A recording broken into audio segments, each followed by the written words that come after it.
want to give you just quickly is an update on what's happening out into the tropics. Of course, we talked a lot about what's ongoing with Milton. We have two other areas of interest as well, too. We are looking at Hurricane Leslie, and then also we're watching a wave of low pressure, which is now beginning to come off of the coast of Africa. I got it, Dave. I get it fixed. You're all good. I get it fixed. So yeah, we're watching those two areas of interest there. But as of right now, those two areas of interest pose us no threat to land. So far we're seeing anywhere between Alberto towards Milton. And of course, we know that Milton, Helene, Francine, Debbie, and Beryl all have made impacts across the United States. So if we were to see anything else become named, the next name on the list will be Nadine. Now, as we go further into the month of October, it looks like maybe a low chance for more development when it comes to the tropics across areas of the Caribbean, Gulf of Mexico, maybe into areas of the East Pac. But as of right now, though, things look to be hopefully calming down over the next couple of weeks. And we're also looking at now Tropical Storm Leslie was a hurricane, now down Tropical Storm with 70 miles an hour, moving off towards the northwest at 8. It will continue to weaken over the next couple of days. It'll be down to getting closer to depression as we go into the first part of next week. Here's the other wave that's coming off of the coast of Africa. Maybe some development here as it continues to move off towards the northwest. We'll see some impacts over the Cabo Verde Islands over the next couple of days. But other than that, things are very quiet here across the tropics. Such an awful situation for so many people, of course, having to deal with two storms in 2 weeks, Helene and now Milton. And Paul, if we go even further to the north, across the Sunshine Skyway Bridge into Paso Grill, St. Pete Beach, St. Petersburg, there's a massive hit to the sewage system there. People basically have no access to sewage there. And right now, because of the hit that Milton did to that system, at this point, talking with people up there this morning, they have no idea when that sewage system is going to be fixed and bringing sewage back to their homes. So, Paul, the problems along the coast are massive. Paul, into you. They certainly are, and the road recovery is long and winding. Thank you so much. It's Justin Michaels, live from Longboat Key in Florida, again in the Sarasota, Tampa area as well. Let's also take a look out towards the Atlantic, see what else is going on here. The remnants of Leslie continues to move away from the U.S. That's good news. The bad news is we have Invest 94L, and the National Hurricane Center is giving this a 40% chance of developing. And in fact, today we could see perhaps a tropical depression. It would be TD15 and could be designated from this area. But it's not just that we're watching, because this level, this area in the tropics, we have spins or waves that go through, and we're still tracking those. So while the models are picking up on Invest 94L and moving it into very warm water, and more importantly, deep warm water, so you have a lot more energy available in that water as that spin goes that way as it moves closer to the Caribbean. That's a concern. But yeah, while we're watching this, there are also other little waves or ripples that could help spark a low pressure to develop, and we're seeing several of those. They're always kind of rolling off. There's one there, and they keep rolling westward. So the European model kind of holds onto that spin, and eventually it kind of takes that spin this way.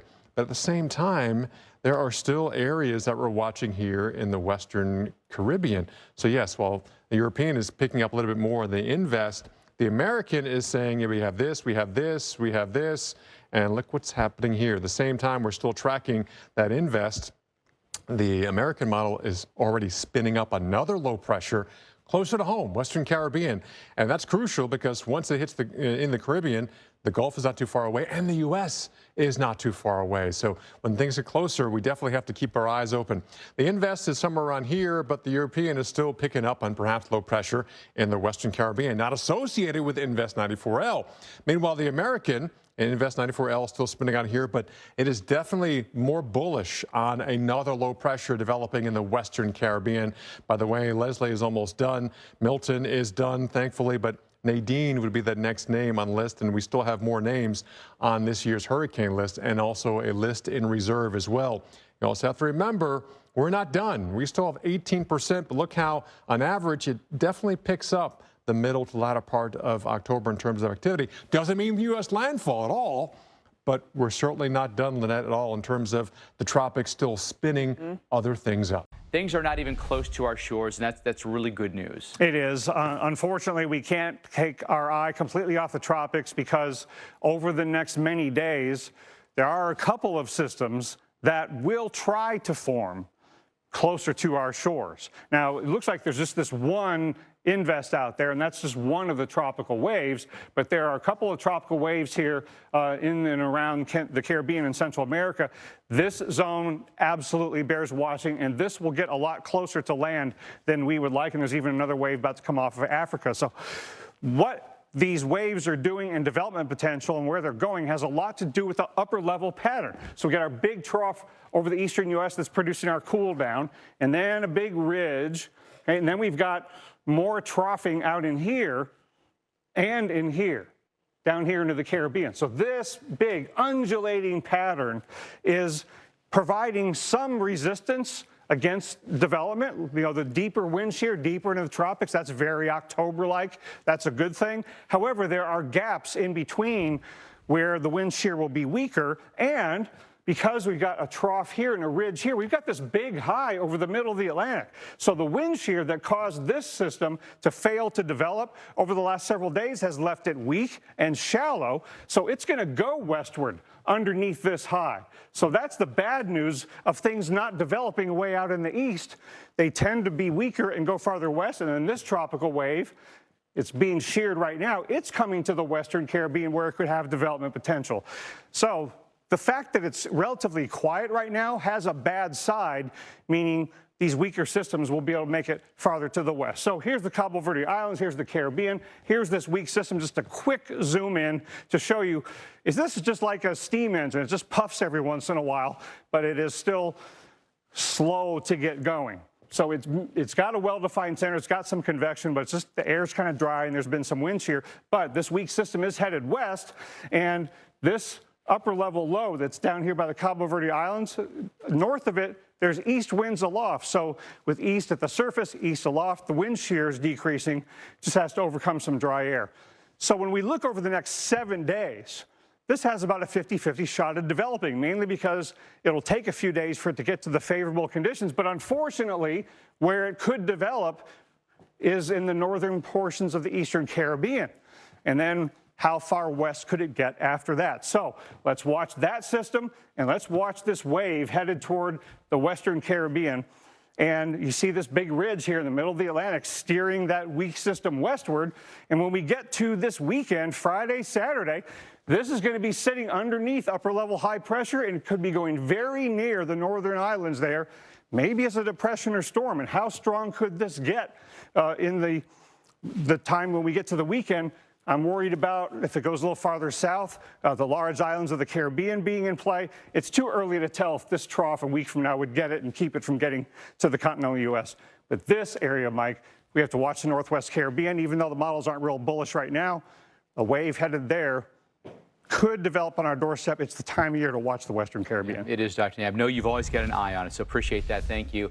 Well, Milton caused damage on the east side of Florida. Now, a full-blown tornado outbreak occurred ahead of the landfall of Milton. This is from St. Lucie County, where the sheriff says hundreds of homes were destroyed. I mean, that is just incredible damage that we see there. Again, now we're talking a long distance from where the actual center of the hurricane came ashore, but it's just another issue that we have to contend with when it comes to landfalling tropical systems. It's tornadoes, it's wind, it's storm surge flooding, it's rainfall flooding. All these things conspire against us, unfortunately. You take a look, though, and surveys are still ongoing. That storm that we just showed you there, EF3 rating with winds at 155 miles an hour, is on the ground for more than 21 miles. Usually long track, strong tornadoes like this are very, very rare when it comes to landfalling tropical systems. Usually you get pretty quick spin ups, and usually they're relatively weak. In this case, that was not the problem at all. It was these long track, strong tornadoes, 126 warnings in all, a record for the state for a single day. Second highest number issued in the U.S.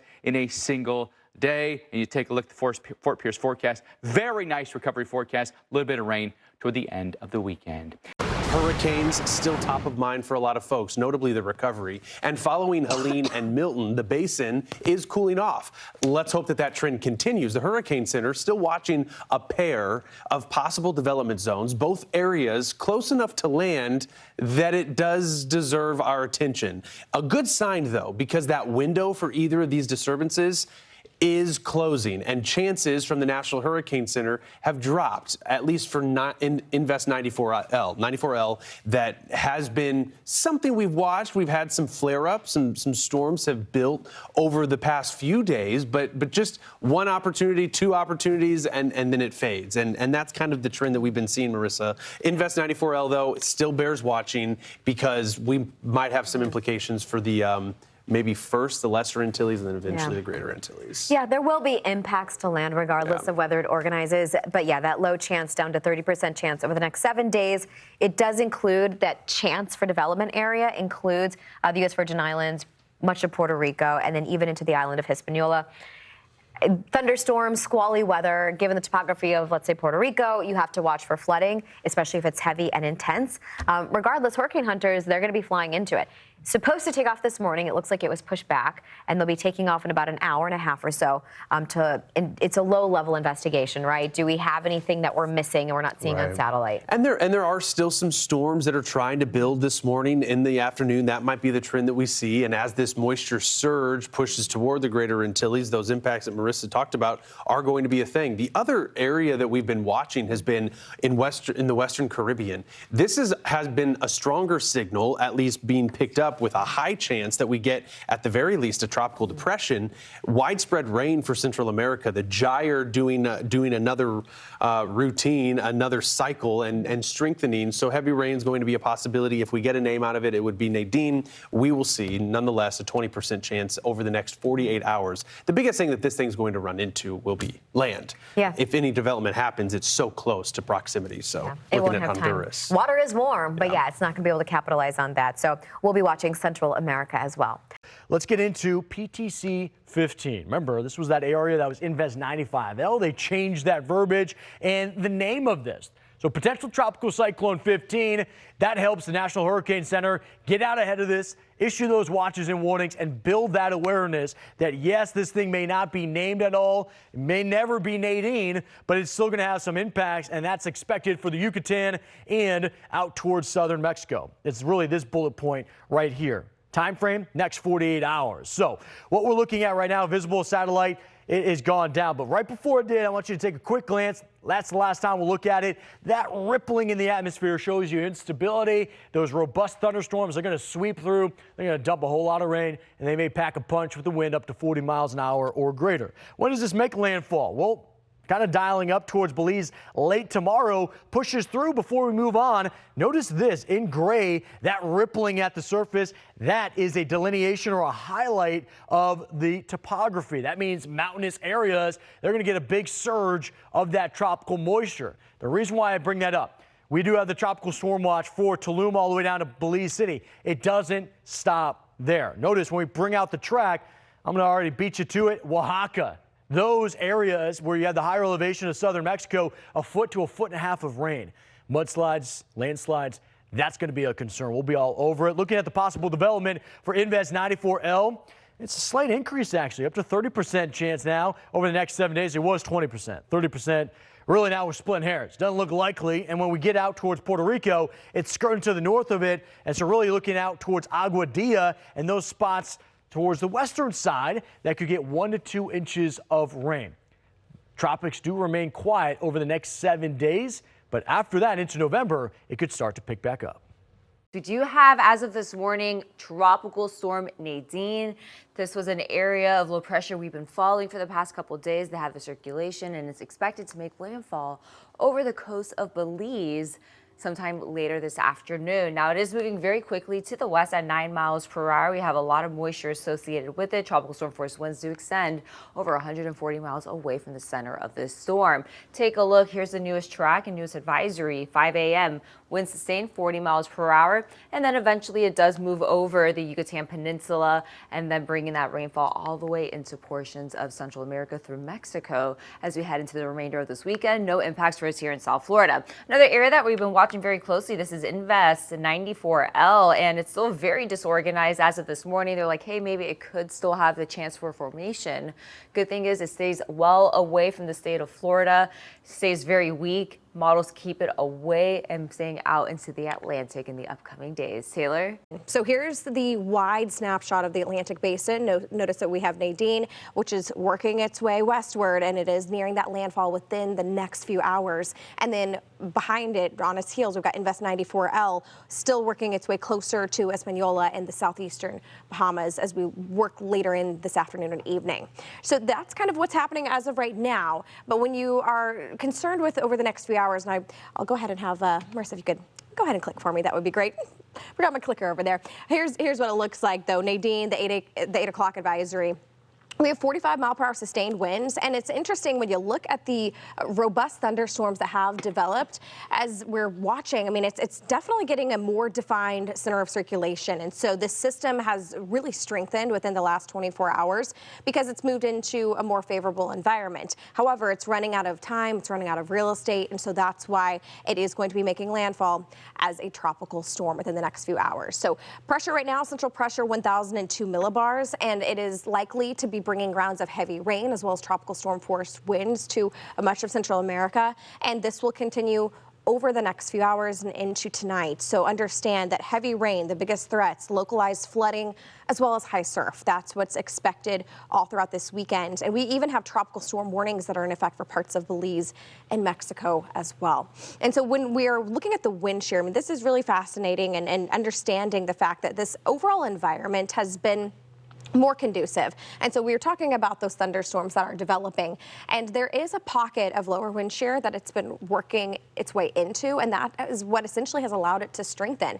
And so when we were thinking about yesterday, talking about the potential for it becoming a tropical depression, and it did, and then eventually perhaps becoming a tropical storm, it was also able to achieve that. It occurred very quickly. So within 24 hours, we have now a likely landfalling tropical storm within really the next few hours. About Saturday evening, we could see it nearing landfall on Belize, and that's why we've got tropical storm warnings in effect for locations like Cancun down to Tulum, Belize City. But the good news is that once it works its way inland, it's going to lose a lot of its steam, a lot of its power, and so then it's just going to rain itself out at that point, and it will no longer be a concern, other than the fact that the heavy rain could cause an issue in regards to landslides, mudslides, what have you, because of the overall topography.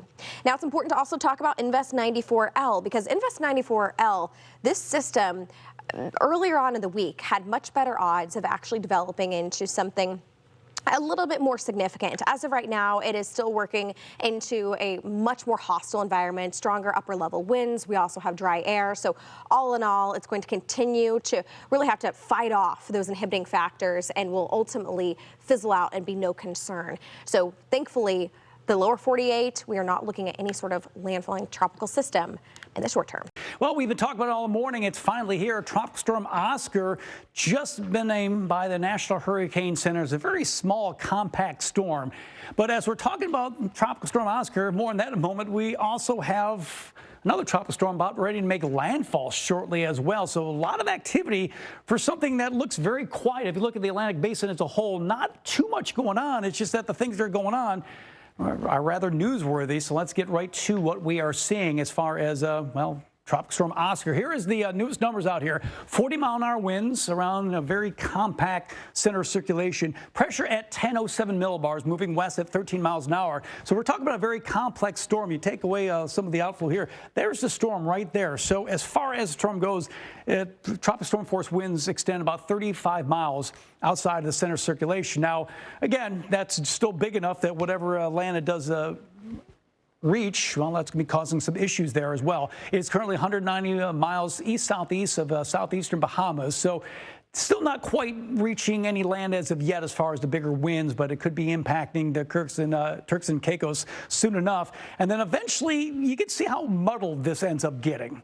So one of two things is going to end up happening. It is going to continue to drift its way very slowly off to the west. If it's a weaker storm, most likely it's going to end up maybe even brushing into the higher terrain of Cuba and either get ripped apart from that, or it's going to end up being picked up by this big upper level trough here that's going to end up sweeping it off to the north and east. Either way, though, it will have some impacts. A couple of the islands, the Turks and Caicos, as well as parts of the southern Bahamas. Cuba are going to be impacted by it, maybe even some higher waves in parts of the Dominican Republic, Haiti, even over toward Jamaica, even though maybe the impacts may not necessarily be the winds. The waves will certainly be there as well. So we do have tropical storm warnings out there for the Turks and Caicos, as well as the eastern side, or at least the northeastern side of Cuba, as well as tropical storm watches a little bit farther off to the north of that. And again, with a lot of these systems, we just kind of have to wait and see what ends up happening, whether or not it ends up fizzling over the mountains or it does get steered off to the north and east.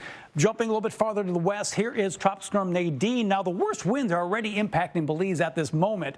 It's whether or not landfall is going to be happening. Again, when we talk about landfall, that is when the center of that circulation ends up reaching land. But remember, though, the worst winds are actually happening right now. So the eye wall has made its way on shore and really impacting Belize with the heavy rainfall. Mudslides going to be an issue. So even with this system, Tropical Storm Nadine, the pressure actually dropped a bit, so it did get a little bit stronger as it continues to work its way toward the 25 miles southeast of Belize City. So really, within the next 2-3 hours, we're looking at landfall. But again, the worst conditions are actually happening right now. And same type of thing. It is going to look like it's going to run into some of the higher elevations and begin to fizzle out. But it's just amazing, Lynette. Really, just within a couple of hours, we have 2 named storms, both of which one was recently named, one about to make landfall. You heard us. Yeah. A hurricane. If you was watching this one yesterday, Tavon, this region had a low chance of development, and things happened quickly. Like this morning, I was getting ready to come to work and I saw someone on Twitter said, we're going to initiate, this is Tropical Storm Oscar. I was like, what is going on? And now we're seeing a hurricane. So things are starting to progress fast with this, but all being said, this is not coming to the United States, which is definitely some good news. Right, and it's a smaller storm, which is what's allowing it to be more susceptible to increase in intensity quicker, which also means it can decrease in intensity very quickly as well. Yeah, and then we also had Nadine. This was yesterday at PTC 15. That has now made a landfall over towards the country. Belize has occurred at 11 a.m. local time with winds of 60 miles an hour, and that storm will continue to weaken. But what's significant about this storm, Tavon, is that once it continued to move further to the west, this could further develop as it moves into the eastern Pacific. Yeah, and we could see a new formation with it. So yes, over these areas, it is going to continue to decrease. You've already seen those wind speeds come down. Tropical depression likely into tomorrow morning, but we could be still saying that increase and head into the eastern Pacific later. Yeah, so we're going to see more heavy rain here across this region for the next couple of days. But here's a graphic we want to get to. Yeah, so what's left of this works its way over towards the East Pac. Now, when it does become better organized, which is likely here over the next 7 days, it will take on, I think, possibly a new name here. I believe it would be a new name because it would redevelop a center of circulation. Yes, so it won't be no longer Nadine in the East Pac. There's Oscar, as Tavon mentioned, a very small storm. Working its way over towards Turks and Caicos, so we're going to see impacts there. Mason impacts towards Cuba. Right now, hurricane winds of 80 miles an hour. Yeah, it just increased so quickly. And as we show you the cone, it will make that westward motion, but then eventually kind of looking to get wrapped up in a low and shift out into those open waters. So not expecting right now to get pulled into the United States. And one of the reasons why it's not coming to the United States is because of that huge area of high pressure and also all the drier air in place too. So that large high is keeping the United States quiet for any kind of tropical development over the next 7 days. Yeah, we love to see that. Yes, we are, especially if we were seeing all the impacts from Milton and Helene. Everyone across the Southeast is very thankful that we're not seeing anything coming this way, at least for the short term. Steve, there's also lots of activity you're tracking in the tropics, right? Absolutely. Actually, think back to 1 week ago, right here on NBC6 News last Saturday. We talked about 2 areas of concern. One was actually developing way out in the ocean, and the other was several days from developing right in this area. But this was the one that concerned us, obviously, because it was closer to us. And we left the question, would we have 0, 1, or 2 named storms in the coming week? As it ends up, we had 2. First, we have Nadine. It is a tropical storm and not as much of a wind threat as it is a rain threat. Portions of Belize, Guatemala, Mexico between yesterday and Tuesday may add up to over a foot of rain in some spots. And then we have Oscar. I have to tell you, we've been keeping a very close eye on this over the last week, but the fact that it exploded into a hurricane today, that was shocking. The winds right now are at 85 miles per hour. Check out the tracks. No threat in any way for South Florida with either of these systems. So that's the most important takeaway for us. But look, portions of Cuba, the Turks and Caicos, southeastern Bahamas could see hurricane conditions and storm surge. There could be up to 8 inches of rain, but this one I think is going to be more of a wind event, while this one is more of a rain event. And I put the spaghetti plot as well to show you. See these lines right here? See how they cross over into the Pacific? Some of our models are showing that whatever this is, when it gets into the Pacific, could actually have a chance to explode into a serious hurricane. So we'll keep an eye on that in the coming days. For us, we've got this front just to our south. This was the cold front, came through a few days ago. It's been wobbling just to our south. Yesterday came far enough up to the north that we had a couple of showers into this morning. Now it's actually edged far enough south again that we're back into the mainly dry weather. A couple of showers going to graze the Keys. 1 or 2 raindrops might pop up tonight, but I think we're mainly dry tonight and mainly dry again tomorrow. Tropics is what we're watching here. We have 2 storms to talk about. The first one developed quickly here, Hurricane Oscar. Now, a bit of a concern with it moving in through the Bahamas, moving towards Cuba. Watch this closely here, but the track shows it going west and then stopping and making a hard right turn there as a big trough of low pressure comes down and steers this to the north by Monday and Tuesday. Tuesday to Wednesday, moving out into the Atlantic. Again, the forecast models in good agreement. They're all showing a turn and then rapidly moving up to the northeast and maybe towards Bermuda and into the North Atlantic. These are the warnings that are in place there. Bahamas under hurricane warnings, a hurricane watch for the eastern portion of Cuba. Tropical depression Nadine, that's not around long. There's Oscar, and that's it. And the tropics, nothing else is expected here over the next 7 days. A las 10:20 de la noche de hoy, el gobierno cubano anunció otra falla en el sistema eléctrico. Se trata del microsistema de la zona occidental del país, el mismo que falló temprano esta mañana. Han transcurrido exactamente 36 horas desde que colapsara el sistema electroenergético en la isla y la angustia sigue acumulándose en un pueblo agobiado por las carencias. Y ahora un ciclón amenaza el oriente del país. Se trata del huracán Oscar, que se formó hoy al norte de la Española. Vamos con nuestra meteoróloga Jennifer Guerra y los últimos detalles de este sistema que va camino al oriente cubano. Jennifer.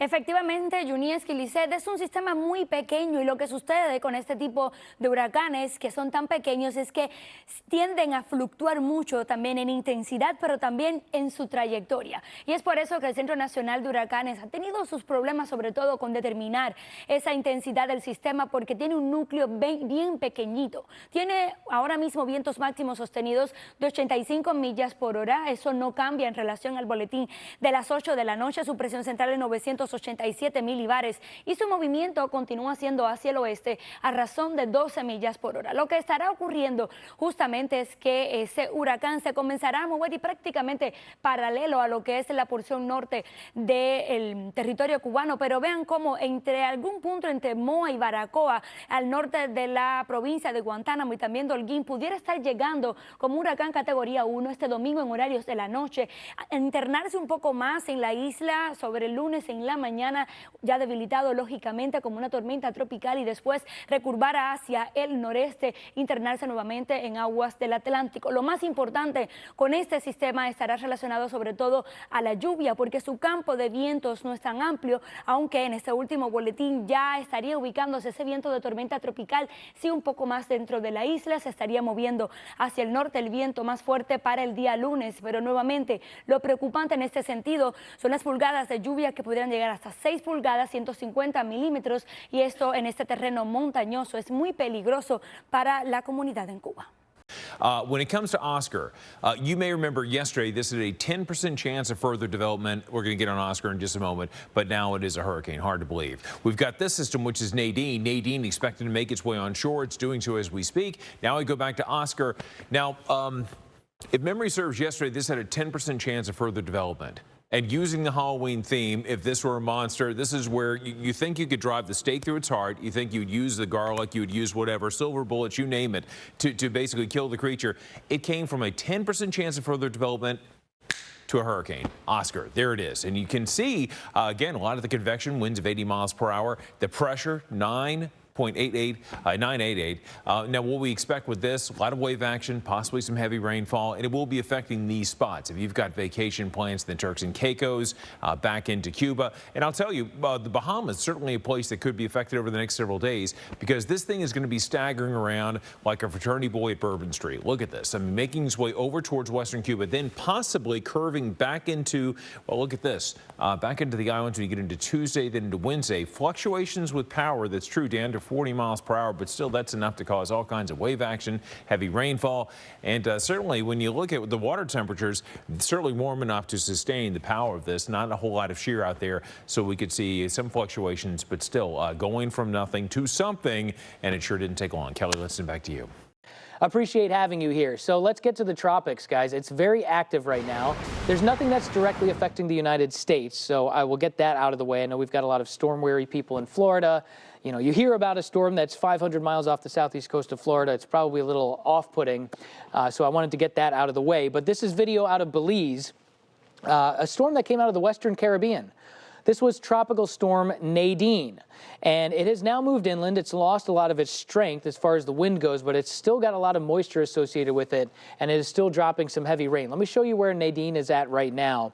And again, this came in and made landfall in Belize, not too far from Belize City. So it's been dropping some extremely heavy rain in Belize. Guatemala's gotten some heavy rain. You can see some big thunderstorms still kind of bubbling up not far from Punta Gorda. And then you've got Mexico, southern Mexico here, where we are going to see some very, very heavy rain. I think we could see some landslides, some significant flooding out of this one. That is the story with Nadine. And this is kind of a, you know, it's a typical story for one of these storm systems that comes in. They lose their strength very quickly because of the terrain, but they still inject a lot of moisture into those mountains, and you end up with some pretty bad flooding situations there. Now, this has been a very interesting story to follow as a meteorologist, just watching this, because yesterday around this time, the chances were starting to ramp up. Let me just give you a little bit of the history on this storm. This was Invest 94L. It came in out of the east, and we've been following this for several days now, even when it was east of the Caribbean. I remember talking about how during the time frame of like Friday of last week, it was going to be close to Puerto Rico. We didn't know if it was going to be a tropical storm or not, but overall the chances were going down. And then yesterday, out of nowhere, between the morning and the afternoon, it just ramped up. It caught itself a nice little spot here where there was not a lot of wind shear, and also the water's very warm, and it wrapped itself up pretty quickly. Now, it is overall a small storm in terms of how large it is. It's a small storm in terms of area. And whenever you get a small storm like that, it's more susceptible to big changes during smaller time frames, meaning it can ramp up really quickly or it can lose its strength really quickly. You don't see that as often with larger storms. Like a big storm like Helene, it would take a long time to strengthen or lose its strength. Smaller storms like this one, Oscar, or what we saw with Milton in the Gulf of Mexico when it ramped up to a Category 5 really quickly, that's partially due to the fact that they were very small storms. This storm is so small, and by the way, sustained wind of 80 miles per hour, but it's so small that the area of sustained hurricane force wind with this only extend about 5 to 10 miles from the center of it. And that's a pretty rare thing to have a storm that's that small. So it's for the vast majority of people that are being affected by this here, this is a tropical storm. The number one thing that I'm the most concerned about with it is some really heavy rain. So the Turks and Caicos, obviously, where the center of the storm is over right now. We've got the southeastern Bahamas. We've got some hurricane warnings that are in effect here.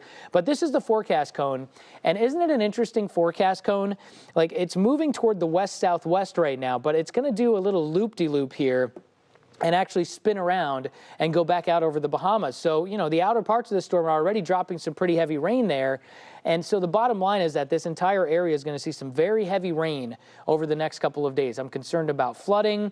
If the wind field was larger, I'd be more concerned about a more significant storm surge. But there is going to be some storm surge because these islands are very low in elevation. So depending on, you know, which islands are on, you know, the wrong side of where the wind direction is coming in, there are going to be storm surge issues here. We'll keep it at that for now. Hurricane warnings in effect for the southeastern Bahamas, the Turks and Caicos, and then that northeastern tip of Cuba here. where we could see some wind gusts of hurricane strength. Now, when you zoom out, it really gives you an idea of how tiny this storm actually is.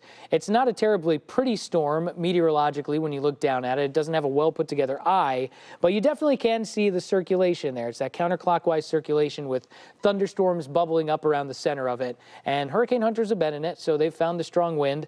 Here's Florida, by the way, southeast coast of Florida, about 500 miles away. But again, keep in mind the path of this is going to be that away. So good news for Florida. And we continue to watch the tropics here because sort of bubbling with activity. Nadine now down to a tropical depression, but still made landfall. Tropical storm in Belize less than 24 hours ago. The storm's strong winds shook palm trees in Half Moon Cay. It's expected to continue to weaken as it lashes southern Mexico with heavy rain. But then the models are saying it's going to emerge into the eastern Pacific. And then potentially we could see a storm, maybe even a hurricane. So we haven't seen the last of tropical depression Nadine right now.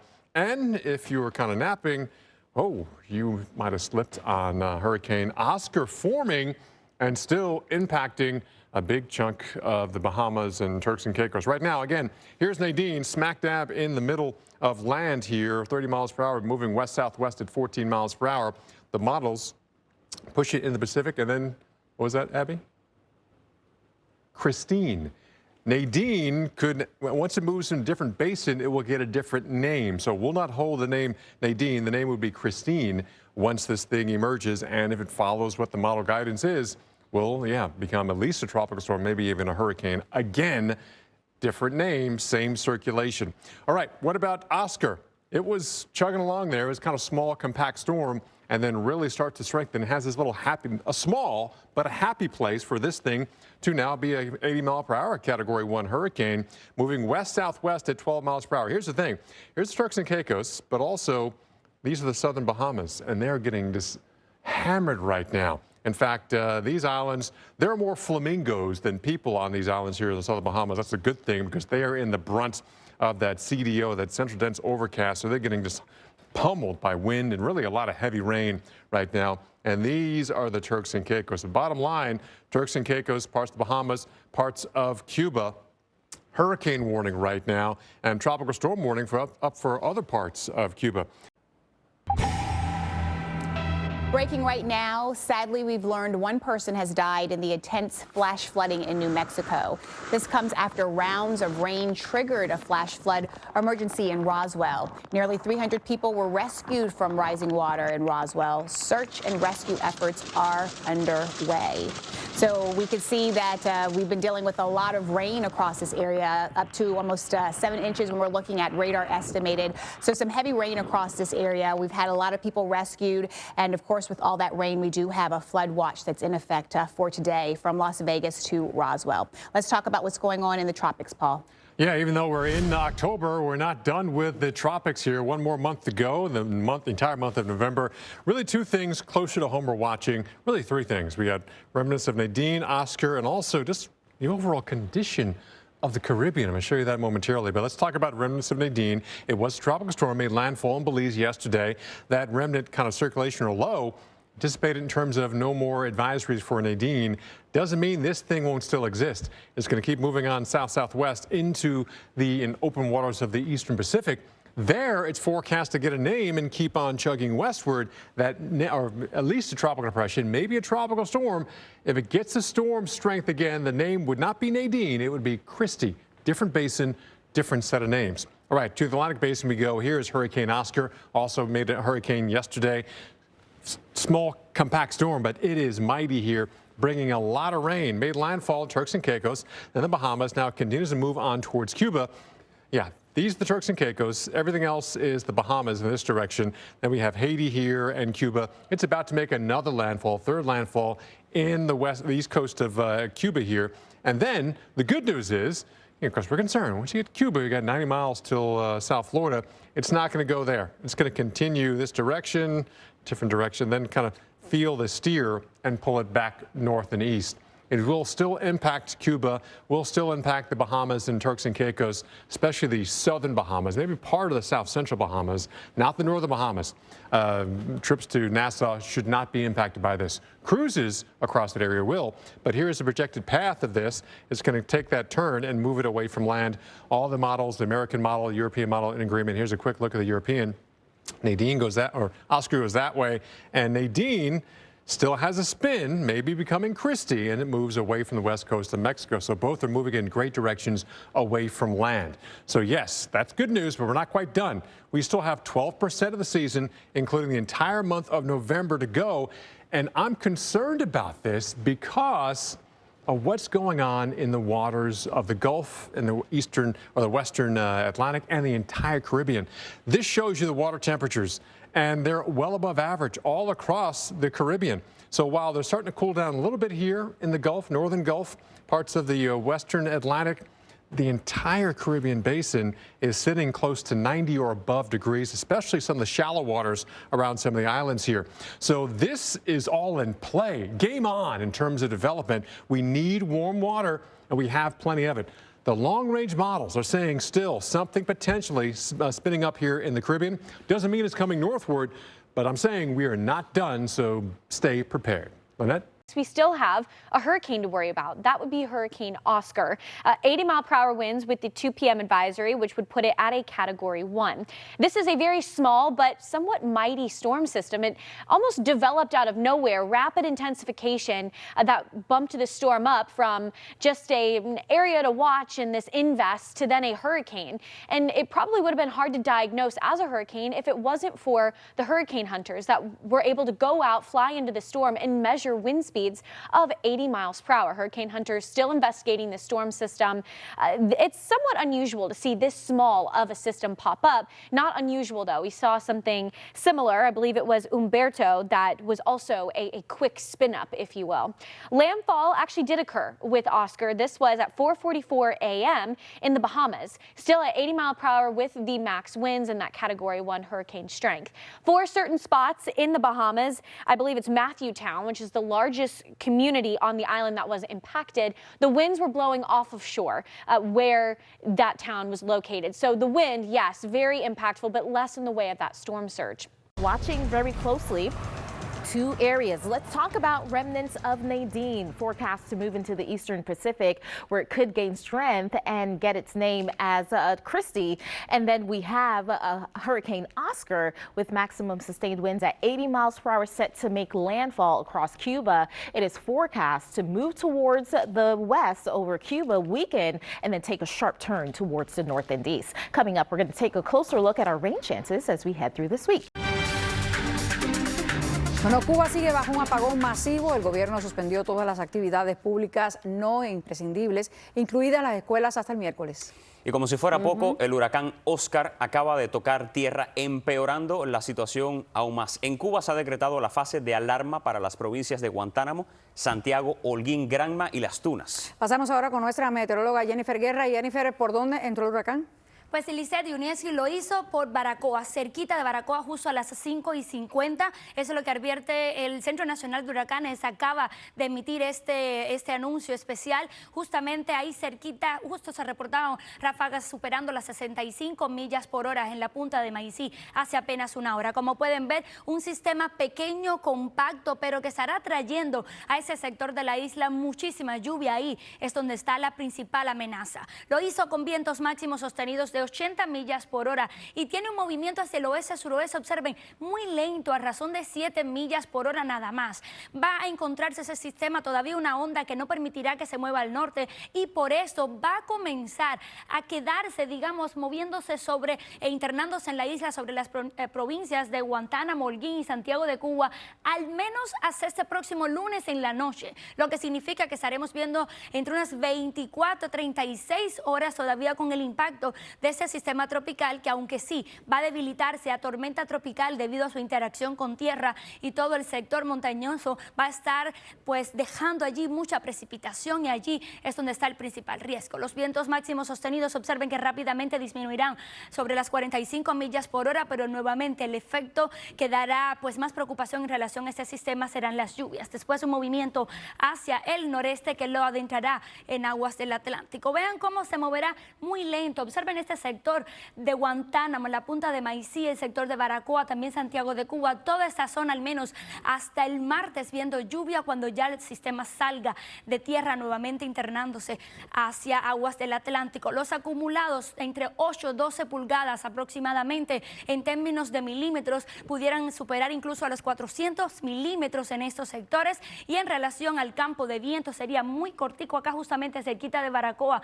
Los vientos de huracán y los de tormenta tropical pudieran sentirse sobre unos 40 kilómetros del centro de circulación. Continuamos con más.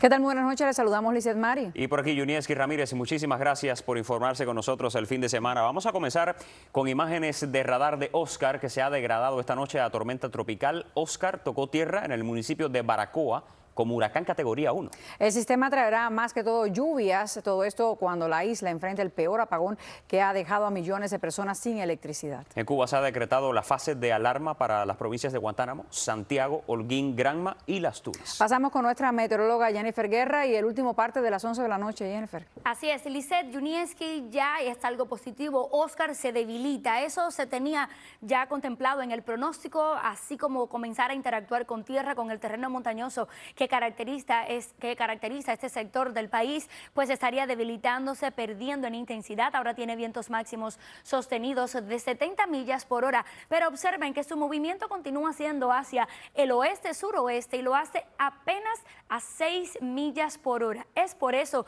que todavía su trayectoria lo estará ubicando durante prácticamente las próximas 24 horas, moviéndose en esta área, bordeando prácticamente la porción norte de Guantánamo y también todo el sector de la mitad este de Holguín, al menos hasta el lunes en la tarde-noche, que estaría nuevamente saliendo hacia aguas del Atlántico y allí pues ya se adentraría nuevamente hacia el mar.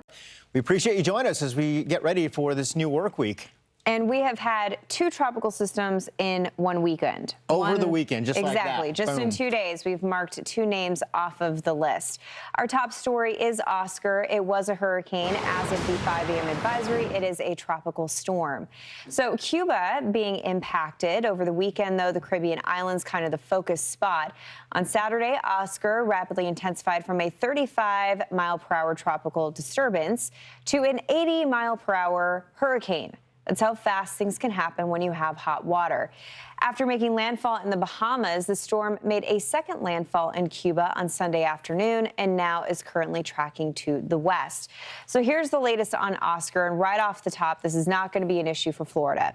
I think that is very important just to start our Monday off with that. We don't need any sort of negative vibes or any sort of anxiety that's building up. With that said, though, we are going to continue to see some nasty weather, not only for Cuba, but eventually for the Bahamas again. Yeah, and you talk about look at Cuba. It's going to be that southeastern corner there where they just get smacked with so much rain, brought up to 18 inches of rain or so by the time this thing is said and done. You mentioned the Bahamas up to the north, and that would be the next spot for this place to go when we watch the track and with this. Let's talk about the tropics, because while you were weekending, 94L, which was supposed to be this, actually wound up being this. 95L is this, okay? And you can see, in other words, Nadine and Oscar kind of switched names there a little bit. Very small. And the global models did not pick up on this thing developing, but you saw the percentages go back up on Saturday morning, and then eventually we get a TS, and Oscar was a hurricane. Already made landfall twice on Sunday in the Turks and Caicos, and then eventually toward Guantanamo, which is where it has stuck. So you kind of see it over Great Anagua and then down here over Guantanamo. And now it's just about 5 miles west of the tip. So it's just sitting there on shore, but it's weakened to a 45-mile-per-hour tropical storm at this time. And there you can see kind of the high resolution. These are still very heavy rains. The good news is a lot of this has just pushed to this eastern tip versus, you know, is sitting a little bit farther west. The other thing, too, is as long as this festers down here, we're going to see more heavy rains over parts of the Turks and Caicos as well. So that's where the tropical storm warnings are. Not surprising. Again, winds 45-mile-an-hour tops. It maxed out at 80. Pressure about 986 millibars, so not bad. Eventually, though, it starts to lift. And as it lifts, it gets into more shear, and then it gets swallowed by the front that's coming across the United States, and it becomes a whole new low-pressure system, kind of a hybrid. So again, there's Oscar. Here's the jet stream to the north, all right, the old front, believe it or not. That's all going to wash out. But watch what happens here as Oscar gets lifted up through the Turks and Caicos. All right, here we are on Wednesday.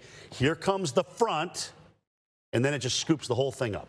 And then it races off across the North Atlantic. Shear remains over Florida. And then we'll see what festers down below. And I'll talk more about that here in just a second.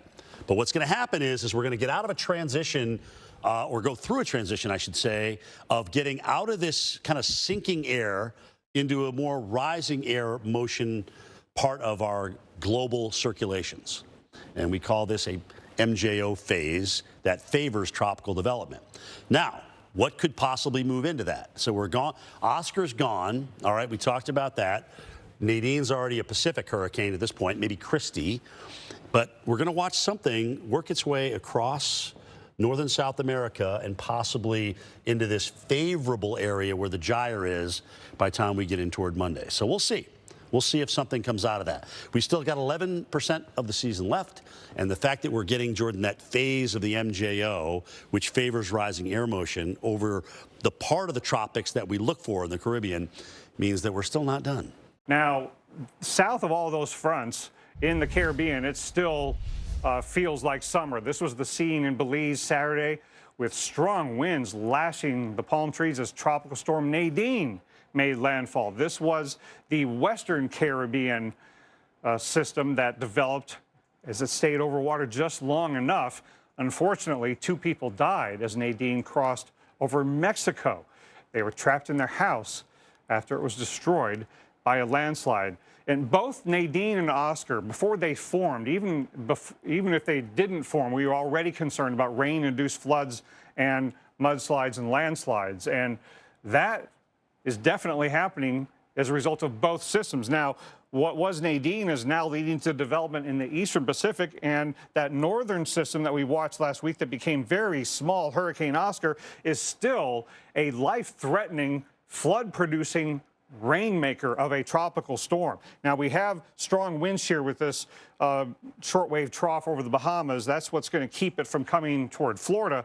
But that is eventually going to take it northeastward. And then we have to watch these 2 tropical waves. I'll get on to those in a little bit. But Oscar formed from a tropical wave that left Africa well over a week ago, and it's not moving very much right now, starting to move northward about 6 miles an hour, but it is still capable of producing 1.5 feet of rainfall additionally beyond what it already has been producing. But this wind shear is going to keep it from strengthening much again once it comes northward. It'll steer it and shear it off of Cuba. So here's where the center of circulation is on shore right now, about to come offshore in a little while.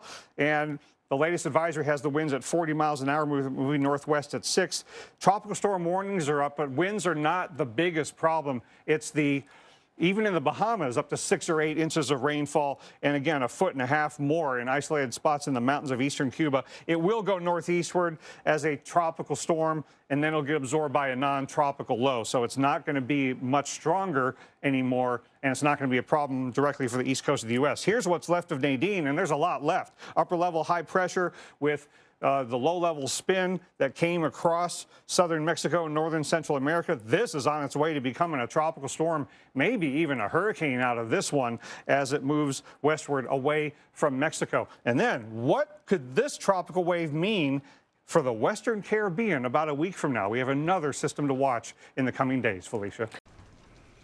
Calvin, some stunning developments over the weekend in the Atlantic with the formation of a hurricane that the models completely undetected 12 hours before it actually formed. That was Hurricane Oscar, which we'll talk about in a minute. The reason the models didn't see it is because this was one of the smallest, actually the smallest hurricane that we have recorded on record. Take a look at the hurricane wind fields for all 10 hurricanes that have formed this year in the Atlantic. The largest one that we have was Hurricane Kirk. Its wind field about 200 miles across. It's hurricane wind field, I should say, 200 miles across. Zoom into Oscar. Look how small the hurricane winds were. This is just to the east of the Turks and Caicos on Saturday, 5 to 6 miles across. That is the smallest that we have in the record books going back to the mid-1960s. Our computer models just don't have that sort of resolution and completely missed it, which is why we monitor these systems so closely, especially in the peak months of the season. Right now, Tropical Storm Oscar weakening and raining over eastern Cuba. This is a huge rainmaker, significant flooding happening, not just in eastern Cuba, but over parts of Haiti and the southeastern Bahamas. This one is not going to bother us. It's going to be moving to the north and into the open Atlantic for the middle part of the week. As we look across the broader Atlantic right now, we have a lot of disorganized storminess. We're going to have to watch what's going on in the Caribbean come next week, but at least for the time being, in the next 7 days, looks like we're not going to see any additional development, which is nice. It's been a really busy stretch here into October. Good afternoon, and thank you for watching Fox Weather. Right now, it's 5 o'clock in the east, 2 o'clock out in the west. I'm Haley Meyer, and this is Fox Weather Now. A small storm gave us a pretty big surprise, that being Oscar. It intensified into a hurricane this weekend, but its compact inner core is what allowed it to rapidly intensify from 30 miles per hour to 80 miles per hour. This storm could possibly be one of the smallest hurricanes that we know of, but it's a larger weather pattern that's keeping Oscar away from the U.S., so thankfully no big concerns for the United States at this point in time, and that's big news for areas still trying to recover. But you can see here, this is out in Guantanamo, Cuba, the waves crashing over onto the shorelines here. Cubans, again, millions without power, especially on that eastern edge. Still quite a few tropical alerts as Oscar will begin to move back towards the Bahamas. Now, if you look at this system, a Category 1, but very small in nature, meaning the wind field wasn't as widespread as we've had with our two previous systems being Milton and Helene. So thankfully, it's been impactful, but for a smaller area. And in regards to the U.S., we've got a nice high-pressure system and very hostile wind environment, essentially shutting off the Gulf of Mexico for any system, at least throughout the rest of this month. But that doesn't mean that the tropics are going to stay quiet forever. We still have another month of hurricane season. That'll take us into about November 30th before we can finally close the books on hurricane season. So we'll continue to watch it pretty vigilantly. But it's these smaller storms like Oscar that are difficult for computer forecast models to analyze because of their small nature. Hurricane hunters were sent in to verify Oscar's explosive development, and that is who found the 80-mile-per-hour winds. Let's go ahead and bring in Fox Weather hurricane specialist Brian Norcross. Brian, thanks for joining us. This has been an interesting hurricane season, to say the least, and Oscar just the latest of these storms that have kind of popped up out of nowhere. What is your take on the development of this system and where it goes from here? Yeah, it's pretty unusual to have storms that's this small in physical size. It happens here in Miami, as a matter of fact. Hurricane King back in 1950 was a tiny little storm. If you know Miami, South Beach and downtown Miami had a blast of a hurricane. Today we call it a Category 4, but west of the Miami International Airport there was next to nothing. It was just this very small storm that went up, sort of up I-95, and just hit the eastern part of what was a much smaller city back then, of course. So they happen, but they don't happen very often, and we don't deal with them very well because we can't see them very well until we get the hurricane hunters in there really to sort out what's going on. Here's what's going on right now. Here's the circulation up in here, just about to leave Cuba and head up on toward the Bahamas. But down in here, we have thunderstorms over the eastern tip of Cuba and in Haiti, and on up to the north, we have the thunderstorm. So it's becoming kind of unraveled in its trek over the Cuban landmass with the higher elevations. So here's what happened. It became a tropical storm at 11 a.m. on Saturday. The Hurricane Center analyzing what was going on, and oh my goodness, look what we have going on there. This little tiny tropical storm. Then it becomes a hurricane 2 o'clock in the afternoon on Saturday, and just kind of wings Grand Turk there in the Turks and Caicos Islands right there, and then moving on through the Turks and Caicos makes landfall here over Great Iguana in the southeastern Bahamas.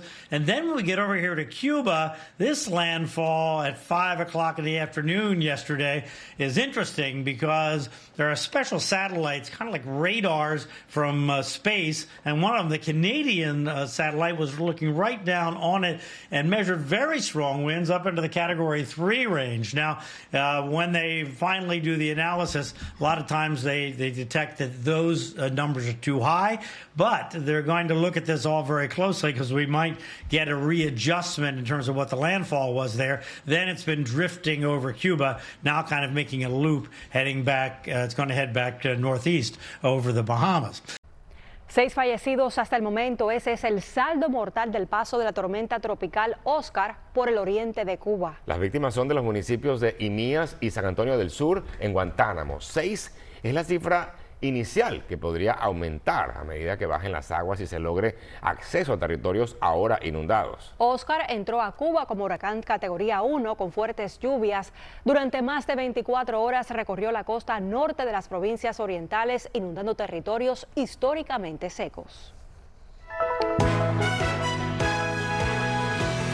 Desde el principio se temió que la lluvia iba a ser el efecto más devastador de Oscar sobre Cuba y lamentablemente ese pronóstico se cumplió. Si uno mira ahora la imagen asociada al sistema, encuentra bastante poca estructura. De hecho, la circulación está completamente expuesta. El centro de Oscar está por acá y la nubosidad convectiva bastante alejada del centro. Ha llegado mucho aire seco y empieza también a ser evidente el viento fuerte en altura. Pero a pesar de todo esto, todavía dejaba lluvias, especialmente en partes de Guantánamo a esta hora de la noche, y podrá seguir haciéndolo hasta por lo menos la madrugada. El sistema se empieza a mover ya un poquito más rápido hacia el noreste, alejándose por supuesto de Cuba a unas 8 millas por hora. El viento máximo llegaba a 40 y se seguirá moviendo hacia el noreste, alejándose de Cuba, y por supuesto siempre se mantendrá muy retirado del sur de Florida, afortunadamente. Yeah, for the near term, you're exactly right, Alex and Jen. Good call. We are not at risk for seeing a landfalling tropical system anytime soon. That doesn't mean the hurricane season is over, but for now we can take a breather. Oscar is no threat to the United States. It is weakening as we speak, even if it is a tropical storm anymore. It's lost a lot of its tropical characteristics, if not completely all of them. And you can see that with the center of circulation allegedly here, according to the Hurricane Center, with the thunderstorm activity all the way out here. Yeah, there's a swirl in there. We've got some gusty winds, no doubt, perhaps moving through parts of the Turks and Caicos and areas nearby, the Bahamas, and maybe Cuba as well. But this is not the presentation of a tropical cyclone anymore. I'm surprised it still is, and we'll see it continue to be affected by very strong wind shear impacting it from the west-northwest. You can see that on the charts here. This was a well-forecast evolution going back a week from the models that told us that, yeah, we would potentially see a tropical cyclone develop, impact Cuba or other areas in the Caribbean this past weekend. That happened. But we also knew from those very same models that this thing would not get close to the U.S. and then get shredded and sent back out to sea by some strong winds. That was clear. If you looked at the data and you looked at the right data and knew how to manipulate it and see it, not manipulate it, but see it and intuit from it, yeah, you could get the sense that this was not going to be a problem for the U.S., and thankfully it is not. There it is, moving out to sea very quickly on its last legs, and that will be it. And let's push ahead now, day by day going forward. From today, you can be able to see Oscar moving in that direction. Big old high pressure doing its part to protect as a shield areas nearby in the coastal waters of the Atlantic and Gulf of Mexico. Very dry and stable air in place right here with the higher altitude, strong wind aloft, keeping Oscar at bay. And there it is. There it goes. and we could say goodbye to it forever. Now, the next question is, what about beyond that? Well, by the weekend, we've got another high pressure moving in, dry and stable air in place in the same way. Therefore, tropical cyclone development not likely through the weekend. What about beyond that? We know that tropical hurricane season doesn't end at the end of October. It's actually, you can get development any time of year if the atmosphere opens up that window, but technically it does go through the end of November. There is a shot here that an area of low pressure emerges from the Caribbean first week of November, maybe doesn't stay there and moves northward thereafter. Not a whole lot going on in Florida along the Atlantic coast because of that stronger wind out of the northeast. We've seen the occasional shower, but the west coast sitting very pretty throughout the day today. Lots of cloud cover extending from the southeastern Bahamas into the Atlantic. That moisture is associated with what was Oscar. The last advisory was issued earlier today, battling dry air and heavily sheared with some strong upper level winds. So former Oscar will continue to move away from the southeastern Bahamas. High pressures to the north of us here in South Florida, still producing that tight pressure gradient, which is why we're seeing breezy conditions across our area. A few quick moving showers tomorrow, still breezy at times, no major change to the forecast. And as we work our way into Thursday, it looks like some bouts of dry air could begin to move in. Other than maybe a spotty shower, we'll keep rain chances below average with typical temperatures and comfortable humidity levels. Very popular this time of year across the U.S. that kids have some time off sometime during the month of October. And we have a high risk for rip currents in a state where a lot of people just are not familiar with rip current safety. So we have a lot of deaths that happen every year in Florida because of that, so be smart. Meanwhile, there's a look at Christy.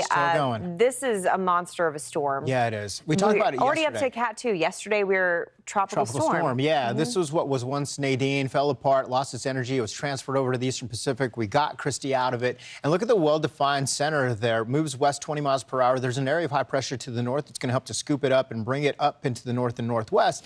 At that point, Brett, it also runs into some strong wind shear. So it's still expected to intensify. You're going to hear about this thing for the next 24 hours. Yeah, you're going to hear about this major category. Look at that, 130. Yeah, I was going to say. I just saw that. The new forecast actually increases this. Yeah. The fact that we hit Cat 2 already this morning, it's outperformed the intensity on the forecast already. So the Hurricane Center making adjustments, and now it's calling for 130-mile-per-hour winds. Yesterday at this time, 115 was the max. It has a lot of warm water that's still working into before it gets to the cooler waters. Yes. Not much in the way of wind shear yet. So Cat 4, totally possible. The good news is it's open water. Bad news is that does create a lot of swell and wave energy for parts of Mexico. So if you're traveling to Cabo San Lucas, Acapulco, please keep that in mind. All right, Oscar, now a remnant low, all right, after making landfall in eastern Cuba on Sunday. Oscar actually had two landfalls, Great Inagua in the Turks and Caicos, and then eventually Guantanamo. Heavy rain was the big story in Cuba here, flooding, homes and businesses caked in mud, and sadly, the storm killing at least 7 people. Oscar had a wind field extending only 40 miles out. Hurricane winds only extended out about 6 miles from the center. So just this crazy, compact, small, what we call a vortcane, because it's really just like one little thunderstorm cluster, really, that affected this area. And that's why it wasn't really picked up very well by the global models, especially given the small resolution of that feature. But it's been, an active season when you look at the number of hurricanes, and certainly major hurricanes, and the fact that we've had 4 landfalls. Right now, I saw some estimates from a friend of mine who just tweeted this out from Wink TV in Florida, and I trust him, Matt DeVitt. This is 4th place for costliest tropical seasons on record right now, as it stands preliminarily, and we could easily jump to number 3. We'll see. We went really quiet in August and early September, and then it's gone gangbusters. The problem is, we won't get to the number of 23, 25 named storms, whatever everybody was calling for, but we'll get there in terms of ACE, and we'll certainly get there in terms of dollars because, as I mentioned, 4 hurricane landfalls in the United States. Christy came from Nadine, all right? Nadine's moisture, and as a matter of fact, some of the latest satellite pictures, look at the eye developing to that. We're heading toward major hurricane easily with Christy. Nothing expected in the Atlantic here for a while, and Oscar is just going to produce some wind and waves offshore. You'll have more wind with the cold front, obviously. Any wind that you get is indirectly related. But this thing is going to, as it kind of morphs into a mid-latitude system, it's going to send the waves pumping back toward the East Coast. So here's the low.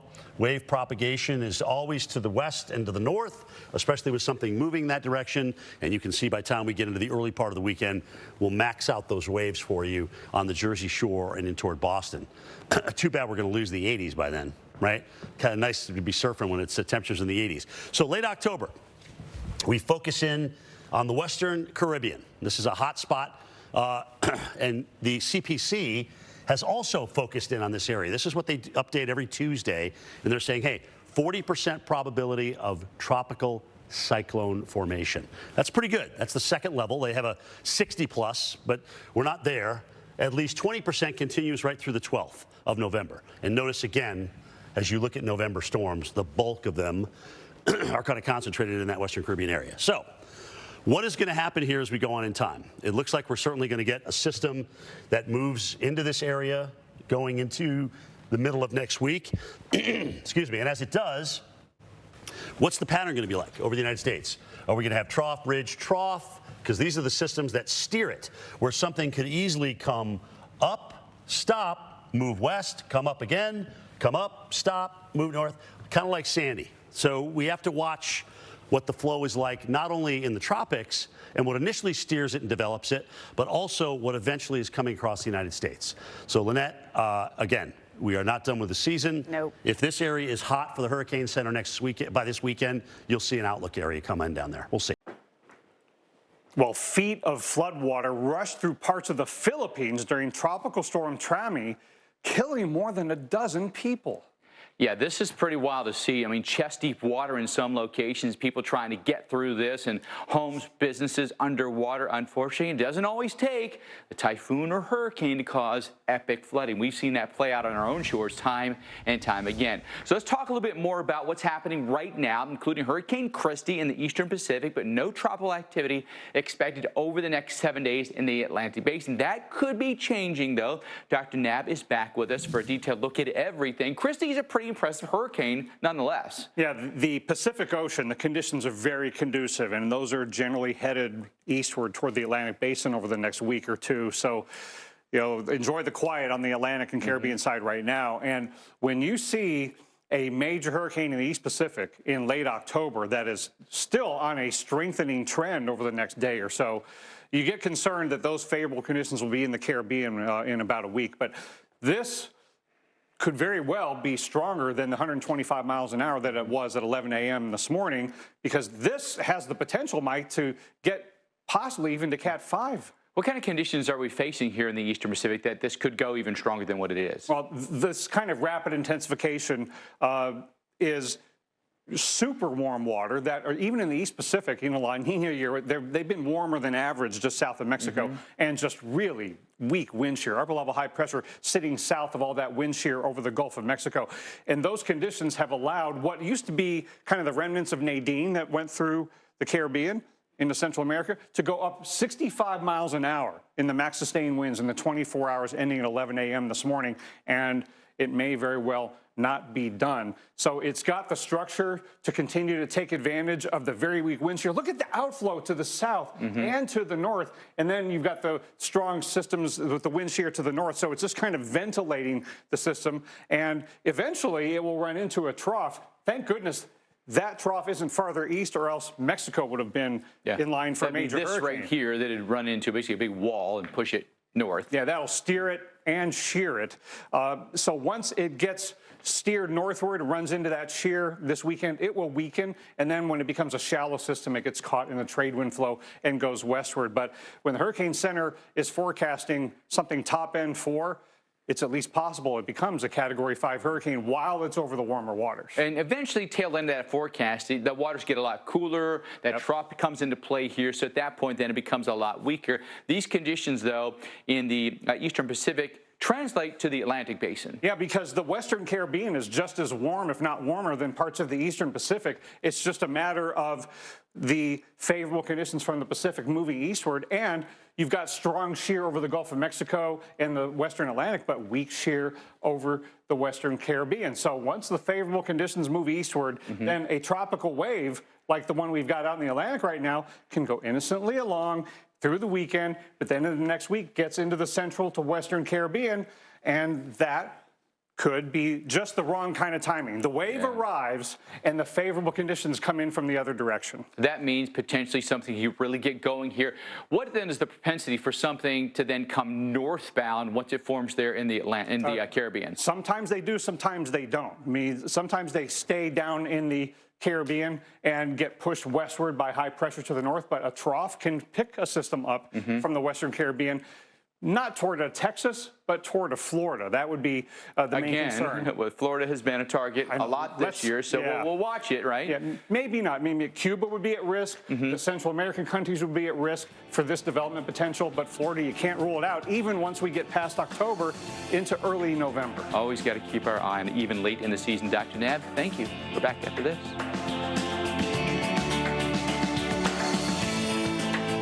All right, and we're going to head over towards the Eastern Pacific because this is an area that also has seen a storm that has rapidly intensified. Now looking at Christy, which is a Cat 4 hurricane, and now even has the potential to become a Cat 5 before all is said and done. At one point in time, this was the remnants of Nadine, which of course spawned Christy as it moved over parts of the Pacific.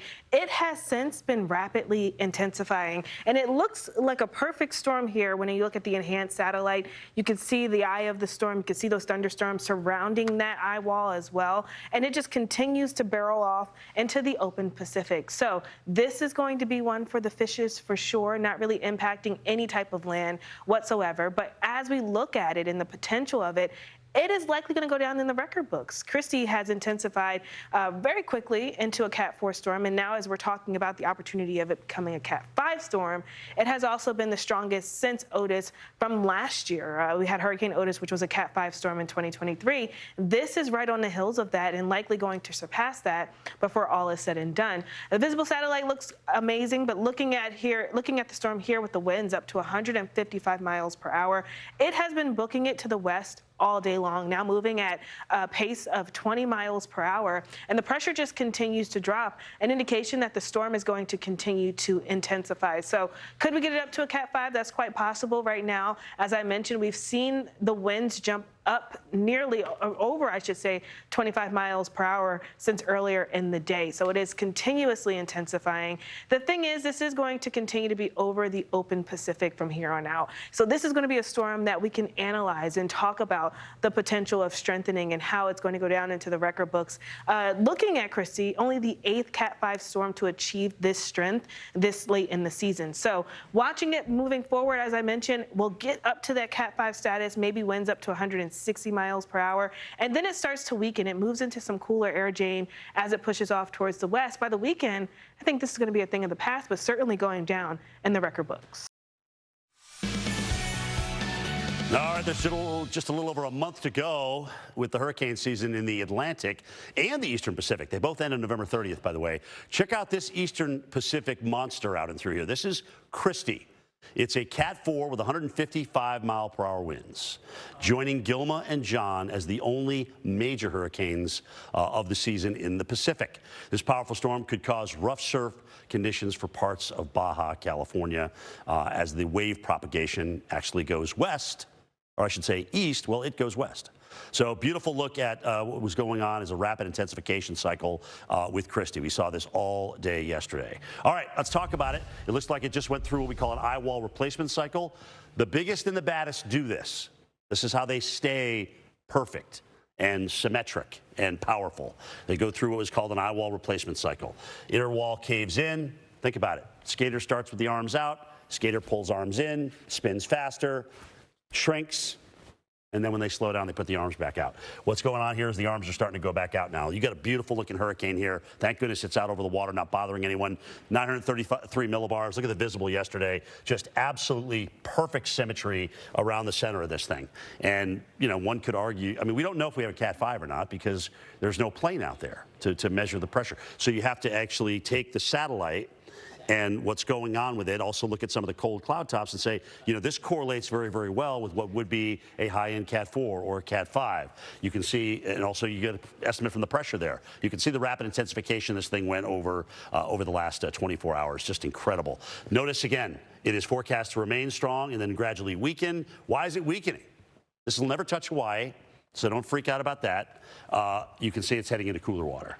So about right here, sitting at about probably 130-ish west longitude is where we're going to start to see that cooling as it moves northwest. So the East Pac, tropical storms and hurricanes, here are the frequencies going through each month, and you'll notice that you still have stuff in October, and you can still get stuff into November, even in the Eastern Pacific. Do you remember, oh gosh, what was the name of that hurricane last year that wrecked Acapulco? Otis. Was it Otis? Yeah, I think so. It was, yeah. How do you remember? That was a Cat 5. I don't know, because that's the first time we ever had a city over 1 million totaled by a Cat 5. That's how I remember that. So you can see, Christy, no tropical development in the east. What are we waiting on here? We're waiting for a change in the air motion. In other words, we can get a rising air parcel very easily when you get this phase of the MJO, Madden-Julian oscillation, over the Atlantic. And that's what we're going to have for the first 10 days of November. And CPC has outlooked this area. 40% chance of tropical cyclone formation. All right, we'll see. Then the big question is, where the heck's it going to go? Does it just bury itself like Nadine did and became Christy? Or does it get lifted to the north? All right, because they can do that. Lots of rainfall expected for the tropics with all this convection going on. There's the phase of the MJO. Here's where we see storms develop. Not surprising, right there in the Western Caribbean. That is a hotbed, and still this morning, the guidance does it again. All right, so some breaking news in the tropics. We now have a Category 5 hurricane in the Eastern Pacific. Wow, this thing looks really impressive on satellite, Dr. Knapp. You know, in fact, it has looked just about as impressive at times over the last 24 hours. And it's interesting how we, as the humans, making these estimates of intensity that they do at the Hurricane Center based on the satellite, once one of the humans at the Hurricane Center decides, well, I think that makes it just a little bit stronger, then we think this is so much different than yesterday. But the satellite estimates had it right near the Cat 5 threshold yesterday at the beginning of this loop when it was smaller.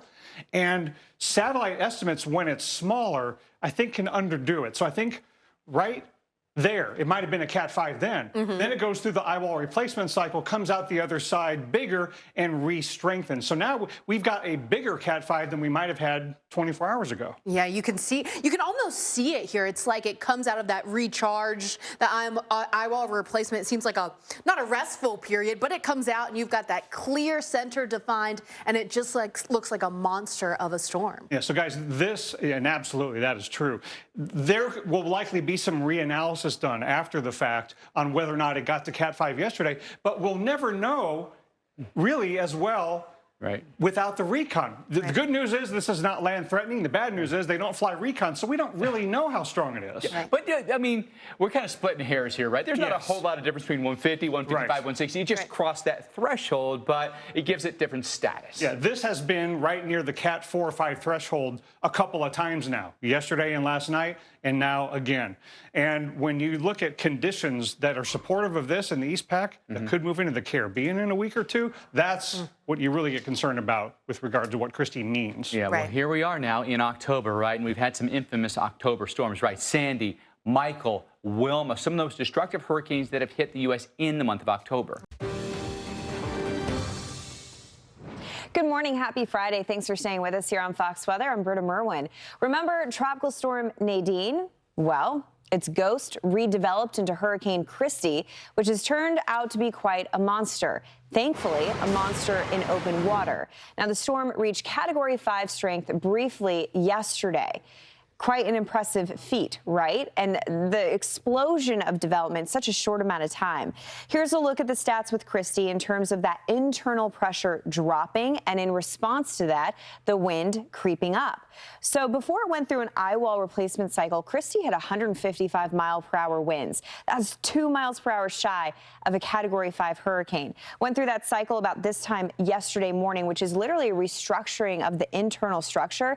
And after that process, we usually see a bump of energy, and that's when we saw the winds come up. So you can tell there, winds going up to 160 miles per hour yesterday evening, and there you have it, a Category 5 hurricane. Now, of course, these winds are being estimated. The hurricane hunters are not flying this because it is not going to be making landfall. It looks a monster on satellite, and you can actually see where it goes through that eyewall replacement cycle. The eye actually clouds through, and then when it comes out of it, it's like it clears out like a stadium. It's crazy the effect you get after that eye wall replacement cycle. And you also notice towards the end here, as we have Christie hooking up towards the north, the eye clouds back over. Yeah. It's not an eye wall replacement cycle. It's starting to weaken. Yeah, and you got some dry air on the backside of that. Take a look at that. You can see that where it's lacking in that structure on the backside right there. Boom.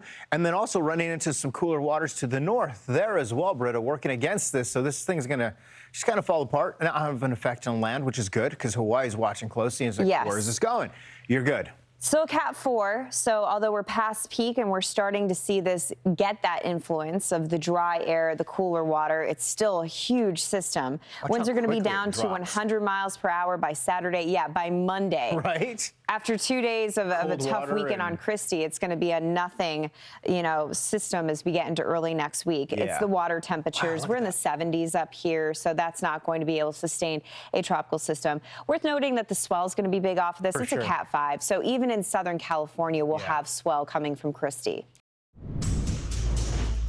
It has been 1 year since Category 5 Hurricane Otis battered Mexico. This look at Acapulco as Otis's winds became very intense. And over 98% of homes and around 80% of hotels were damaged around the Acapulco area, still recovering to this day.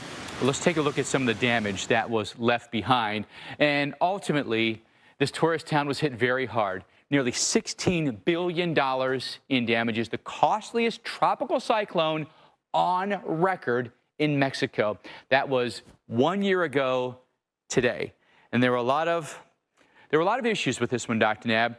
One being how much Otis overachieved the forecast. It wasn't even close to what ended up happening. No, it was the strongest landfalling hurricane in the Eastern Pacific Basin since the National Hurricane Center took over operational forecast responsibility there in 1988. And they and the models and we, all of us, the models and the humans, we did not forecast this rapid intensification very well at all. And I think that contributed to the death toll and to now it would have still been just as costly. I mean, this was the most expensive hurricane in Mexico, one of the most expensive natural disasters in Mexico's history.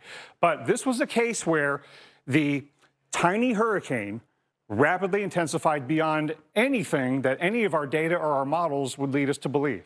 It did something, very similar to what we just saw with Milton, ramped up in a heartbeat. Almost everything happened within 24 hours or so. Yeah, it was a remarkable intensification. It went up 100 miles per hour in 21 hours. Now, it was one of those tiny hurricanes that are harder to get a handle on when you don't have a lot of data. I mean, near the coast of Mexico, don't have a really robust radar network, sparse observations over the ocean. The hurricane hunters didn't go in until it was already underway. So you want to hope that if something like this were to happen close to the U.S. coast, that we'd have better data, but it's still a possibility. And Milton is a good example of how this could happen. In fact, you might be thinking, well, Otis's intensification, well, that was way over and above anything that could ever happen in the Atlantic or Gulf. It happened this year. Milton went up 95 miles an hour. In 24 hours, 110 miles an hour in just 27 hours. So what if Milton happened close to the coast? Right. You think about these high population centers, Acapulco or Tampa, all right? We're doing the comparison there. How difficult is it to keep people protected when something is happening on your doorstep and so intensely? Yeah, if you're forecasting a tropical storm or a Cat 1 or 2 hurricane and all of a sudden you get a Cat 5, not enough people would have been evacuated. A lot of people would have not only been at risk for the storm surge, but would have been just like in Acapulco, we have a lot of high rises on the Gulf Coast of Florida. So if this Otis situation happened with Milton close to the coast, a lot of people would have been in those high rises where you get a category stronger on the 20th floor, and the windows and the contents could have been blown out. We could have lost a lot of lives that way. We would not have been sufficiently prepared. We've gotten much better at track forecasting and intensity forecasting over the years. How do storms like this slip through the cracks, and how can we forecast them better in the future? Both Otis and Milton were tiny. They're harder to get observations and harder for the models to represent. So let's not wait for congressional action after a Milton thing happens close to the coast like Otis and fund better forecasting and data after we have an Otis happen here in the U.S. Let's do it now. Yeah, it seems to make sense, and the disaster's not getting any cheaper. That's for sure. Dr. Knapp, thank you.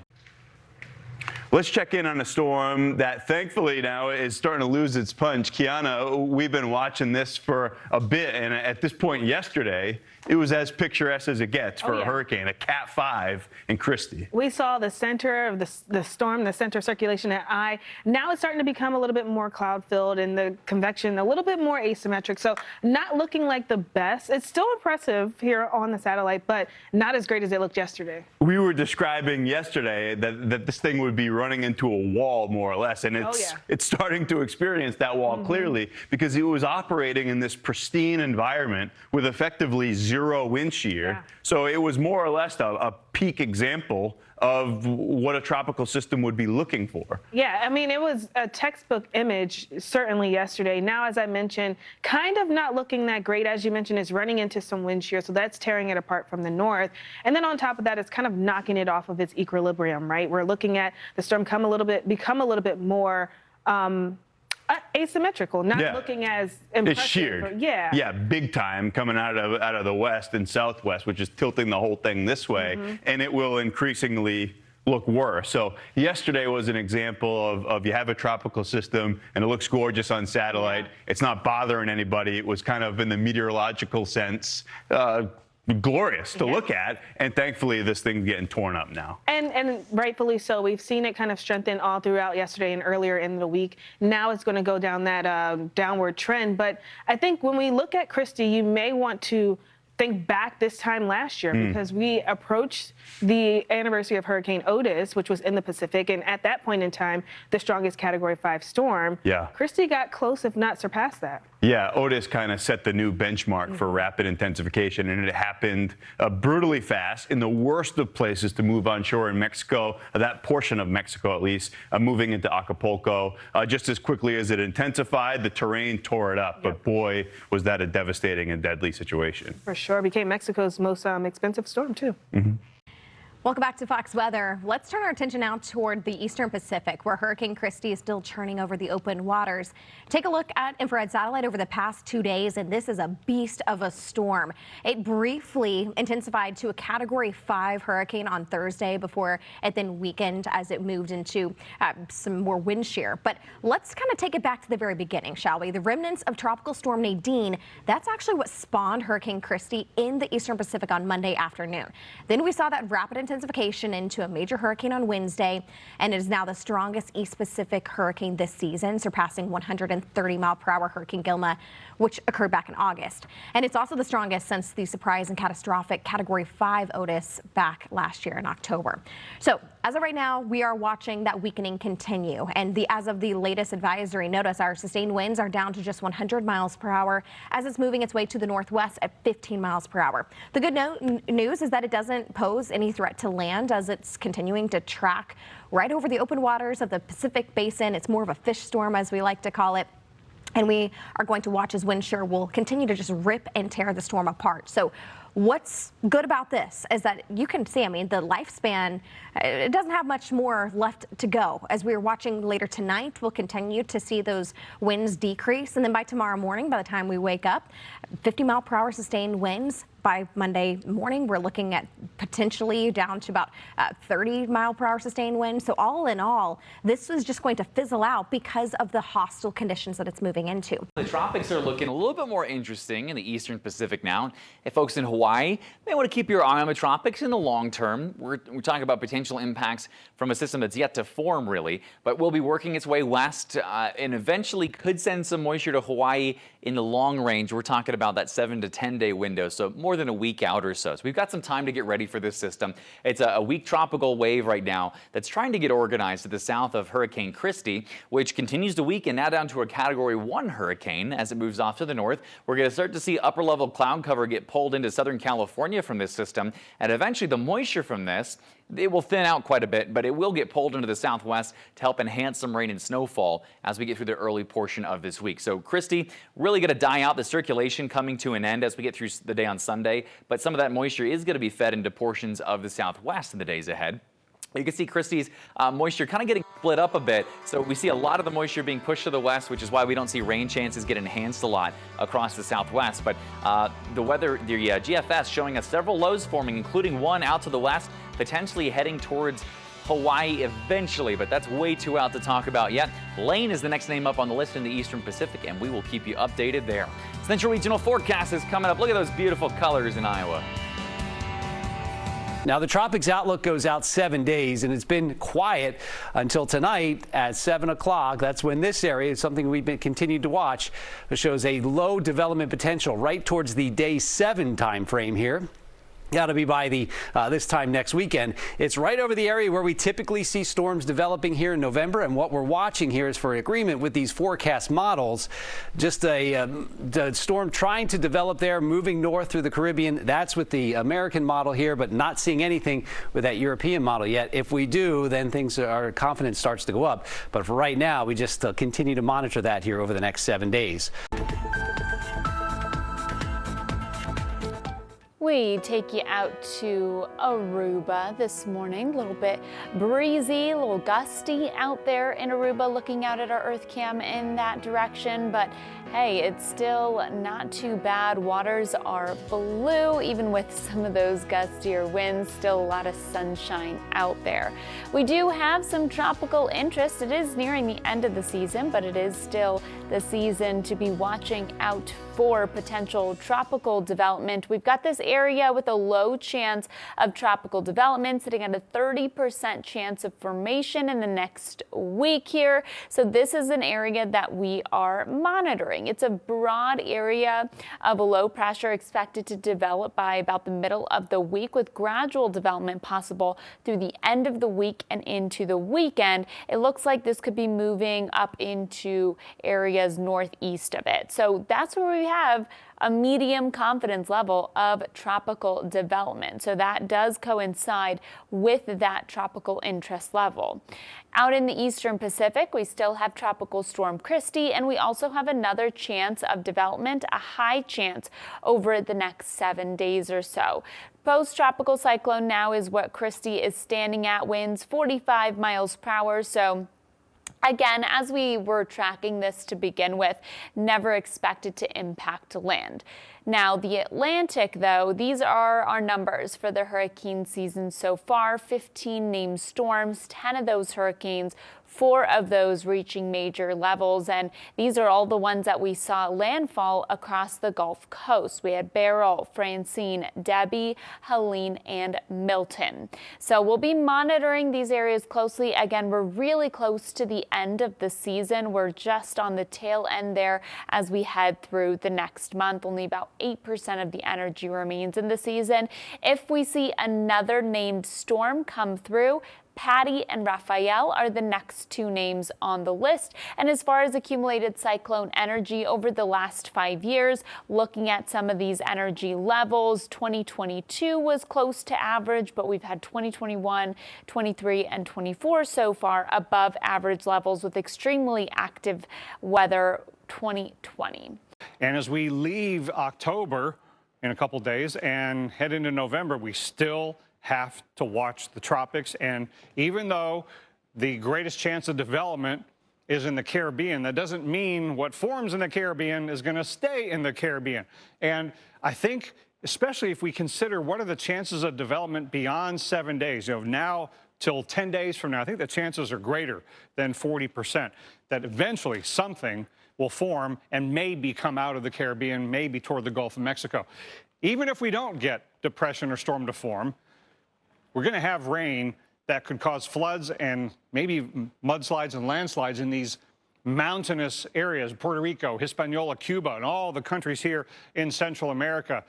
This time of year, we're prone to tropical and non-tropical systems kind of getting together to tap into the warm water of the Caribbean that's warmer than average and warmer than most past Novembers have ever been. The combination of tropical and non-tropical weather systems can produce a lot of rain-induced problems and could eventually lead to some tropical storm or even a hurricane forming. upper level high over the Western Caribbean, but an upper level low into places like Hispaniola. So that could start to get some non-tropical low pressure. The color is showing you the low level spin. That could get going, and that could contribute to the rain-induced flood and mudslide problem, along with some tropical energy, and they could all kind of work together. So it could be a very sloppy, lopsided, hybrid kind of system this weekend near the Greater Antilles, but with upper level high pressure to the north. That could steer the whole mess westward, and eventually the shear weakens again. And could it get into the Gulf of Mexico eventually with weak shear? So eventually this could become a fully tropical system. It just might take a while. So heads up, don't tune out the rest of this weekend over the weekend, because as we leave the weekend and go into next week, all the models suggest something could be coming into the Gulf of Mexico. The hurricane season still far from over. Sí, precisamente esa zona que estuve vigilando ya aumentó bastante la probabilidad, se mantiene un 70% de que se forme ese centro de circulación. Tan pronto como para este fin de semana podríamos ver en aguas del Caribe una depresión, incluso una tormenta tropical. Pero el día de ayer también tuvimos otra actualización en el tiempo, y es que tenemos 12 disturbios más, tormentas desorganizadas que vigilar. Estas tienen muy baja probabilidad y de hecho estas no nos preocupa porque se mantienen muy lejos por el norte del Atlántico, pero justo hacia el norte de Puerto Rico tenemos una pequeña zona con 10%. Lo que podría pasar es que esta interactúe con esta que ve en pantalla, que tiene ya una probabilidad de un 70%, y luego sigan moviéndose hacia el norte, intensificándose un poquito más ya para lo que es el lunes en horas de la tarde, y luego podría estar haciendo una pequeña curva, probablemente acercarse hacia el sur oeste de la península de la Florida. Por supuesto que es un pronóstico que esto podría cambiar, pero les cuento que este es uno de los modelos y cada vez se acerca más hacia nuestra área de cobertura, así que debemos prepararnos para sí o sí recibir lluvia, humedad tropical, y para ya la próxima semana, desde martes, incluso miércoles y jueves, la actividad de lluvia estaría incrementando a un 40%. Además que las condiciones en las playas del oeste de nuestra área de cobertura, es decir, todas las playas de Tampa, podrían estar bajo múltiples alertas marítimas. Thanks for being with us on Weather Unfiltered. Let's flash back to this summer.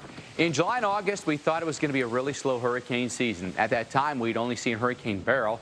It made landfall in Texas in early July as a Category 1. Wouldn't be until 6 weeks later another hurricane came into the Gulf. That was Hurricane Debbie, making landfall near Steinhatchee, Florida. Then things actually turned pretty quiet. But it was in late September and early October. It was back-to-back hurricanes hitting Florida. First, Hurricane Helene, a storm that caused catastrophic damage all the way into the Appalachian Mountains. 2 weeks later, Hurricane Milton, and it tore across the Florida peninsula, leaving millions in the dark. Now, we've put a lot of the season behind us, but today is November 1st. We've got 1 month left of official hurricane season, but look at all the storms that we've had to contend with this year. 5 landfalls here on the Gulf Coast, and each one of them with their own personality seemed like each time it ramped up, you know, the effects that we saw. But all these red names here, all the storms that we've seen so far, a lot of them occurring in and around the U.S. or the islands here. And so this, of course, is why we've had so many places that have been affected by the storms, because they formed close to land. So we've had 15 named storms. 10 of those have been hurricanes. We've had 4 major hurricanes. You take a look at these numbers here. This is the average that we've seen over the last 30 years, and we've exceeded all of these, right? These were the forecasts. Now, the forecasts, admittedly, they were really big, right? We had some huge numbers, especially for a number of named storms. We're probably going to underachieve here, but we may come close to this one or this one. Just depends maybe on what November does. Does November bring us, you know, a surprise or two? But historically speaking, almost all of the season is over at this point. Historically, 6% of activity happens from this point forward. So November usually doesn't produce huge numbers of storms by any means, but it can produce. And these are the locations that have formed storms since 1950, the satellite era in essence. Only one has formed in the Gulf of Mexico, by the way, but a lot of them formed down here in the Caribbean. You can get quite a few storms that form out in the Atlantic as well. But when storms form, you know, closer to land in the Caribbean here, they tend to drift northbound and then go northeastbound. But if something forms down in here, it's most likely going to hit land. So could that happen maybe over the next week or 10 days? Here's Alex and Dr. Nab with more. Because we are still watching our area in the Western Caribbean. Of course, increasing odds of development with this one, Dr. Nab, and increasing likelihood that we could see this get into the Gulf, too. Yeah, and if you are starting to say, well, this Western Caribbean thing is future Patty, hold on a second, because there's an increasing chance of a subtropical system forming in the northeastern Atlantic. Does that snatch the name? It might. So this might end up being Rafael if Patty is used up first. So just a possibility we get our 16th and 17th named storms of the year. But regardless, whatever name it gets. So if we hear Patty, though, we don't necessarily assume right away it's this one. You've got to, check the facts and first. So a lot could change over the weekend, including the fact that half of this 80%, about 40% chance that this forms before the weekend is over. Right, and this would be, at the very least, bringing some heavy rain to parts of the island.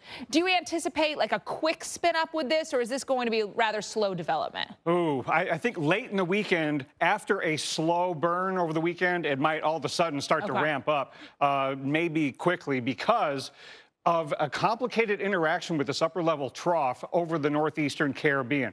Now, you might think, oh, that's just going to produce a lot of wind shear. Well, yeah, but it's also going to interact with this broad low pressure in the southwestern Gulf in a way that could kind of sling it northward before it heads toward the Gulf and add some lift and rainfall potential along the way. All right, so heavy rain across a lot of our Caribbean islands, including some of these areas that could be a little bit flood-prone, flash flooding with terrain. Already had some of that problem in Puerto Rico, Dominican Republic today, but Jamaica, Cuba could be in the mix. And if you look at the hurricane hunters' tentative plan to go into this on Sunday, you realize that's the time that we need to have a plane out there to see if it is starting to spin up. I think tomorrow it probably won't form, but Sunday is the first day that that's possible. So look at all of the colors representing low-level spin from our southwest Caribbean low to this trough that's near Puerto Rico. That's the non-tropical part that's going to go over the greater Antilles. But here comes our southwest Caribbean low that gets kind of slung northward toward Jamaica. That's when Sunday into Monday things could start to spin up as the shear starts to weaken. So you've said you wouldn't be surprised to maybe see even a potential tropical cyclone by the end of the weekend. Yeah, so whenever those other countries want to get up tropical storm watches for the arrival of something on Monday, could that happen over the weekend where advisories are started because of those watches having to go up, and then that could create a cone that's probably aimed some way, shape, or form toward the Gulf of Mexico. And then the Gulf of Mexico, obviously, that has a lot of people's ears perking up because, we talk about something that gets into the Gulf making landfall. There will be some shear to fight, so does it completely survive if it gets into there? Yeah, and that trough west, ridge east pattern over the continental U.S., how much will it steer it toward the Gulf Coast of the U.S.? How much will it shear it along the way? So the Euro is definitely suggesting a little bit of both, making it work toward the Gulf of Mexico, but maybe weakening along the way. But that's only one possibility. We got a long way to go. That's next Saturday, so obviously a lot to watch. Yep, and the GFS has generally similar outcomes, but holds on to a stronger system that stays farther to the south. But something could eventually come north toward the U.S. All right, a lot to watch. Dr. Knapp, thanks so much. We'll be right back.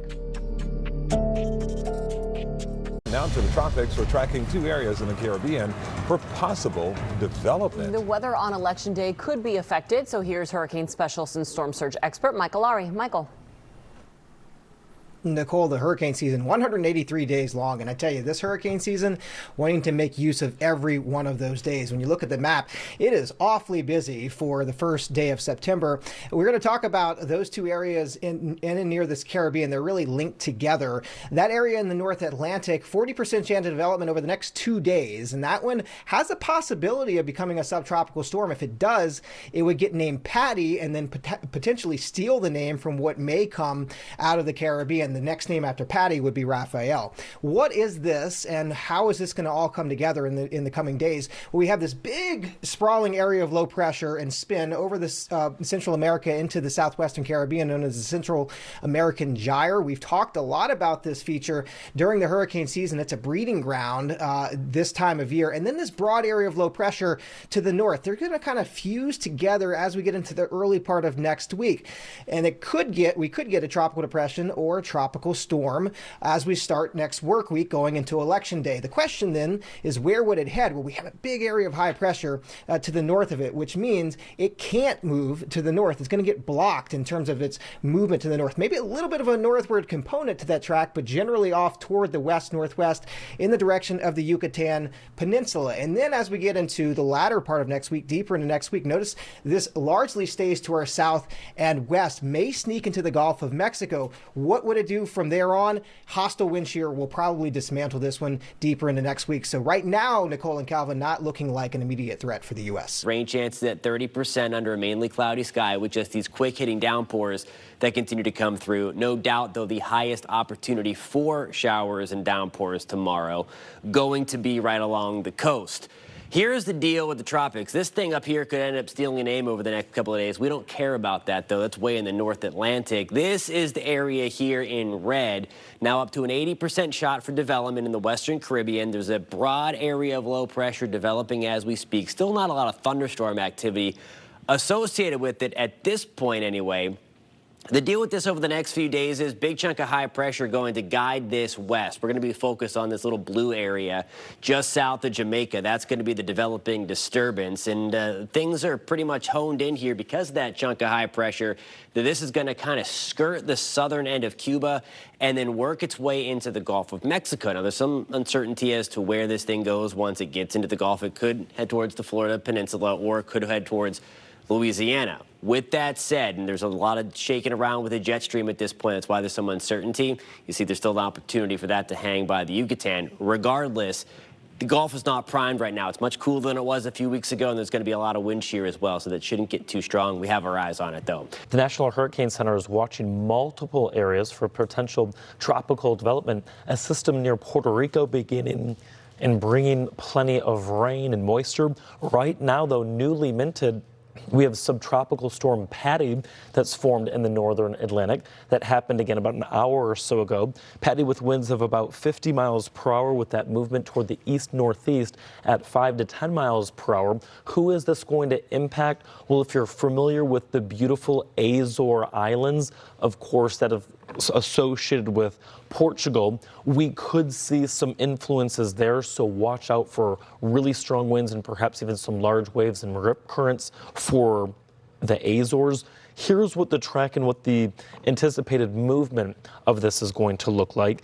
We're expecting for Patty to move right over the Azores. You can see that with, again, 40 to 50 mile per hour winds today through tomorrow on Sunday before making a beeline toward Portugal. So if you have any plans, maybe you're going to beautiful Lisbon, Portugal, capital city there. We're expecting to see showers and, of course, thunderstorms and a lot of wet weather for friends and family in Spain. So heads up if you plan on heading out to, say, Madrid, Toledo, the whole 9 yards, because that's going to be an area we're watching carefully.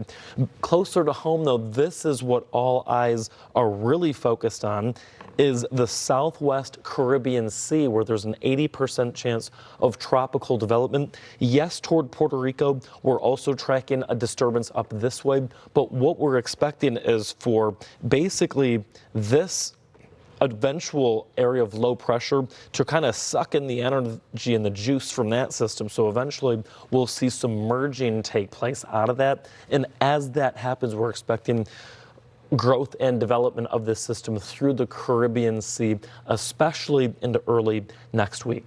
So any sort of vacation plans that you might have to the Turks and Caicos, Jamaica, even parts of Cuba, Dominican Republic, and Haiti, we're talking to you. These are going to be areas where we see that uptick in tropical development. So for you, what that means is tons of wind, tons of rain on the way. Unfortunately, I think that through parts of Cuba, we could be talking about some flooding. Here's what things look like. I want you to keep your eyes basically on this. This is where we're expecting for that center of circulation to form. So let's follow it through not only the Caribbean Sea as it makes its way toward, again, Jamaica here. You can see where beautiful Haiti is. That's on the western side of the island of Hispaniola, the Dominican Republic. And here's what we're anticipating is basically for this energy to kind of move right on through. We'll have to watch this land interaction because as tropical systems interact with land, they tend to lose some of their gusto, some of their strength. Unfortunately, in places like Cuba, the last thing we need is even more rain, but that's exactly what we're expecting. Note that that energy is forecast by some of our models to then move into the Gulf of Mexico. So by next week, I think that a lot of folks that have interest along the Gulf Coast need to be just aware of this and just need to kind of keep a close eye on it and keep it here on Fox Weather as we track this out through next week. Yeah, great advice. So this is the entity we are watching very closely. This right here has a 10% chance of development over the next 7 days, but what we expect is that it will just be absorbed into the circulation of this potential stronger area of low pressure. So right now it has a 70% chance of developing in the next 2 days, 80% in the next 7 days. So it's been a slow mover. We were watching this area a week ago, but in time it is expected to pick up some speed. So Invest 97L moving to the northeast at 8, max winds at 25 miles per hour. So not much to talk about right now, but in time we do believe it will organize and grow in strength because it's over very, very warm waters of the Caribbean, anywhere from 85 to 88 degrees. So this model, this is the American model, showing it moving kind of northeast, but then taking a turn more to the northwest. And we're going to see an area of high pressure building in, which will help keep it to our west, but it's likely could go very near the Keys and then out in the Gulf of Mexico. It will increase our rain chances Tuesday through Thursday. We're also watching subtropical storm Patty way out there. Patty is headed to Portugal by Tuesday, so the Azores need to be prepared for some stormy weather tonight. After that, not much else to do with Patty. We didn't think Patty was going to organize that quickly, but now it actually set us off a letter in the naming convention for the names of the 2024 hurricane season. So Patty making its way eastward towards Europe, and we are now still keeping track of that 80% and 10% zone within the Caribbean. So let's actually take a check in on Patty. Right now holding 60-mile-per-hour winds as subtropical storm Patty. And reason why it's called subtropical storm is because we're not really seeing that wind centered around the center of it. It's actually further out along the outskirts of what we're seeing with Patty. Also not seeing a very symmetrical storm either, which is why it is called subtropical storm Patty on this one. But this not going to be affecting the U.S. whatsoever. That's the good news right there. It's actually going to continue to make its way eastward. It's actually going to be bringing in a good amount of rain across Portugal as well as parts of Spain as well. Again, no impact to the U.S. That's good news right there because we have Rafael to focus on. So again, Patty got the storm name across the northern Atlantic, and now we're going to be keeping an eye on future Rafael coming up within the next couple of days. So right now, 80% chance of seeing some tropical development within the next 7 days, 70% chance of seeing that tropical storm development throughout the next 48 hours. So what we can see is a broad area of low pressure, little clusters of thunderstorms slowly going to start to organize. So we could see a tropical depression by the end of the weekend, most likely going to be seeing tropical storm Rafael by the start of the work week. But I don't think it's going to actually get too much stronger than tropical storm strength, but it is going to be bringing in a good amount of rain as we take a look towards the middle of next week. Here's what we're talking about though. These are the clusters of thunderstorms of what we're talking about. These little clusters right here in that 80% chance and that 10% chance, just a little swath of warm water could possibly allow these thunderstorms over here to generate a little bit more, but those two are actually going to come together before they actually make their way into the Gulf. We're not done with the tropics. Yes, we're watching something that could quickly become, might even already be a tropical depression and maybe even a tropical storm. This is the area, we have an also area just north of Puerto Rico, brought some flooding rain at the end of last week here, but now this area is going to probably absorb some of that energy. 90% chance over the next really 48 hours of becoming a tropical depression or a storm, but it also could be a potential tropical cyclone as it moves through the western Caribbean in the northwest kind of flow, and eventually could end up in the Gulf of Mexico. All the models are in agreement. Something is going to form, first impacting Jamaica, the Turks and Caicos, then eventually into the Gulf of Mexico. When it's there, well, guess what? We have the U.S. on tap. So once it moves north of Cuba, expect impacts as early as perhaps the middle and latter part of next week. Hurricane hunters, U.S. Air Force reserves have just left Biloxi. They're going to head in there, do multiple passes throughout the day, and we could see this upgraded to a tropical storm. The next name would be Rafael. European model, which has really come on board with this, is showing some spin moving across Jamaica, then the Turks and Caicos, and then into the Gulf as we head into the middle of the week. And right now, that's where the position is. As of Thursday, end of the week, we could see perhaps some impacts with this system on the Gulf Coast. All right, that's the European model.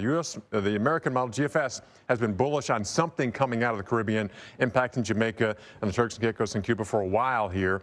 this position a little farther north than the European, but bottom line, outside of that, it kind of meanders and also bringing impacts to the Gulf Coast.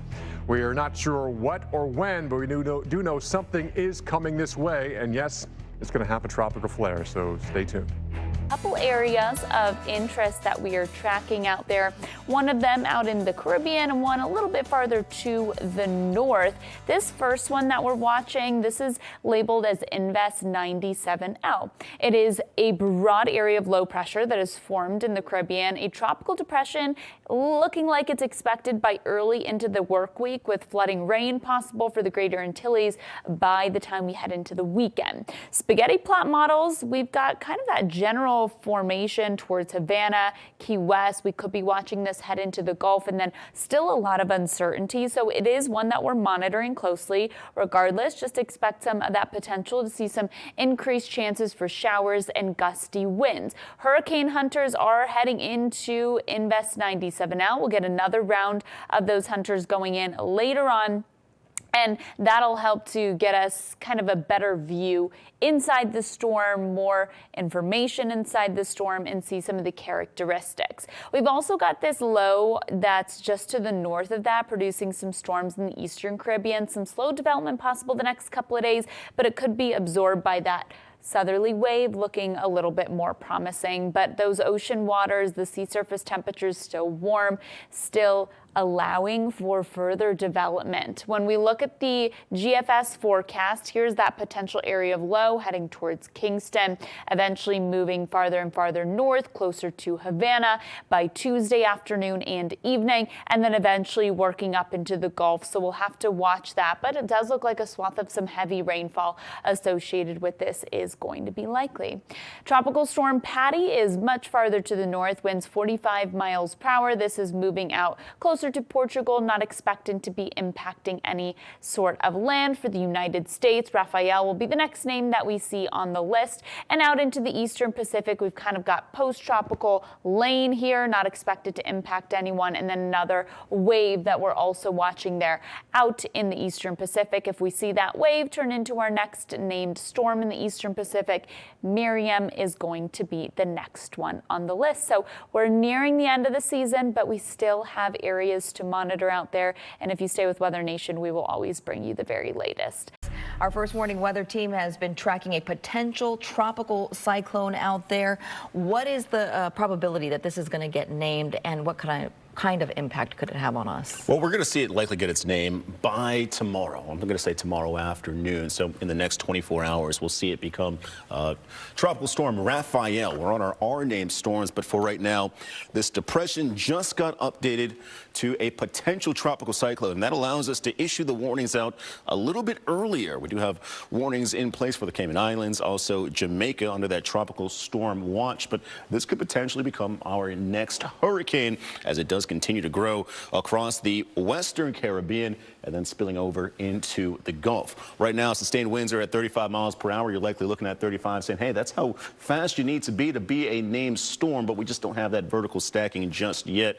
We will get there, though, and here's what the hurricane hunters, the Air Force mission that just flew by, did find. Fastest winds were up to 35 miles per hour, and its pressure down to 1,000 millibars. Now, as we take a look at its track, likely moving over Jamaica by Tuesday early on, as it is a named storm by then, and then across Havana here in Cuba.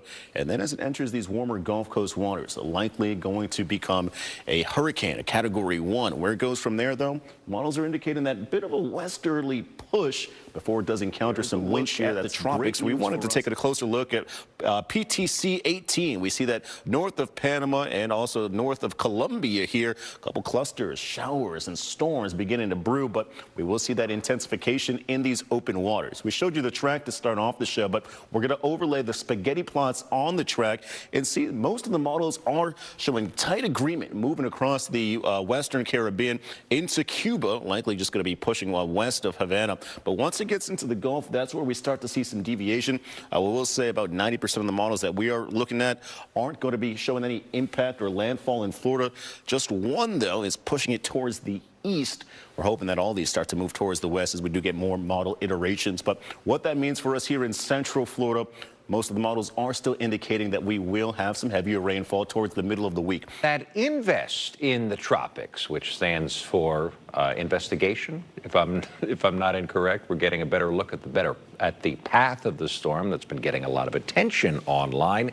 Meteorologist David Nazario, is in for Samara tonight, pinpointing not just this, but a few other things in the tropic. David, a lot going on. Yes, indeed. Eric, thank you very much for the lovely segue. So actually, to tell you the truth, we've gone from invest to PTC, potential tropical cyclone number 18. So we are deep in the hurricane season. We are deep down the alphabetical list. This is likely to become Rafael here very soon. And this is also a very interesting setup right here.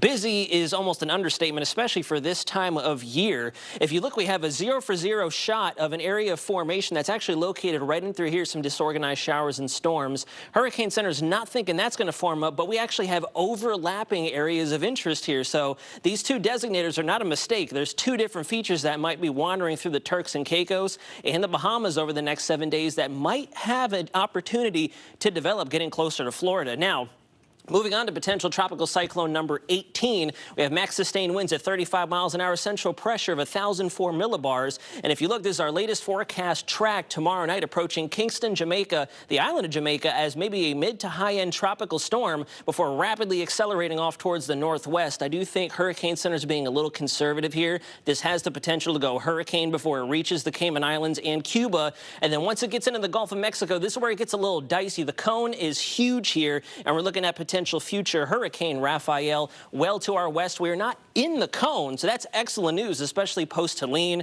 post-Milton, but we're definitely going to keep an eye on it. As you brought up earlier, take a look at these spaghetti models. So we are locked in pretty much through the Caribbean, through the Cayman Islands, Cuba, and into our way into the Gulf of Mexico by Wednesday and into Thursday. But then look at how they fan out here. Now, I know we're into pretty good amount of convergence agreement that Louisiana or Mississippi might be the target zone for future Rafael, but I'm not liking the spread here. I think everybody from Florida all the way through to Louisiana are definitely going to want to keep an eye on this, at least until we get another 12, 24 hours worth of data and reconnaissance data plugged into our models to really hone in and pinpoint what this feature is going to do once it gets into the Gulf. Back to you.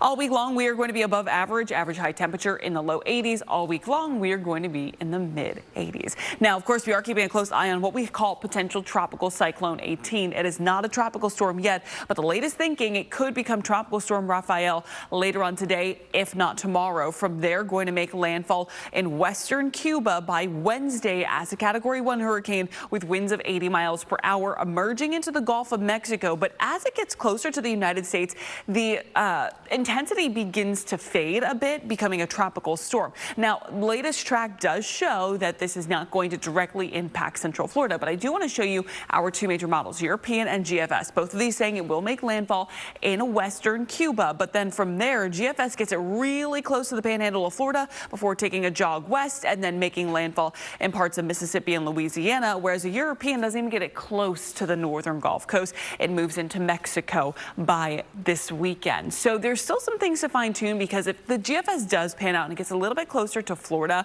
we could see some effects here. Rain chances would likely go up for Wednesday and Thursday. Right now, though, we have about a 40 to 50% coverage as we continue to watch this system. Friday, Saturday, Sunday, things go back to normal. Towards the end of hurricane season, but we have a few things popping up on the computer models. In fact, if you were sleepy this weekend, kind of tuned out, we have Patty on the board, the 16th named system of this season.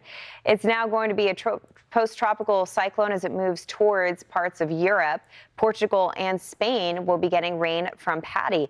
It's interesting because Patty actually started as a subtropical system because it was locked up with an upper level low. So not purely getting its energy from the warm water, but something that was non-tropical. Then it made the transition to a tropical storm, and now it's going to be a dying system as it moves off into Europe. You know, Spain has been in the headlines a lot lately because of the flooding. This is additional rain, so we'll have to watch it. but again, that is something that we'll have to continue to monitor. Meanwhile, outside of Patty, we do have other systems. We talked about PTC number 18. That's going to be our main leading story this entire week. But we also have an area to watch that is marked just off to the northeast of Haiti, the Dominican Republic, and north of Puerto Rico. Computer models like to develop that system. In fact, they favor that that's going to become our S-named storm. So all indications show that although we have 5% of activity remaining, it's going to be a busy 5% of that activity remaining. In fact, I think we'll probably easily mark off Sara. We'll see if we ever get to Tony. But this is a look at our season. Definitely heavily loaded on the later half. We had a late peak and a lot more action post-peak than what we saw at the beginning, which is something to say because Beryl, talk about a start. Holy cow, we had a Category 5 hurricane blasting in the Atlantic Basin before the time we finished June. But again, most of the action happening at peak and after peak. Now, I mentioned the potential here of Sara. This is what it would breed from. We'll see if it pulls together. 20% chances. So right now, Hurricane Center giving it a low chance development over the next 7 days. But again, as we go closer to this weekend, that's when computer models like to spin up something. As we take a look at the low-level spin, you can clearly identify right there. That is PTC number 18, which eventually becomes Rafael. But then we have this little piece of energy moving in just north of the DR by this Friday. A lot of computer models close that off, turning it into a system for the Bahamas, and then they spread it right through the Florida Straits. The timeline for that would be Saturday into Sunday. So the Florida Keys need to stay alert as we could be having more systems as we round out the next 10 days. Meanwhile, Patty, again, this is a dying system that will bring some rain to Portugal and Spain. Currently, the winds are at 40 miles per hour. We'll have to look out for the additional rainfall for Europe, especially considering what Spain has been through. Here's a look at the list of names. So again, we're anticipating Rafael to be named and go into the Gulf of Mexico, dying before it makes landfall in the U.S., but then also a high potential of having Sara pump out as we go into this weekend into early next week. So, Michael, we got plenty to track here. This is going to be a hurricane season that just kind of lingers on. The problem is right here. The water temps. If only those were cooler, we could say that we were done. But the reality is they're not. So as long as the dinner table is set, so to speak, we're going to have people showing up. And speaking of one last hurricane, we have some breaking news to bring to you. We now have Tropical Depression 18 here in the Caribbean. This is expected to become Rafael as this becomes a tropical storm and then a hurricane. It will get its name when it becomes a tropical storm. So right now there's a lot of convection here. We obviously have that close center as we have a tropical depression. Winds have been gusting in some of these buoys with these thunderstorms 30 and 40 miles an hour. And it is sitting over very warm water. So it's forecast to continue to strengthen, as I mentioned, into a tropical storm. That's when it'll get its name, and then into a hurricane as it makes its way across Cuba and heads towards the Gulf of Mexico. So the hurricane hunters have been out there. Look at those winds. See that? Jumping up. This is tropical storm force winds. This is hurricane force winds. And obviously they have found that closed off center. They've been sitting right in this vicinity, getting a lot of data. And this is anticipated to go north, become a tropical storm through Tuesday evening. And then to be a hurricane, it has to have winds at 74 miles an hour or greater. You see, it gets to that as we head into our Wednesday, and then that forecast still brings it into the Gulf of Mexico. The European wants to take it a little bit farther south. The GFS wants to take it a little bit farther north. So let's look at the GFS here. It also wants to intensify it. There's your hurricane coming in and then going up into, say, Louisiana and Alabama, Mississippi, those areas, while the Euro wants to push it a little bit farther west and make its way more towards Texas and Mexico. Still, if this becomes a hurricane into the Gulf of Mexico, very rare. We've only had 4 if we look all the way back into the 1960s. So as you can see, these systems diverge very dramatically. And of course, where they go depends on what's happening around them. So we'll continue to follow those systems. Of course, as we go through Friday, all of this rain is pre-tropical entity. That system won't be coming in until our Friday and Saturday, and so we are going to have some rain ahead of this system. We'll have more coming up. This has been organizing. It's a slow go, but the Caribbean a lot more conducive for development than the Gulf will ultimately be, it seems. Yeah, the weather pattern looks conducive, Stephen, and the water is very, very warm. There's a tremendous amount of heat energy in the Caribbean water up in record territory. So every expectation is there will be plenty of energy for this system to get itself organized. Here, when we look at the tallest thunderstorms, you can see there is no organization really right now. 35-mile-an-hour winds. Hurricane hunters are out there looking at it as we speak. Pressure is going down, though, so that's a sign of organization. Moving to the north, kind of expected to eventually turn and come brush by Jamaica is the expectation right now. When we look close up, we can see this organization taking place. Look, you can kind of make out kind of a curvature to the clouds now. When we look close up there, the circulation is actually up in here, and the strongest winds are over in here. We also see these wispy white clouds out here. They're kind of drifting that way. So when the wispy clouds in the higher levels of the atmosphere go in the opposite direction, that's a sign of a conducive environment for strengthening, and that is indeed the forecast. Here's how the model analyzes it. You see it's not a well-developed circulation, but a circulation nonetheless. And as I said, up in here is where the strongest winds are. And so we'll just see how this goes. But these winds may very well impact Jamaica if the storm takes the track that's expected and kind of turns to the left up toward Cuba. All right, here's the cone now from the Hurricane Center looking in the Caribbean. So here's the expectation. The idea is that it comes by Jamaica. When we talk about the AM hours here, we're talking about overnight. So it goes by Jamaica as nominally a 50-mile-an-hour tropical storm, so it's just in the intensification process. Then when it goes near the Cayman Islands, this is tomorrow afternoon, it's up near hurricane strength. That's why hurricane warning is in effect. Just a little bit of deviation. We have a hurricane moving right through the Cayman Islands, so they want to be ready for that possibility. Hurricane approaching western Cuba here.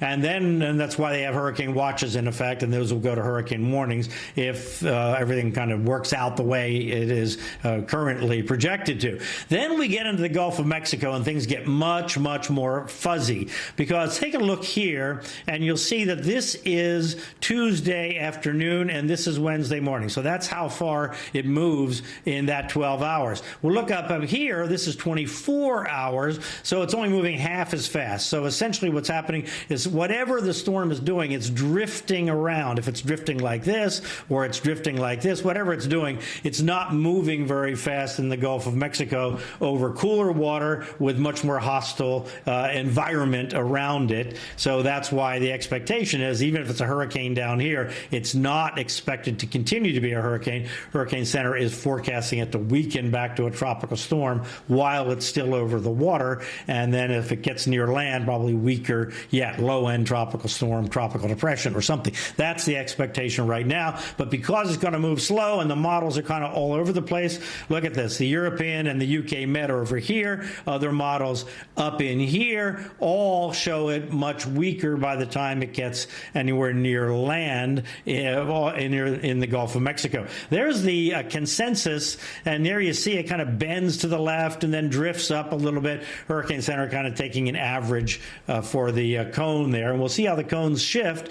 Once the system organized, the models hopefully will come into better agreement. But every time the storm is slow moving, we always expect forecasts to kind of dance around because slight variations in the atmosphere can make a difference.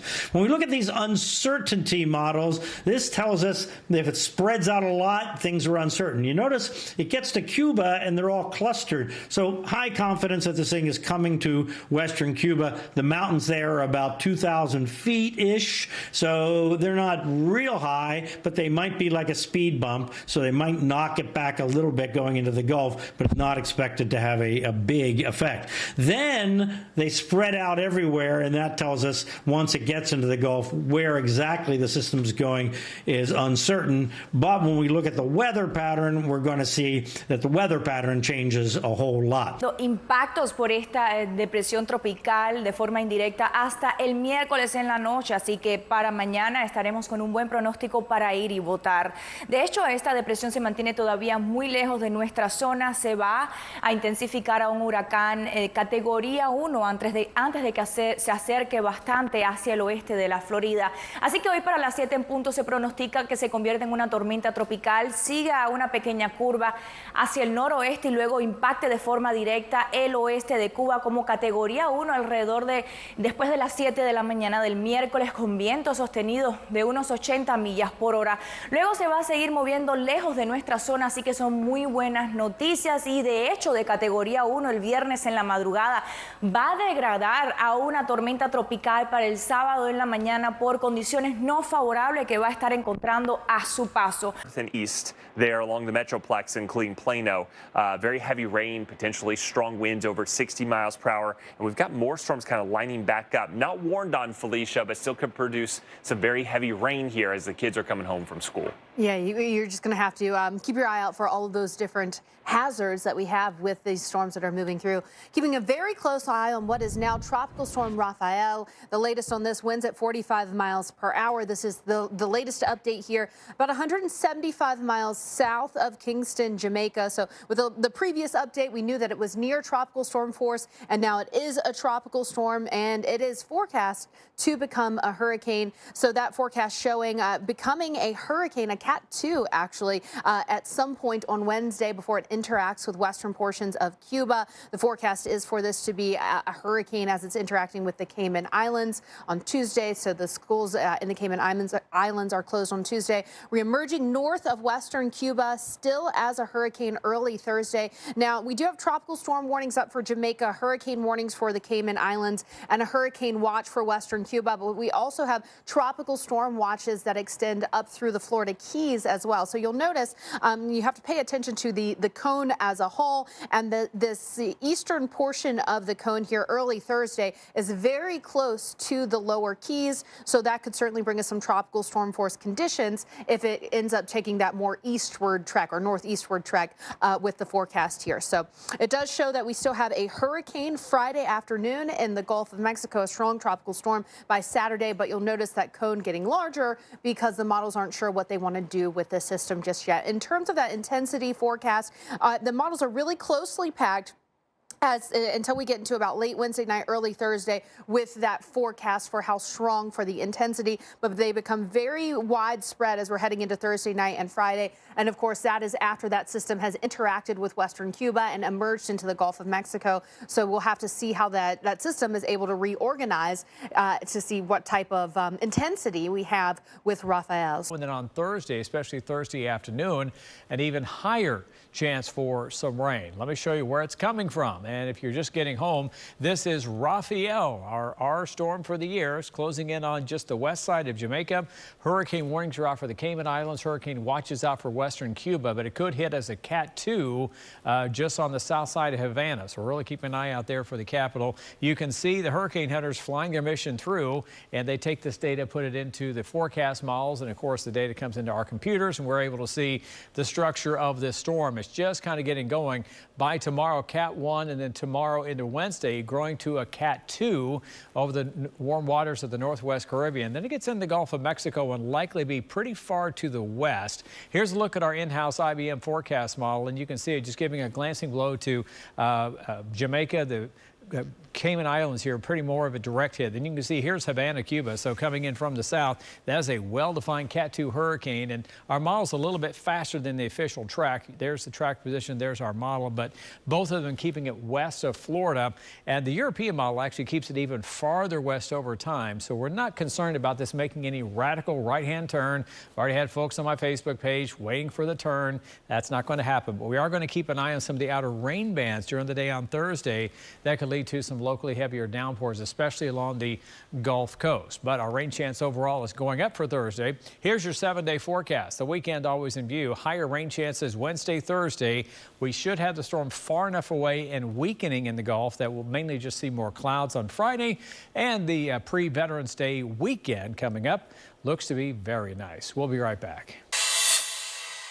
And speaking of the ocean, here's a look at Miami Beach tonight. No bioluminescence here, but still looks like a pretty decent night out on the water. What can we expect, though, in Miami Beach? Probably a lot of rain, and that's coming from Rafael as it moves into the Gulf of Mexico. But we also have another area to watch that could bring a rainier forecast to portions of the Bahamas and even into South Florida as well.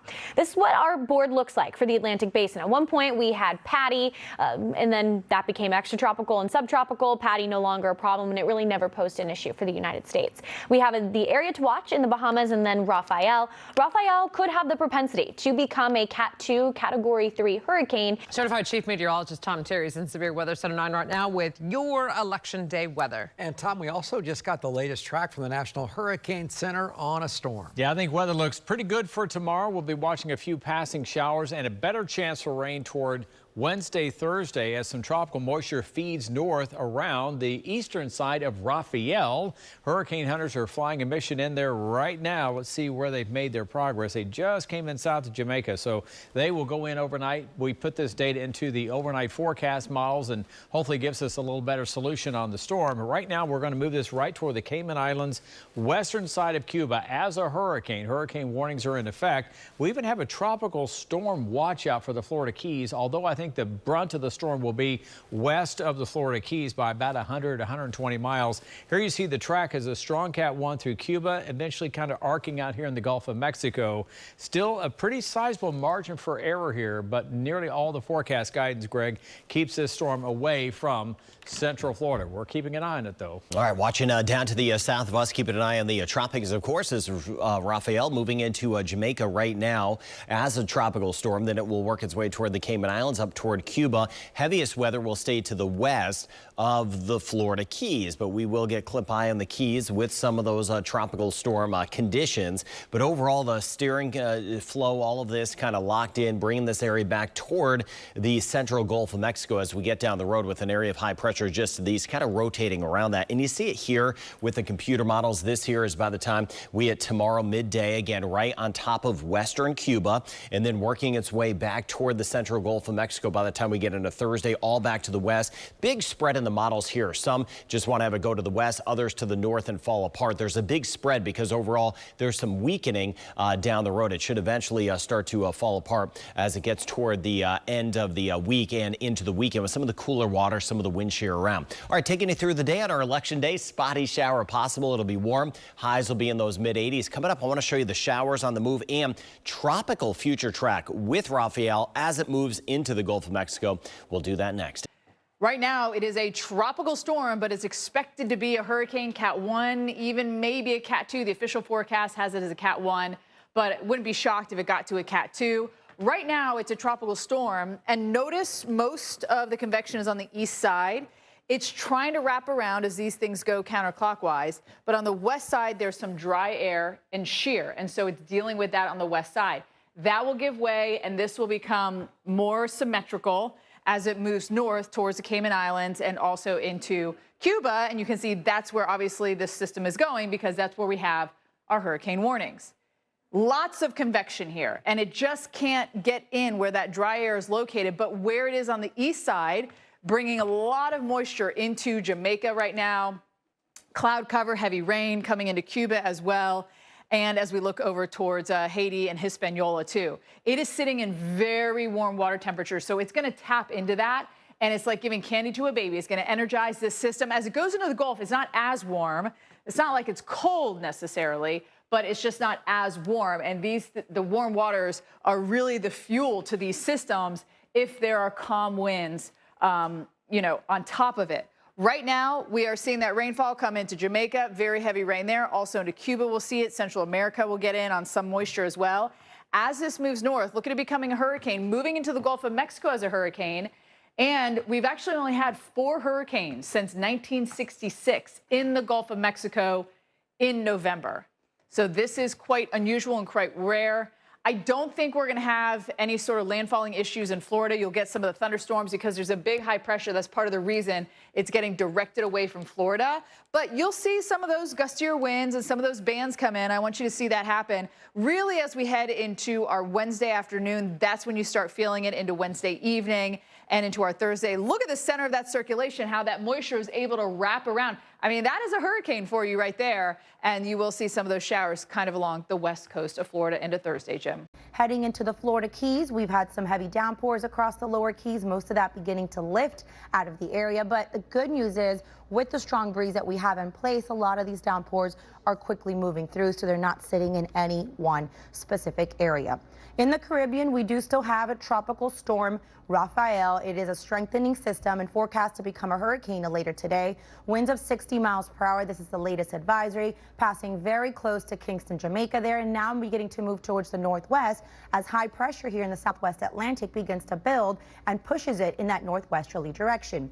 It is forecast to become a hurricane possibly tonight, if not early tomorrow, as it makes its closest approach to the Cayman Islands, then pushing through western Cuba throughout the morning on Thursday, still possibly as a strengthening system. Now, unlike what we're used to seeing, once it moves into the Gulf of Mexico, we're expecting some weakening with this system because it's going to be battling some wind shear. Normally it's in reverse during the normal earlier parts of the season. But once it is into the weekend, you can see that the cone begins to diverge a little bit, and that's because models aren't fully in agreement as to where it's going to go, if it will continue moving west across the Gulf of Mexico, or if it takes more of that turn.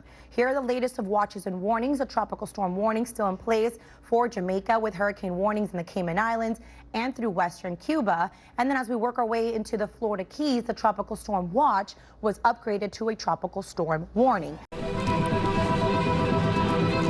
Bueno, el Centro Nacional de Huracanes pronosticó que la tormenta tropical Rafael se convertiría este martes en el 11º huracán de la temporada a medida que avanza hacia Cuba con fuertes vientos y marejadas ciclónicas. Por ahora se mantiene un aviso de huracán para las islas Caimán y las provincias cubanas de Pinar del Río, Artemisa, La Habana, Mayabeque, Matanzas y la Isla de la Juventud. Este miércoles Rafael podría afectar a los cayos de la Florida. Y precisamente aquí en Noticias 23 estamos muy pendientes del radar, siguiendo esa trayectoria de la tormenta tropical Rafael, que se está fortaleciendo. Sí, nuestra meteoróloga Madison Torres nos acompaña con más información. Madi, adelante, cuéntanos y lo que pasa por allá en los cayos de la Florida. Adelante. Bueno, pues muy buenas tardes. Ya ustedes son testigos. Hay condiciones de lluvia, cielos nublados y el mar completamente picado. Ese oleaje que está un poco movido a esta hora de la tarde ya golpea porciones de la boya de las 90 millas. Pero nos vamos a darle un repaso a las alertas tropicales, porque todo el occidente de Cuba continúa bajo un aviso por huracán, pero los cayos de Florida, prácticamente desde el centro y hasta el sur, llegando hasta el Parque Nacional de Dry Tortugas, está bajo aviso por tormenta tropical. Esto significa que en esta zona de aviso, condiciones de tormenta tropical van a sentirse en el área en un periodo de 36 horas. Y es que estamos esperando que este sistema tropical llegue, cruce Cuba a partir de mañana en horas de la tarde. Vientos de 60 millas por hora con ráfagas de 70 millas por hora, se mueve al noroeste, va a estar cruzando por el Mar Caribe, acercándose a la porción occidental de Cuba. Miren ustedes, entrando por el Golfo de Batabanó, entre algún punto entre la provincia de Artemisa y Mayabeque con categoría 1, vientos de 90 millas por hora. Por fortuna, solo los efectos indirectos se sentirán aquí en casita.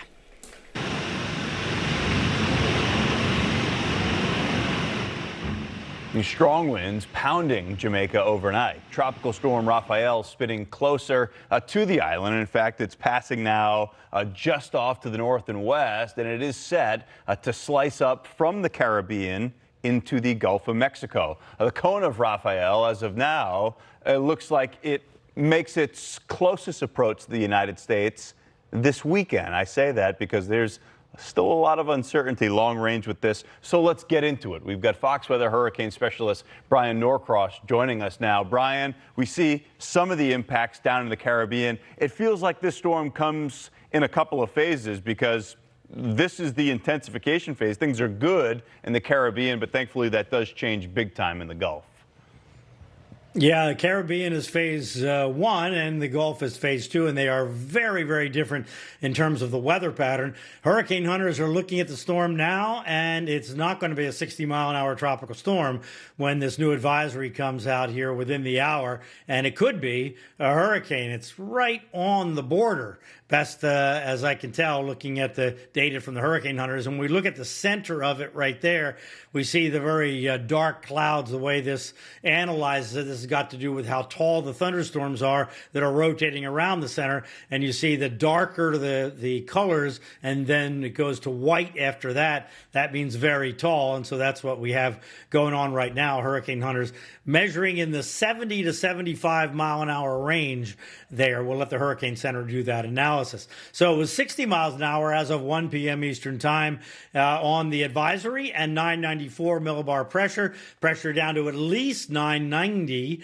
We'll see if it goes even a little lower here by the time we get the advisory out and they do the final analysis. We do have lots of moisture back here behind the system still coming over Jamaica. It looks like the moisture is going to be the biggest impact in Jamaica, although on that southwest coast where Hurricane Beryl hit so badly earlier this year, that's where the strongest winds were with this storm as it went on by. Now the winds are letting up there in Jamaica.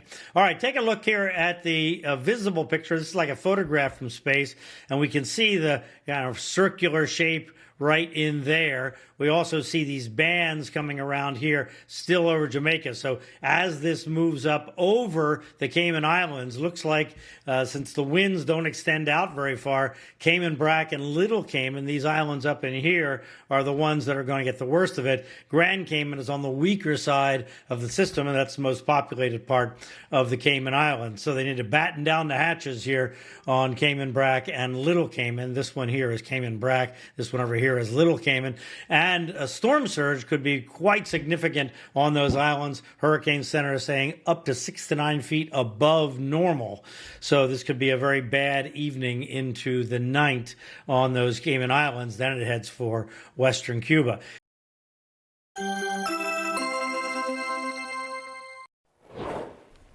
Hey there, we are back with a look for you at the tropics. That is Tropical Storm Rafael turning in the Caribbean and expected to intensify into a hurricane before making landfall in Cuba. Larissa Abreu and our team of meteorologists tracking every step of the way. Tell us more here, Larissa. Hey there, ladies. Yeah, we're continuing to track Tropical Storm Rafael, and as of the 4 o'clock update, it has intensified ever so slightly. Still, though, a tropical storm. Right now, winds with this 70 miles an hour. It is moving northwest at 15, and it's brushing up against the Cayman Islands, bringing rain and wind across that part of the world. Still scheduled to intensify as it moves north and away from the Cayman Islands and then strike western Cuba, at least as a Category 1 storm. That's where hurricane warnings are already posted and in effect. By Wednesday afternoon, we could be watching a landfall here with winds up to 90 miles an hour. Now, once the hurricane gets ejected into the Gulf of Mexico, this is where it is going to be running into wind shear, running into cooler water and drier air across the Gulf of Mexico, which is why it'll weaken once again. But we have to talk about right here at home. Notice the blue across the dry Tortugas, the lower and middle Keys, the blue representing a tropical storm warning that is in effect. And we do anticipate tropical storm force winds along the Keys and the dry Tortugas, especially as we head towards tomorrow, Wednesday. So as the system makes its closest approach to South Florida, winds will begin to kick up, and it will be clipping places like Key West Wednesday, and then eventually conditions will dry out as this system continues to move and weaken off to the north. All right, our first warning weather team keeping a close eye on the tropics and Rafael out there. On the verge of becoming a hurricane. I think if it's not at 7, it'll be by 11 o'clock. They will have a November hurricane, which is pretty unreal if you think about it. Still not coming here, No, though. yeah. That was going to be my next point. Okay. But you beat me to it, Michelle, because I kind of had a feeling you're good at that. Tropical Storm Rafael on the verge of becoming a hurricane, and as Michelle just said, not coming our way. I got to make that very, very clear. This one will move into the Gulf of Mexico, and then the upper level wind shear will take its toll, along with somewhat cooler waters here. Down here, we're in the middle 80s. Up here, we're in the middle to the upper 70s, and eventually this is going to get very close to Louisiana and or Mississippi. That's where we think landfall could be Sunday or Monday. And you can see we do have tropical storm warnings down towards the Florida Keys. That's the closest it will get to Central Florida with regards to warnings. Latest tracks today, 2 camps, one off towards the west, the other kind of honing in on Louisiana, Mississippi, and or Alabama. And there's a good reason for that. When we take a look now To set up the dynamic here, we have the storm system coming to the north. We have a front dropping off towards the south. That's going to increase the wind shear. It's going to bring in some drier air, and that wind shear is going to start to tear things apart there as we go through the back end of the weekend, and we have somewhat cooler water. So all three of those entities there are working against Rafael, which is some good news. They do need the rain in Louisiana and Mississippi, so they'll take that. For us, we'll get a little bit of rain, not a whole lot. I'll break that down for you straight ahead. Now, special advisory has just been issued. And so when you look off here, this is Rafael as it climbs closer and closer to the Cayman Islands, the little Cayman Island, making impacts in Cuba, out towards Key West and beyond. What we have just seen is a new special advisory coming in. It is now intensified into a Category 1 hurricane. That means it has sustained winds at 75 miles per hour. You're looking at the forward motion of this, the movement at 15 miles per hour. So truly the only thing that has changed out of this is the pressure millibar dropped 1 and the wind speed went up 5. So now we're at a Category 1 storm, and we're closing that gap to the little Cayman Island. It's only 20 miles away from this tiny little sliver that you see right there. So remember, more than half of the eye has to move over that in order for it to make an official landfall. That's a tiny island, so I don't know if we'll have that as the official landfall site. That could be something that happens overnight. But what we do know is the reason why it is reaching a Category 1 hurricane status is because every single atmospheric condition and even surface condition is favorable right now. A late season storm that is intensifying is because of the low wind shear, a favorable environment, the warm water that's more indicative of September and October-like temperatures when you're talking about the upper 80s, and why you're looking at Cayman Island, Western Cuba, the capital Havana under a hurricane warning. Notice Key West, tropical storm warning that is in place. Thanks for staying with us. Rafael is a strengthening hurricane. Max winds up to 80 miles an hour now, and became a hurricane about 3 hours ago based on NOAA and Air Force Hurricane Hunter data. That's how we know that. Just near Little Cayman. It's passing to the east of Grand Cayman, so at least it's sparing that largest populated island of the strongest winds this has to offer. Moving northwest at 13 miles an hour, no changes to the watches and warnings. Still have the hurricane warning up, obviously, for Western Cuba, and still the tropical storm warning for places like Key West and Dry Tortugas. Latest track and intensity forecast has it crossing Cuba during the next 24 hours and then emerging north of Western Cuba by, say, tomorrow evening around 7 p.m. Eastern time. Could it get a little stronger than 90 miles an hour before getting to Western Cuba? That's a possibility. Latest intensity forecast barely holding on to a tropical storm before getting to, say, the Louisiana coastline. So it may not make landfall as a tropical storm, but it will move westward and weaken because high pressure to the north is steering the low part westward, and upper level winds are taking the upper part and trying to move it northeastward. So that's why it is going to weaken significantly. And what gets to the northern Gulf Coast near the end of the weekend is a low level, weak version of what it is now. Thanks for staying with us. Have a good night.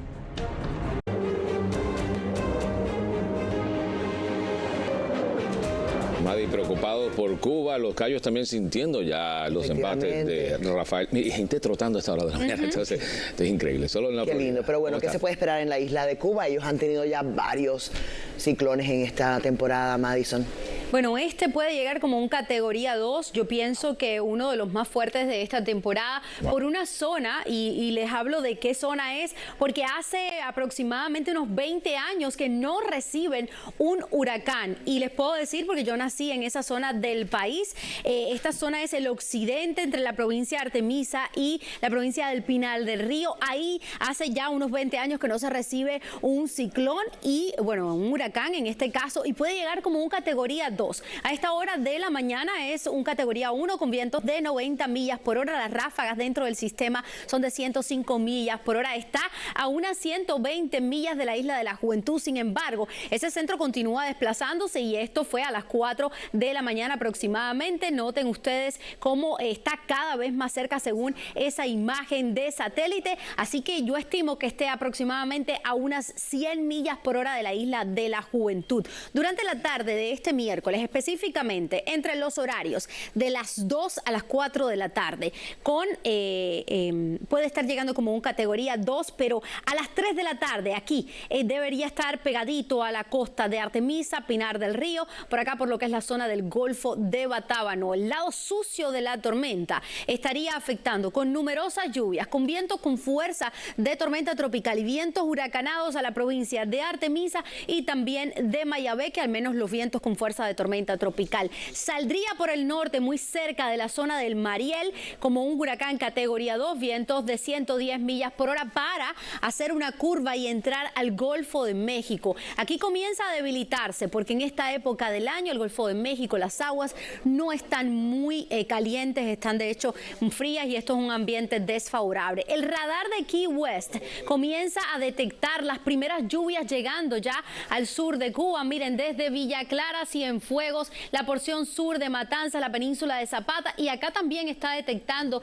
el radar ese centro de circulación. Miren qué cerquita se encuentra ya de la isla de la Juventud. Debe estar acercándose a la isla de la Juventud, quizás rozarla para enfilar su rumbo hacia ese Golfo de Batábano en cuestión de horas. Va a llegar como un huracán categoría 2 y la circulación más externa de este sistema, bueno, pues nos está dejando algunas lluvias dispersas acá en el sur de Florida, algo que se va a mantener durante el resto de la jornada de hoy. Pero hay cambios positivos porque ya mañana en horas de la tarde aire seco comienza a llegar a nuestra área y veremos una mejoría en términos de lluvia y también de nublados. Buenos días.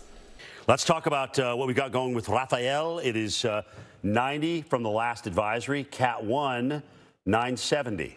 There's a plane out there.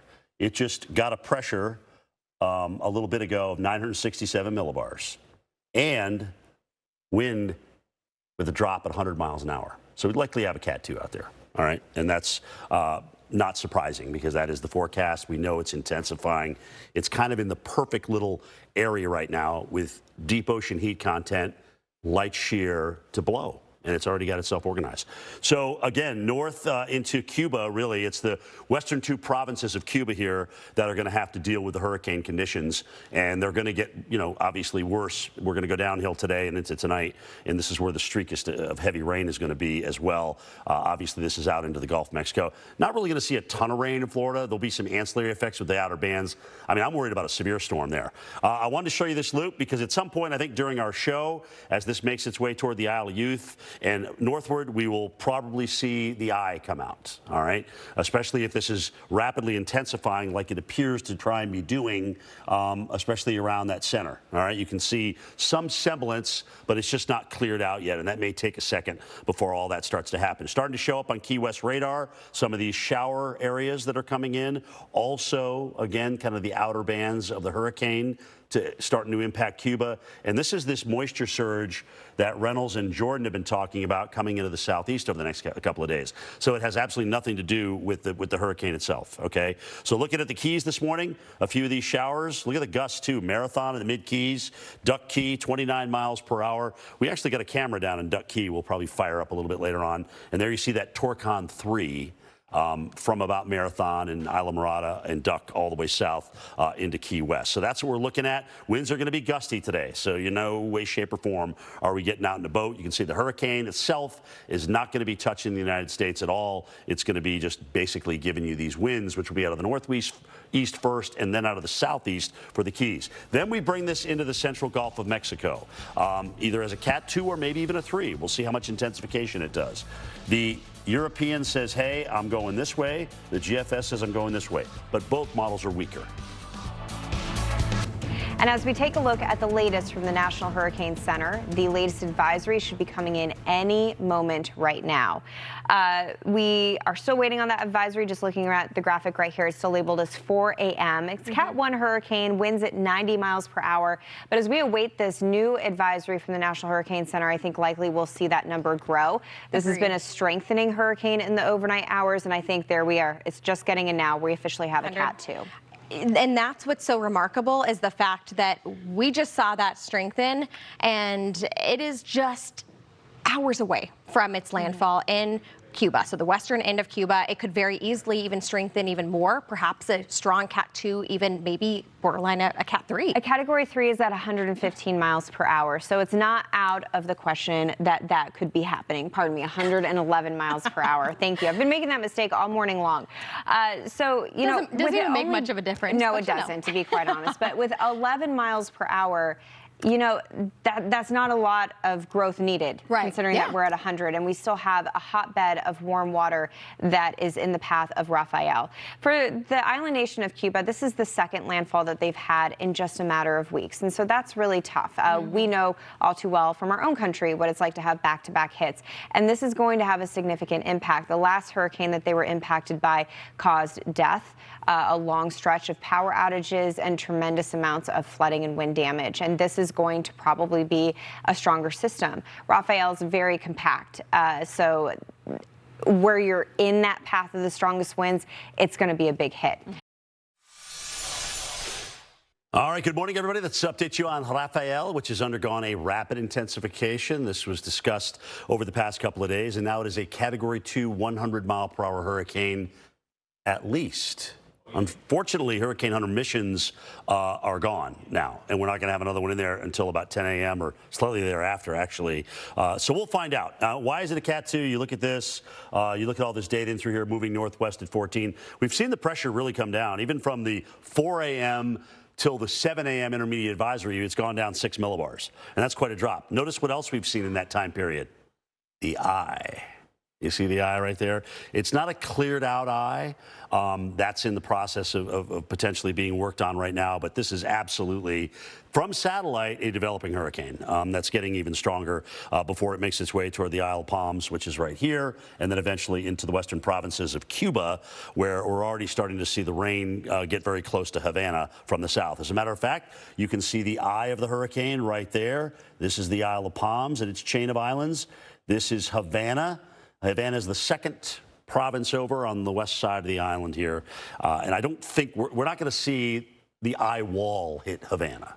OK, it appears that will be far enough to the west. But we will have impacts. We'll have rain. We will have wind. And it doesn't take too much to knock out the power grid here. As a matter of fact, go back a couple of weeks ago with Oscar on Guantanamo. Knocked out power, flooded the area, huge flood. So, but that storm came in, sat there, and then turned around and went right back out. So different animal here. This is going to keep on moving. Showers are coming into the Keys this morning. We're getting gusts 25, 30 miles per hour from time to time. Also, look at the east coast of Florida.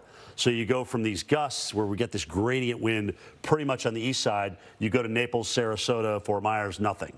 So the land mass is kind of blocking the wind, if you will, from really getting gusty across the state. We've got a small tornado risk today from the Middle Keys, essentially southward. There's a lighter risk from Key Largo up to Naples, but otherwise it's just going to be windy. This is not a water day of any stretch of the imagination. The hurricane is not going to come into the Keys. Okay, we will get some of these outer bands, maybe, if we start to unravel it after it goes over Cuba. But the question is, what's it going over as? Cat 3, Cat 2, that can make all the difference in the world. And eventually we get a kind of a bump up with these showers as they come in through the Keys. And this will continue right in through Thursday, frankly. But as the system moves to the west across the Gulf, it will weaken over time. It may take a day, day and a half, and the guidance, you know, does some wild stuff with it. But otherwise, it doesn't really matter which way it goes, because the atmospherics in this region are horrendous, frankly, to keeping a tropical storm going. So what we're going to be watching is, where does the moisture go? Where do the waves go? And how do they impact you if you're going to be on the beaches this weekend? Those are the questions that need to be in your mind, not dealing with a landfalling hurricane. All right, let's go over to Reynolds. The snow in Denver could pile up where maybe double digits by the weekend. A lot to get to this morning with this storm that's already started in the Rockies. Welcome inside Weather Command. I'm Stephen Morgan. Yeah, hey there, everybody. I'm Marissa Torres. It really is a tale of two seasons this morning, Stephen. Yes, it is. And we have a tropical storm. Nope. We have Hurricane Rafael. This thing has been intensifying. I don't know why I said tropical storm. Category 2 on its way to get to a Category 3 hurricane. Hurricane Rafael is heading toward Cuba, and it's going to be making a landfall maybe later this afternoon before emerging into the Gulf of Mexico. The forecast that we have there for Hurricane Rafael is one to watch. Let's bring in Fox Weather Hurricane Specialist Brian Norcross. Brian, the advisory just coming in. This thing's still strengthening. We briefly spoke to Dr. Michael Brennan, and it's tapped in to that fuel that the Caribbean had to offer it. Yeah, the water in the Caribbean is the warmest in the hemisphere, and it's still very deep and warm and a high energy supply. Even here we are in November. It takes a long time for that water to cool down, takes the cold fronts getting down there and stirring things up, and that'll happen later on in the year. So here we are with this formidable hurricane. Look at the eye popping out there, and look at the kind of circular area around the eye. An eye wall is well formed there. As of this new advisory from the Hurricane Center, 110 mile per hour, top end Category 2, 960 millibars is the pressure. The pressure is going down, the winds are going up, and maybe even a little more wind speed before it gets to the Cuban mainland. It's going to go over these islands here. These islands are basically kind of resort islands associated with this in the modern times called the Isle of Youth here. Let's look at this closer up, and you'll see with the visible picture and the radar coming out of Key West, look, a very well-formed eye with a well-formed eye wall there. You see heavy rain is moving over Cuba right now. We look close up, and I'll stop it because there's an interesting thing going on here. There's the current eye wall with the 110 mile an hour winds. But notice out here, another eye wall is forming. So it looks like it's going through what's called an eye wall replacement cycle. And that might slow down the intensification. Hurricane Center saying over this very warm water here before it gets to the Cuban mainland still could intensify up to a Category 3. But in any case, this should keep it from just continuing to get more and more and more intense as this eye wall replacement cycle seems to be going on. I wouldn't be shocked if I don't see places around Savannah pick it up maybe close to a half a foot of rain as we get towards the end of the week. Yes, yes. And so, I mean, we're really talking starting today, but really ramping up into tomorrow. And probably by Friday, it'll be close to being done. And so this is a short time frame that we're going to be getting a lot of rainfall. Right, hence flash is going to come quick. So make sure if you're not there, you know someone there, just text them and say, hey, I did to my son earlier saying, heads up, more rain's coming your way. Got to watch it. So while the actual storm might stay offshore, we're still going to have those impacts. The immediate impacts will be more rain showers here in the Keys and Southwest Florida. Yes, and we've talked about those additional impacts, which is, with the outer bands, you can see the isolated tornado. That's going to be a risk that we have today. We've got southwestern Florida in place for that all the way through the Keys, up to Key Largo and over towards Naples. And Dr. Bostel, Rafael, our latest rapidly intensifying hurricane. Right, it intensified very quickly overnight and is knocking on the door of a Category 3 at least, maybe well into that zone right now. We're not really for sure, but it's got that presentation that suggests that might indeed be the case. The latest advisory from the Hurricane Center has it at a 110 mile per hour Category 2 moving toward the northwest. But how about this? The eye cleared out almost completely and has now moved through some of these southern islands along the southern shore of Cuba and continues to move off toward the northwest.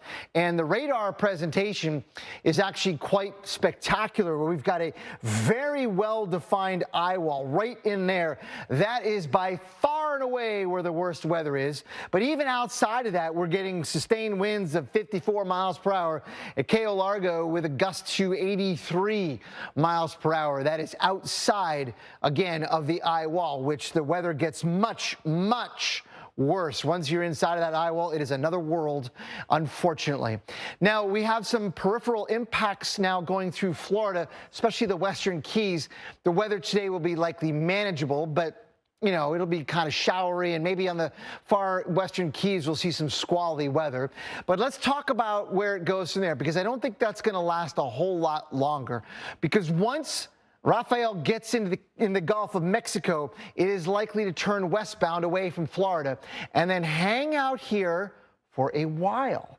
I mean, there's a lot of modeling that suggests it's going to be lumbering around here, and that is reflected by the Hurricane Center's movement of this thing progressively slower into next week. And here's the other good news. You can see the numbers attached to that. It is likely going to be weakening as it moves very slowly across the region for normal things that happen in November. Stronger winds aloft, drier air are going to be nearby, especially if this thing lingers around a while next week. And also it'll be moving over some progressively cooler water, and the slow movement of it, maybe even upwelling cooler water as well simultaneously. So there's oceanic and atmospheric factors that we think are going to lead to a substantial weakening next week as this thing slowly moves across parts of the Gulf of Mexico. And welcome back to America's Weather Center, everybody. We're less than a week into Hurricane November, and yeah, here we go. We've got a named storm that's been cranking up as well. Looking at the latest satellite imagery, this is a healthy storm. Got a little bit of shear up to the north for sure, but the eye looked pretty decent, especially on that Key West radar picture. Hurricane Rafael is ripping through the Caribbean right now, ready to make a landfall into Cuba, and this storm is now Category 2, close to Category 3. So we'll see where that goes from here. Here's a look at the southernmost point of the United States, Key West, Florida. That's a live look, one of those webcams. Been there many times. You see the waves trying to splash up there across the seawall. Gusty winds are going to start popping up there later this afternoon, going for maybe 40 to 50 mile per hour gusts, and that's what we're calling for with tropical storm force winds, and tropical storm warnings are out for that region. Fox Weather Hurricane Specialist Brian Norcross, you've been tracking it all this morning so far, and Brian, the radar picture from Key West looks pretty good right now. Yeah, it's really impressive. We can see it on the satellite, too. Looking for 23,000 miles in space, we saw that eye pop out just before it went over these islands here, just to the east of what these days is called the Isle of Youth. And there you see it moving north, and it doesn't look as impressive at this moment. You don't see the eye because it's going through an internal structural change. We have a 110-mile-an-hour storm as of the last estimate, 960 millibars. Pressure's been going down, winds have been going up, and as you said, the forecast is for it to continue to strengthen as it goes over that water there between those islands down to the south and then Cuba up in here. And here's the narrow part of Cuba. Looks like it's going to go right over that area just to the west of Havana. Now look close up here, and boy, you can see what's going on with the eye. There is the eye, and this is the eye wall. So that's the strongest winds in the system right now, but we're starting to see the signs right here of an outer eye wall trying to form, which would choke off the interior one, and the system would weaken a little bit and spread out some. So that's a normal process. Whether that gets done before it comes ashore here, or whether this eye wall survives, that's going to be the strongest winds. But maybe it will weaken some before it gets to Cuba, which would have less effect on the land there. Rafael is very close to making landfall. It's crossed over some of the islands just south of the mainland of Cuba, and now bringing some very bad weather to Cuba, the western quarter of it anyway, with winds likely over 100 miles per hour. Of course, a lot of heavy rain and extremely dangerous weather. Here's an animation going back over the last 4 hours, and you can see earlier today there, moved through the islands just south of the mainland of Cuba, continuing to move off toward the northwest. We've lost that distinct appearance of the eye on the satellite pictures in recent hours. There it was, completely clear from space. You could see practically down to the ocean surface. It has been obscured by the cloud cover now, suggesting that maybe it's being disrupted perhaps by the land interaction with Cuba and maybe some other factors atmospherically that suggests that perhaps it's weakening a little bit. And it's not surprising when you see the current radar. The eye is here, and it's pretty small, but there's also this wide gap here, a large region of precipitation-free air that suggests that maybe this is being interfered with, some drier air moving into the circulation from the west. So that suggests that maybe it's not quite as strong as it was, 4 or 5 hours ago, but still dangerous, life-threatening weather is ongoing across parts of western Cuba. For those of us in the States here in the outer periphery of Rafael, we're seeing some squally weather over the distant or the westernmost islands of the Florida Keys right there. Key West, 21, gusts to 28. But really, we're not going to be dealing with too much of an impact in Florida with Rafael as it moves on by over the next couple days. On satellite, the latest update, 3 p.m. Keep in mind, at 4 p.m., with daylight saving time having ended, we'll get a complete update from the National Hurricane Center, and when we do, we'll check in with our hurricane specialist, Brian Norcross, for the latest on this. You look at the visible satellite, this was going through, as it passed just off to the east of the Isle of Youth, an eye wall replacement cycle. So the inner core was eroding. You had a new outer eye wall developing and constricting, but it appears as though there wasn't quite enough time for that process to complete before it's going to move onshore, and we'll get that word. My thought would be they might call that when they release the 4 p.m. update. And turning to the tropics, Hurricane Rafael has intensified into a Category 3 storm as it closes in on Cuba. Heavy rain lashing the island, and the Keys are also on alert. So let's bring in our Chief Certified Meteorologist, Betty Davis, with the new advisory now. Hey, Betty. Hey there. This hurricane is making a landfall as we speak over western Cuba. So let's get straight to the radar imagery. It is within range of the Key West radar. Category 3 Hurricane Rafael, maximum sustained winds 115 miles per hour, moving northwest at 13 miles per hour. You'll notice while the eye of the hurricane is moving over western Cuba, the outermost rain bands are connecting with parts of the Keys. So the lower Keys getting into some gusty storms right now, those passing showers and storms moving through parts of places like Key West. Now the winds so far are gusting to around 30 miles per hour into portions of the Keys. There's Key West gusting to 31 miles per hour, but even up into Miami we're at least gusting to about 30, and it's going to be the middle and lower Keys where we're expecting winds through the night to at times gust to 40 plus miles per hour. So that would be tropical storm force. Off and on rain bands, can't rule out a brief tornado. Thankfully, Rafael keeps plenty of distance from South Florida and the Keys as it moves onto the Gulf of Mexico waters heading into tomorrow. Let's bring in our hurricane specialist and storm surge expert to talk more about this system strengthening really quickly. Michael, do you think it'll have any more surprises for us once it gets into the Gulf?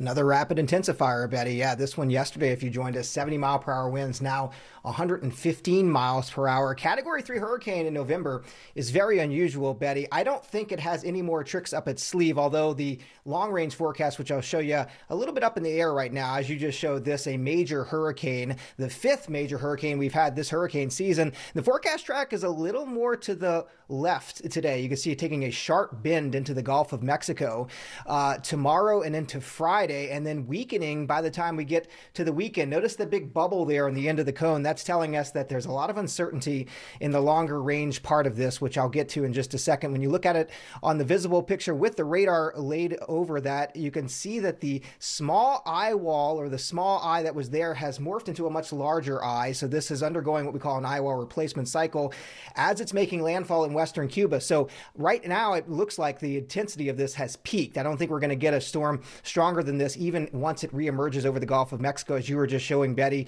Those winds topping 40 miles per hour down in the lower Keys earlier today, and we have seen wind gusts above 90 miles per hour at buoys to the south and east of this as it came ashore there in Cuba. Now, the winds have just been the story this week in terms of what we've seen across South Florida. That's going to continue to be the case for another day, although the winds have kind of come down a little bit. As Betty showed, this is going to be 180 miles, almost 200 miles to the west of Key West, so not expecting the core of this to come anywhere close, not expecting damaging winds from this. The winds will peak probably during the overnight hours, and then thankfully, Calvin and Nicole, things calming down as we conclude the work week here. Back over to you. Okay, we like calm.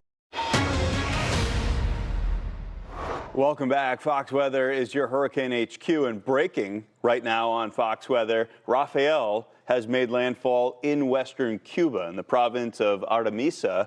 It had winds at 115 miles per hour. I'm reading this bulletin. It just came in from the National Hurricane Center. They called that landfall 3 minutes ago, 4:15 Eastern Standard Time. Yeah, a major hurricane at 115 miles per hour with a minimum central pressure at 956 millibars. You were just looking at some video of folks evacuating in Cuba. This is the reason, as Rafael truly made the most of its time over the very warm waters of the Caribbean. A small storm, those hurricane force winds only extend out about 15 miles. The tropical storm force winds just a little bit better than 100, about 115. And as we've talked about a lot on Fox Weather, size, shape, structure of the storm, it all matters. And smaller circulations can ramp up in intensity more quickly. They're also more prone to hostile atmospheric conditions, weakening them more quickly. So that's something that we're expecting to play out into the Gulf of Mexico. But there you go with the live radar. You see it was going through an eye wall replacement cycle, and they called the center of the newer eye wall, the outer eye wall, moving ashore right there in western Cuba. So this is officially on shore as of now 4 minutes ago. This is the brand new forecast track that came out 20 minutes ago from the National Hurricane Center.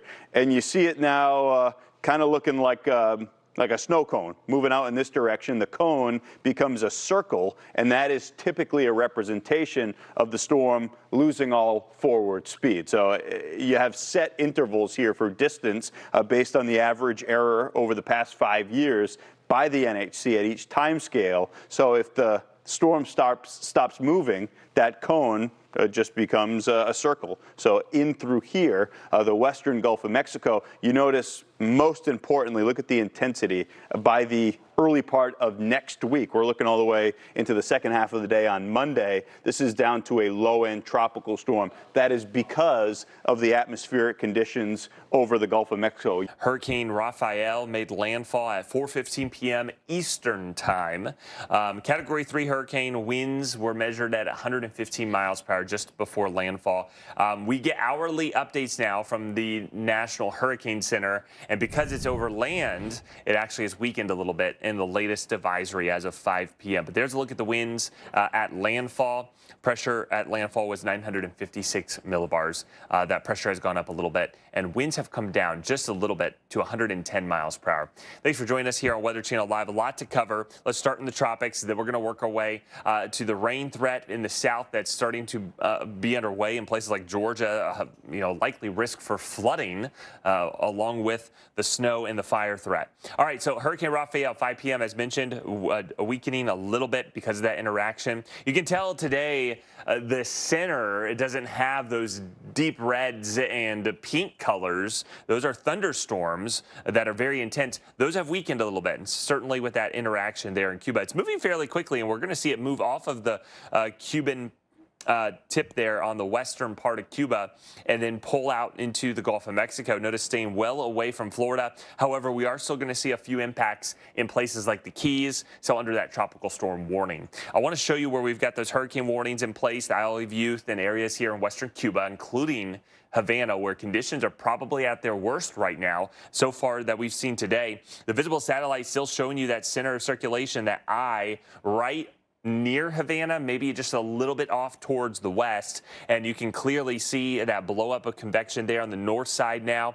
still over land, but about to push back over the water. And look at that eye here. Havana getting into some very strong winds likely, especially here on the western side of the city and the western part of the metro area.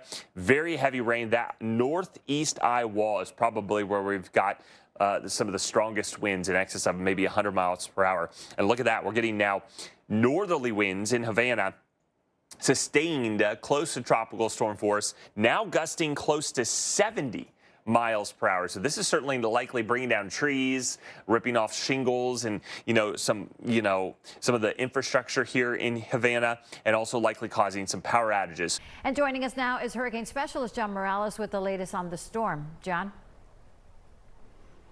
Hey, Jackie. So the hurricane is just now exiting Cuba. As a matter of fact, when you look at this radar satellite composite, you'll be able to see the eye of the hurricane, somewhat weakened now because, of course, it's been interacting with land as it just now starts to depart the coast.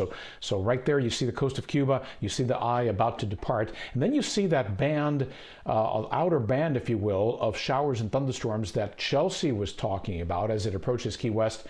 Just saw a gust to 39 miles per hour in Key West, so the winds are not sustained at tropical storm force there, but they are indeed gusting to tropical storm force in the Florida Keys at this hour. But the hurricane is expected to make a pretty sharp left turn, so let's talk about that a little bit by first looking at the satellite picture and then transitioning to the latest advisory from the National Hurricane Center. This is 6 p.m. information. Winds down to 105 miles per hour. Keep in mind, it made landfall as a Category 3 major hurricane with winds of 115 earlier this afternoon at 4:15 p.m. Moving northwest at 14 miles per hour, but look at this sharp turn that the National Hurricane Center is indicating will occur tonight, so that by Thursday it's moving pretty much straight west and continues to do so into the end of the week and perhaps even the weekend, and then some question marks down the road as to what might happen when it gets into the western Gulf of Mexico, because there's a chance it dissipates completely. Notice it goes down to 40 miles per hour. That would be because of dry air and wind shear. But there's also a possibility it gets down into this area, and if it does, then the wind shear won't be that bad, and maybe it gets to survive for a couple more days. Bottom line, though, for Florida, I mean, if you're sitting in Florida right now, this is not going to be a direct impact for us. We'll be hard-pressed to see 1/4 inch of rain in Miami from this system. If anything, we'll look at this other system that is off to the east. Listen, it's got a 30% chance of development over the next several days, but I will tell you this, just about every computer forecast model indicates that it's just going to degenerate into an area of clouds and showers, and we'll get more showers from that probably than we'll get from Rafael. All right, be back during the 7 o'clock hour. Now let's check more on local weather. We'll break down the models and what that still does mean for the beaches of the Gulf Coast of the U.S. But right now in Key West, tropical storm warning. You had a severe thunderstorm warning about an hour ago. There's still outer bands from Rafael going over the lower and middle Keys, and that could happen for much of the night. So that tropical storm warning that was put up yesterday, very well placed because we've been getting, at least in gust, tropical storm force winds there and close to sustained tropical storm force winds. And the latest observation is gust to 39, but I'll show you what's been happening over the last hour. And it's even pretty gusty in the middle Keys, Marathon gusting to near tropical storm force, even Miami gusting to 29 because of the pressure gradient between Rafael and the Bermuda High off to the north and east. So this was the visible imagery with the lightning right before sunset. And look at how far flung these outer bands are with the center on the other side of Havana. So these are definitely not just points on a map. And this has the latest infrared satellite imagery. And there's, again, isn't it interesting how there's more lightning in the outer bands going near and over the Florida Keys than there is in the center of the hurricane right now. Outer bands of hurricanes can be very convectively active and electrified. And there is this pretty long band that extends all the way from north central Cuba toward Key West. So this is the band I'm concerned about overnight with training showers and thunderstorms that could produce multiple opportunities for very short-lived spin-ups. You know, waterspouts and land-falling waterspouts that turn into tornadoes and localized flooding wherever these bands set up for multiple hours at a time. So again, had the severe thunderstorm warning about an hour ago, no longer in effect, but we still have more bands about to come in from the southeast. And this zone out here, still some mild rotation in some of these areas. So this could result in a very quick spin up and short-lived waterspouts and tornadoes. So you got to, I really would suggest to be off the roads tonight in the tropical storm warning area where you got the Torricana 3 down here because of the quick spin-ups and the very gusty winds and the slick roads. So look at how Key West had a sustained wind of 35 miles an hour during the last hour, and it has gusted as strong as 47. So this is a pretty solid tropical storm condition kind of situation. And watch how farther and farther up the island chain, we'll get more consistent banding, especially early tomorrow morning when the system is due west of the Keys. And overnight tonight into early tomorrow morning, could a place like Marathon end up having multiple rounds with maybe quick spin-ups? And this could result in some flooding locally on portions of US 1. And that could be a problem by the time you wake up in the morning. So look, if this modeling is anywhere near correct, that zone could be a problem all the way into late morning tomorrow, Alex. So we'll see Rafael going farther away, but these northeastern bands could hang around for quite a while into tomorrow. All right, thanks for being with us here on Weather Unfiltered. Let's take a look at the Atlantic Basin, where we stand right now. If you look at when we peak in the season, it usually happens around the second week of September, and then we get a little uptick again in October. But from that point forward, the trend comes down in pretty precipitously here. And historically, just 5% of tropical activity remains from this date forward through the season. Although, when you look at this season, my goodness, it just seems like it is never ending. We've got another hurricane on our hands and maybe something waiting in the wings behind that. Tonight we have Hurricane Rafael. It's made landfall in Cuba as a Category 3, now coming out into the Gulf of Mexico. And it is causing us some issues here in South Florida, unfortunately. We have some coastal flooding that is occurring. We have some really heavy rain, a tornado risk for us as well. The current winds on Rafael, 105 miles per hour northwest moving at 14, but we are anticipating here westward turn here over short term. Next few hours, it should be a trending westbound here. Hurricane warnings across Cuba, tropical storm warnings as well, and tropical storm warnings for us in South Florida. It does include places like Key West. You can see where the center of circulation now appears to be out over open water. Could we see some re-strengthening? It's a possibility, but we do think here about the next 2 days or so, we're going to at least maintain the winds that we have now. The flow force currently not changing color now, as you can see, but the flow that we've got right now in South Florida is southeast to northwest. If you take a look at the radar, you can clearly see where the storm lines are, and unfortunately, they've gone right over top of Key West. Some rumbles of thunder in there as well, but some heavy rain that might cause some isolated flash flooding. Oh, and by the way, we're getting that push of water as well, so you're going to get the possibility of some coastal flooding. The possibility of severe thunderstorms is certainly there. Naples to Key Largo to Key West. Torcons of 2s and 3s here. The winds will be very gusty for us tonight, especially closer to the center of circulation. So we're talking places like Marathon and Key West, somewhere between 30 and 40 mile-per-hour winds. Those should gradually begin to back off by tomorrow afternoon and evening. And by the time we get to Friday, and it still could be breezy, but all the precipitation is gone. And on mainland Florida, I think will be maybe calm winds even. Well, we're also keeping an eye on the tropics. This is video from Cuba as Hurricane Rafael made landfall this afternoon as a Category 3 storm. And since then, the storm has decreased in strength, but the storm surge in Cuba could go as high as 14 feet above normal tide levels. Well, Chief Meteorologist Jeff Faradelli joins us now. Yeah, Jeff, this storm's still churning in the Gulf. What is the latest on the path? I know it really hit west as it was going north before. Right, it's starting to make that turn towards the west. I mean, we're really lucky, and I'll tell you why, because typically when storms emerge from the Caribbean this time of year, they either move north into Florida or they move northeast across the Bahamas and Turks and Caicos Islands.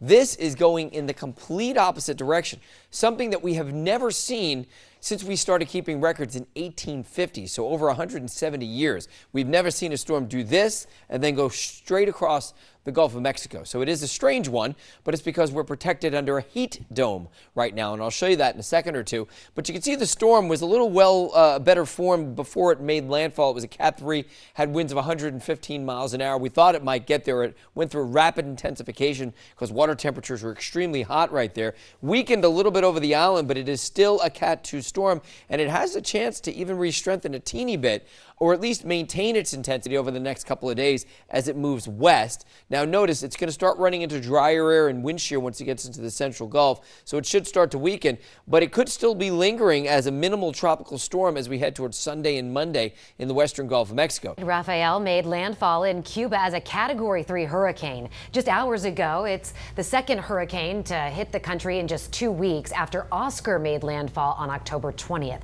10 Tampa Bay Chief Meteorologist Bobby Duskins joins us now. And Bobby, you are tracking where that storm is headed now. Yeah, and after the season that we've had, we have a Category 2 hurricane in the Gulf of Mexico, and I'm not even worried about it at all. This is not our storm. It came in right here in western Cuba as a Cat 3 earlier today. Around 4:15 was the official landfall. It weakened a little bit, but here's the deal. It's now moving to the northwest at 14 miles per hour, and what will happen is this will actually turn more to the west, northwest, and west over the next couple of days. You can see the rain. There are a couple of rain cells going through the southern Keys. That would be just about it. Key West, Fort Jefferson, obviously, seeing some of that. But the forecast track from the Hurricane Center has a pretty good left turn. But because it's staying in the central and kind of southern Gulf of Mexico, it doesn't weaken right away. So they're going to keep it at about 100-mile-per-hour winds through early on Friday morning out over open waters of the Gulf of Mexico. And then eventually it starts to weaken a little bit by the time it gets towards the western Gulf. And that would be late Friday night, Saturday night into Sunday. Forecast models actually splitting a little bit. You can see most come out to the west. Others come west-southwest, and then some kind of loop it. I'll show you that coming up in my full forecast, and we'll talk our local weekend forecast as well.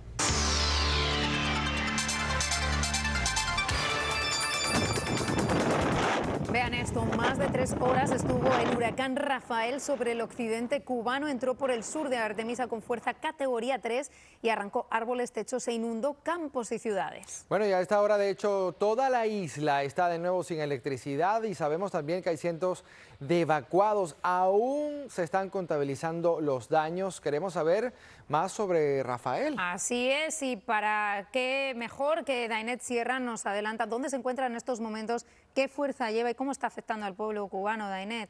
Chicos, muy buenos días. Pues afortunadamente, por así decirlo, ya lo peor ha pasado para el occidente cubano. No obstante, todavía Rafael va a estar dejando lluvia adicional que pudiera estar alcanzando acumulados entre 2 a 4 pulgadas. Así que eso todavía pues estuviera agravando la situación. Después de ver esas imágenes, pues sabemos que lluvia adicional estaría empeorando esa situación de las inundaciones. Ahora mismo su centro se ubicaba aproximadamente unas 180 millas al oeste de Cayo Hueso. Es todavía un huracán categoría 2, presentando vientos máximos sostenidos de 105 millas por hora y ese movimiento al noroeste a razón de unas 12 millas por hora, movimiento que va a irlo llevando ya a adentrarse sobre aguas del Golfo de México, alejándose de nosotros en el sur de la Florida y también del occidente cubano. Todavía, observe, pudiera estar siendo un huracán categoría 2 en las próximas 12 horas y se espera que ya luego se vaya debilitando porque va a ir encontrando un ambiente ya no tan favorable en su camino, dígase aire seco,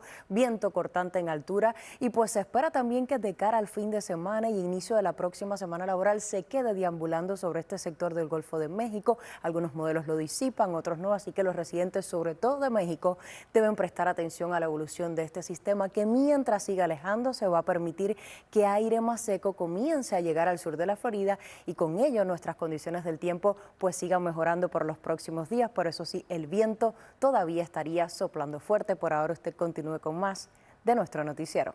As the hurricane continues to head into the Gulf, where it will meet a more unfavorable environment for development, that's definitely some good news. We can see right now you have Key West with nearly 1 3/4 inches of rain falling yesterday, with winds gusting to nearly 50 miles an hour. Yeah, so you can see Key West, so we're cloudy out there. We can see those waves on the high side. People still trying to get their picture out there, but you definitely have to be careful because we're going to continue to watch the system pull away from Cuba, but we will start to still see some rain bands happening. I'll show you that in just a matter of moments. But let's go ahead and recap what we saw yesterday. So that landfall was at Playa Mahana in Cuba, and it was a Category 3. So we're talking about a major hurricane there. Winds sustained at about 115 miles an hour. So this is what I'm talking about. So we look now in the Gulf of Mexico. There's Rafael. It has weakened because it did come in contact with the land, but it still looks pretty good at this point. We will continue to watch some outer rain bands, maybe bring a couple of showers across western Florida for today. And as it pulls away from Cuba, it still will bring in a few periods of heavy rain as we go through time here. We can see it now on the radar, and we do have plenty of rain wrapped around this. And again, like I said, some of those outer rain bands may get in here, but what you're not necessarily seeing, but you're feeling if you are here in Florida, those gusts. They will continue today up to about maybe 20, 25 miles an hour, especially as we go through time today. We will have this on the western side of the peninsula and also the eastern side of the peninsula. So Fort Lauderdale, we could see those gusts up to about 30, 35 miles an hour. And this will be the scenario as we continue through the rest of today. And even as we go towards Friday, of course, the Keys, you're going to continue to get lashed with some of the rain. That's what we just were looking at with some of those people out there taking the picture. They had their ponchos on. But again, just be careful. That now Category 2 storm causing some big waves in the Florida Keys. Yeah, we're taking a look at some video. This is from earlier this morning. Waves crashing across the southernmost point. Right now, there are a ton of tourists in the Keys for the World Offshore Boat Races. So it's not clear if teams will compete today after yesterday's events were canceled. Competition is expected to resume tomorrow and Saturday. But yeah, if those conditions look like that, I don't think anyone wants to be on a boat. Absolutely not. Those waves are big, Amanda. They are big. Yeah, you don't want any kind of races in those kind of waves. So Rafael's going to be moving away from the Keys, away from the state of Florida. So those waves will calm down over the next couple of days for those races. But more importantly, it's just going to be moving away from us, and we're not going to feel any direct impacts. It's going to meander in the Gulf though for the next 5 to 7 days. So we will be talking about it. Also watching this area here, just outside of the Caribbean islands. National Hurricane Center's highlighting it. Low chance of development as it kind of rides north of most of those Caribbean islands. It is being steered by the same area of high pressure that is pushing Rafael away from us. So this area here is going to be pushing Rafael off to the west, and then this area that the National Hurricane Center is highlighting is going to be kind of riding down to the south of that area of high pressure. So we'll be watching both of these systems. I'm not concerned about them for our area. We are just dealing with some kind of outer fringe tropical moisture. That's why it's gloomy out there today. It's why it's very humid out there today as well. It's going to stay breezy, but it's been breezy for like the last 3 weeks, and that will continue as we head into the weekend. Rafael, in fact, a Category 2. It emerged in the Gulf of Mexico yesterday after blasting Cuba. It's made landfall as a major hurricane in Cuba. Strong winds knocked out power in parts of the country. This was just a week after the nationwide blackout, too. Maximum sustained winds at landfall were about 115 miles an hour. Looking at some of the video that's coming out of Cuba, this was a powerful hurricane, especially by the standards of November. We have to go back to 2001. I believe it was Michelle that made that landfall in Cuba back in 2001. So this is a unique setup that we had given the time of year. We shouldn't be surprised, though, Marissa, because truly the waters in the Caribbean, they were pretty warm, weren't they? It makes you kind of think, like, if it had more time before it made landfall into Cuba, would we have seen a little bit more strengthening? But yeah, a Category 3 hurricane. It is no longer a Cat 3. It has weakened a bit, and as it heads off into the west-northwesterly direction, still a hurricane. Cat 2 hurricane. We'll see gradual weakening, but nothing happening that fast. Yeah, so as we look at what happened in Cuba, we'll get a better perspective. But let's bring in Fox Weather hurricane specialist Brian Norcross with more on where Rafael is going to go. Here's a hint, as you know, Brian, the Gulf of Mexico. Yeah, it's going to live and die in the Gulf of Mexico, it looks like. That's the bottom line. And this is unusual on many levels. First of all, we don't normally have hurricanes in the Gulf of Mexico in November, and we certainly don't have them moving west. That's really unusual. They almost always go south to north, like Michelle came up over Cuba. It was kind of headed towards South Florida, then it arced over the Bahamas, for example. That's the normal way this time of year. But here we go. There's the hurricane moving away from Florida and Cuba now. New advisory just in from the Hurricane Center. 100-mile-an-hour winds, 971 pressure. Winds are going down. Pressure is coming up. It's in a weakening stage because it's plowing into very dry air there as it heads off to the west. Here we can see with the radar coming out of Key West what's going on, and hurricane hunters are telling us that this western eye wall here has eroded because the hurricane is heading into the dry air over here, so that's being pushed into that side. It's not just running out of radar range, which it's doing that as well, but we still have pretty good bands here with the stronger winds. When we look over toward the Keys, there's one really healthy outer band moving up around Big Pine Key now, just past the 7 Mile Bridge. Right there is where the 7 Mile Bridge connects the Middle Keys to the Lower Keys.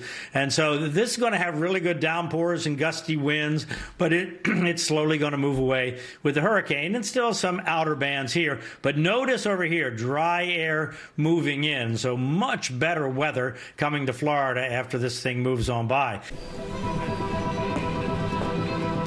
El huracán Rafael afectó gran parte de la isla de Cuba con intensos vientos categoría 3. Vamos a pasar con nuestra meteoróloga Madison Torres para ver las condiciones climatológicas durante y después del paso de este ciclón. Madi, adelante, buenas tardes. Muy buenas tardes. Bueno, todavía permanecen cielos nublados en la región y en la costa del oeste de Florida hay algunas lluvias a esta hora de la tarde, sobre todo respondiendo a esas bandas en espiral más externas del sistema. Ahí pueden ver en una imagen combinación del satélite y del radar. Parte de esa nubosidad todavía sigue sobre Cuba y también algunos chubascos ya un poco más dispersos. La lluvia un poco más importante está acá en la costa del suroeste. Nosotros estamos bastante tranquilos y no con mucha actividad de precipitaciones. Pero miren algo curioso. Los huracanes intensos, los huracanes mayores en el mes de noviembre no son típicos. Tengo datos cortesía de la Administración Nacional Oceánica y Atmosférica. Desde 1850 hasta el 2023 solamente hay un total de 10 huracanes mayores durante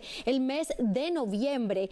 Iota fue el más reciente en este pasado 2020, donde tuvimos una temporada hiperactiva. Y Heidi en el 1961 logró alcanzar hasta la categoría número 5. Por supuesto, el actual Rafael va a entrar dentro de esa lista, siendo el huracán número 11 desde el 1850. A esta hora, Rafael tiene vientos sostenidos de 100 millas por hora con ráfagas de 120 millas por hora. Continuará avanzando en aguas abiertas del Golfo de México durante todo el fin de semana, poco a poco degradándose. Pero para ver precisamente qué fueron los estragos que dejó Rafael al paso por el occidente de Cuba, nos vamos a esta hora de la tarde con María Fernanda López.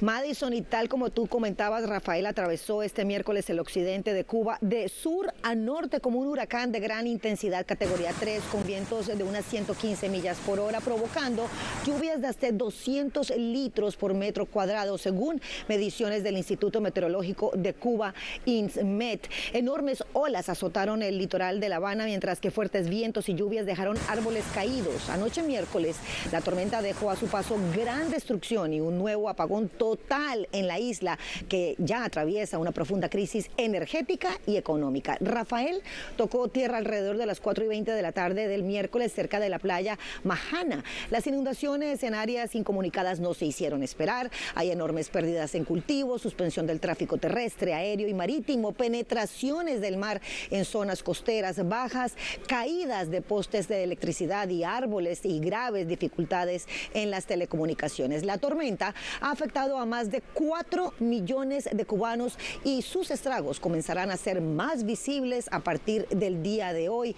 Este es el segundo huracán que toca tierra en Cuba en lo que va del año. El anterior fue Oscar, que pasó hace algo más de 2 semanas y media y dejó 8 muertos, daños en 12,000 viviendas y 13,000 hectáreas de cultivos. Ayer el 46% del país quedó a oscuras por falta de capacidad de generación. Este es el segundo evento de cero cobertura energética nacional en menos de 3 semanas y el tercero en poco más de 2 años. El dirigente Miguel Díaz-Canel dijo en redes sociales que se han registrado grandes afectaciones en Artemisa, Mayabeque y La Habana, 3 provincias occidentales, y adelantó que tiene previsto visitar desde este jueves, es hoy, estos territorios más impactados por el huracán. Pero les cuento que en particular la provincia de Artemisa no veía el paso de un huracán de esta categoría desde el 2004 con Charlie, y quién mejor lo sabe que nuestra meteoróloga Madison Torres. Ella es de allí, del municipio de Guira, de Melena, donde precisamente el huracán, pues un huracán me cambió la vida. ¿Por qué? Me cambió la vida en el 2004 cuando tenía 14 años porque me inspiró, entre tanto miedo que me escondí en el closet de mi casa, a convertirme en meteoróloga. Y yo creo que ayer pude retribuir ese miedo a gran parte de la comunidad de Artemisa, porque utilizando las redes sociales traté de, entre la falta de información que existe en la isla, de mantenerlos a todos comunicados. Como un evento puede cambiarnos la vida con 14 años, es lo que la ha hecho ser una de las mejores meteorólogas de nuestro país, y tenerte aquí es un gran privilegio. Muchísimas gracias. Bueno, pues bendito haya sido ese huracán que cambió esta gran vida. Regresamos contigo, Jorge. Artemisa fue la zona que sufrió el mayor impacto del huracán Rafael, cuyos vientos derribaron una de las torres de iluminación del emblemático estadio de béisbol 26 de julio. Las autoridades también han informado sobre otros daños severos en viviendas, infraestructuras y también en la agricultura. Con esta nota regresamos con nuestra experta en el tiempo, Jennifer Chan, para saber cuál es la ubicación y la condición actual del huracán Rafael.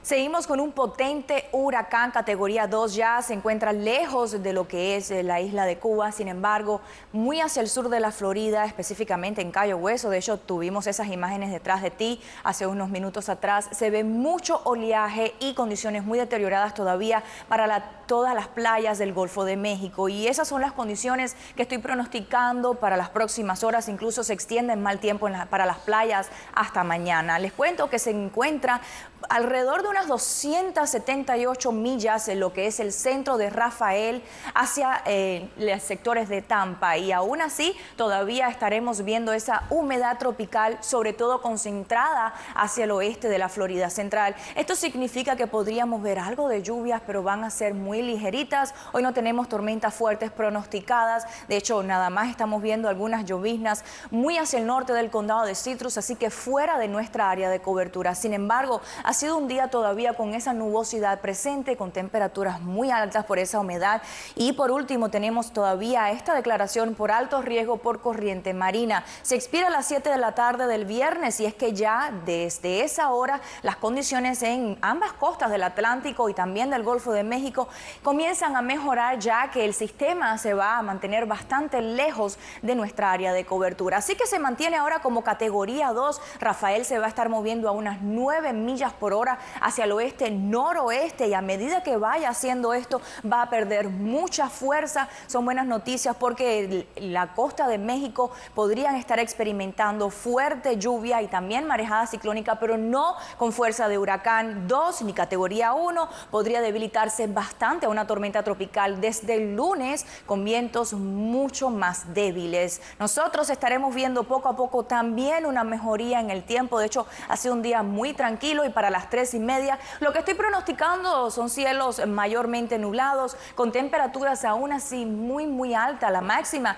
estaría recuperándose los 87 grados por Claremont, también por Dade City, 88 grados, bastante el calor en Tampa, 86 por Orlando, 82 para Daytona Beach, y en la costa espacial se van a sentir en los bajos 80 grados. Ya para las 6:30 podríamos ver algo de lloviznas todavía concentradas entre el condado de Pinellas y también el sur del condado de Hillsborough, pero son lloviznas muy pasajeras, nada de qué preocuparnos. De hecho, en los próximos días estaremos con un poco de aire seco entrando por la región, y de esa manera no esperamos lluvia viernes y sábado, pero prepare los paraguas porque desde el domingo podríamos ver una que otra ronda de precipitaciones. Y este sistema, tenemos nueva actualización también, porque de un 30% ha disminuido a un 20% de desarrollo ciclónico en los próximos 7 días. Este sistema que ve acá son tormentas desorganizadas, y lo que va a pasar es que desde el domingo incrementa la humedad tropical una vez más, y por eso tenemos esa actividad de lluvia en el pronóstico. Para el lunes, Día de los Veteranos, seguiremos con mucho calor y temperatura máxima de 86. Well, look at this. Is Hurricane Rafael unraveling? The storm is still on the move in the Gulf, as you can see, but there is some good news. Meteorologist Erica Delgado is live in the Weather Center with the details for us. Erica. Well, Lynn, it's easy to see where exactly that system is. Rafael, still a Category 2 hurricane right in the Gulf of Mexico. The green, all of that tropical moisture associated with this hurricane. But it is also very noticeable how much dry air is ahead of the system. And in its future, we are expecting that to begin to battle the dry air, and that will begin the demise of Rafael very soon. But here's that 4 o'clock advisory. It just came in.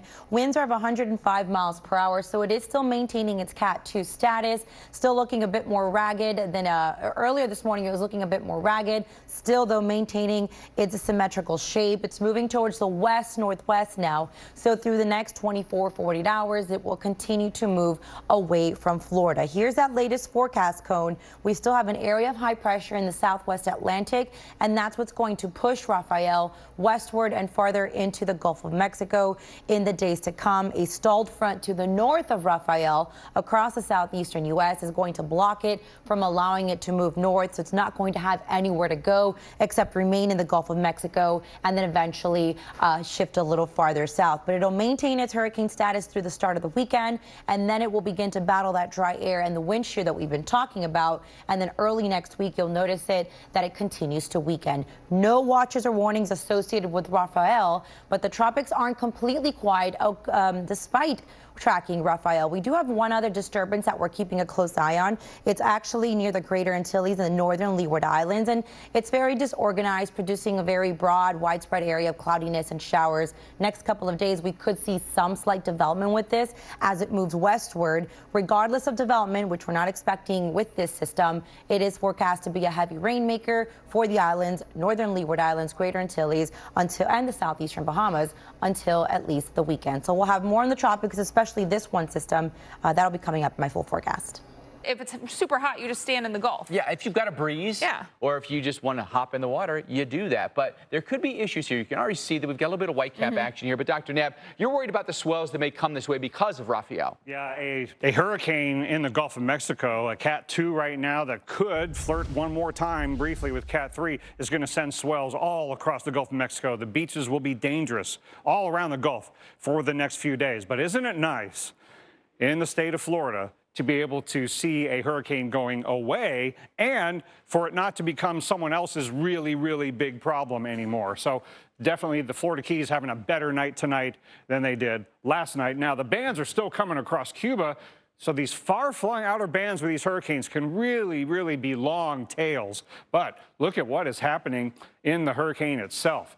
These last few visible images of the day are pretty impressive. Look at those overshooting tops on the eastern side as the sun goes down. So this has had a resurgence this afternoon and evening, as there isn't enough wind shear quite yet to bring a lot of dry air into the hurricane to substantially weaken it. So it has a little more time as it gets more symmetric around that eye again to become a Category 3 hurricane one more time. Now, it's not over the deep warm water that it had in the Northwest Caribbean, but it still has pretty warm surface temperatures that are warmer than average just about everywhere in the rest of the Gulf of Mexico.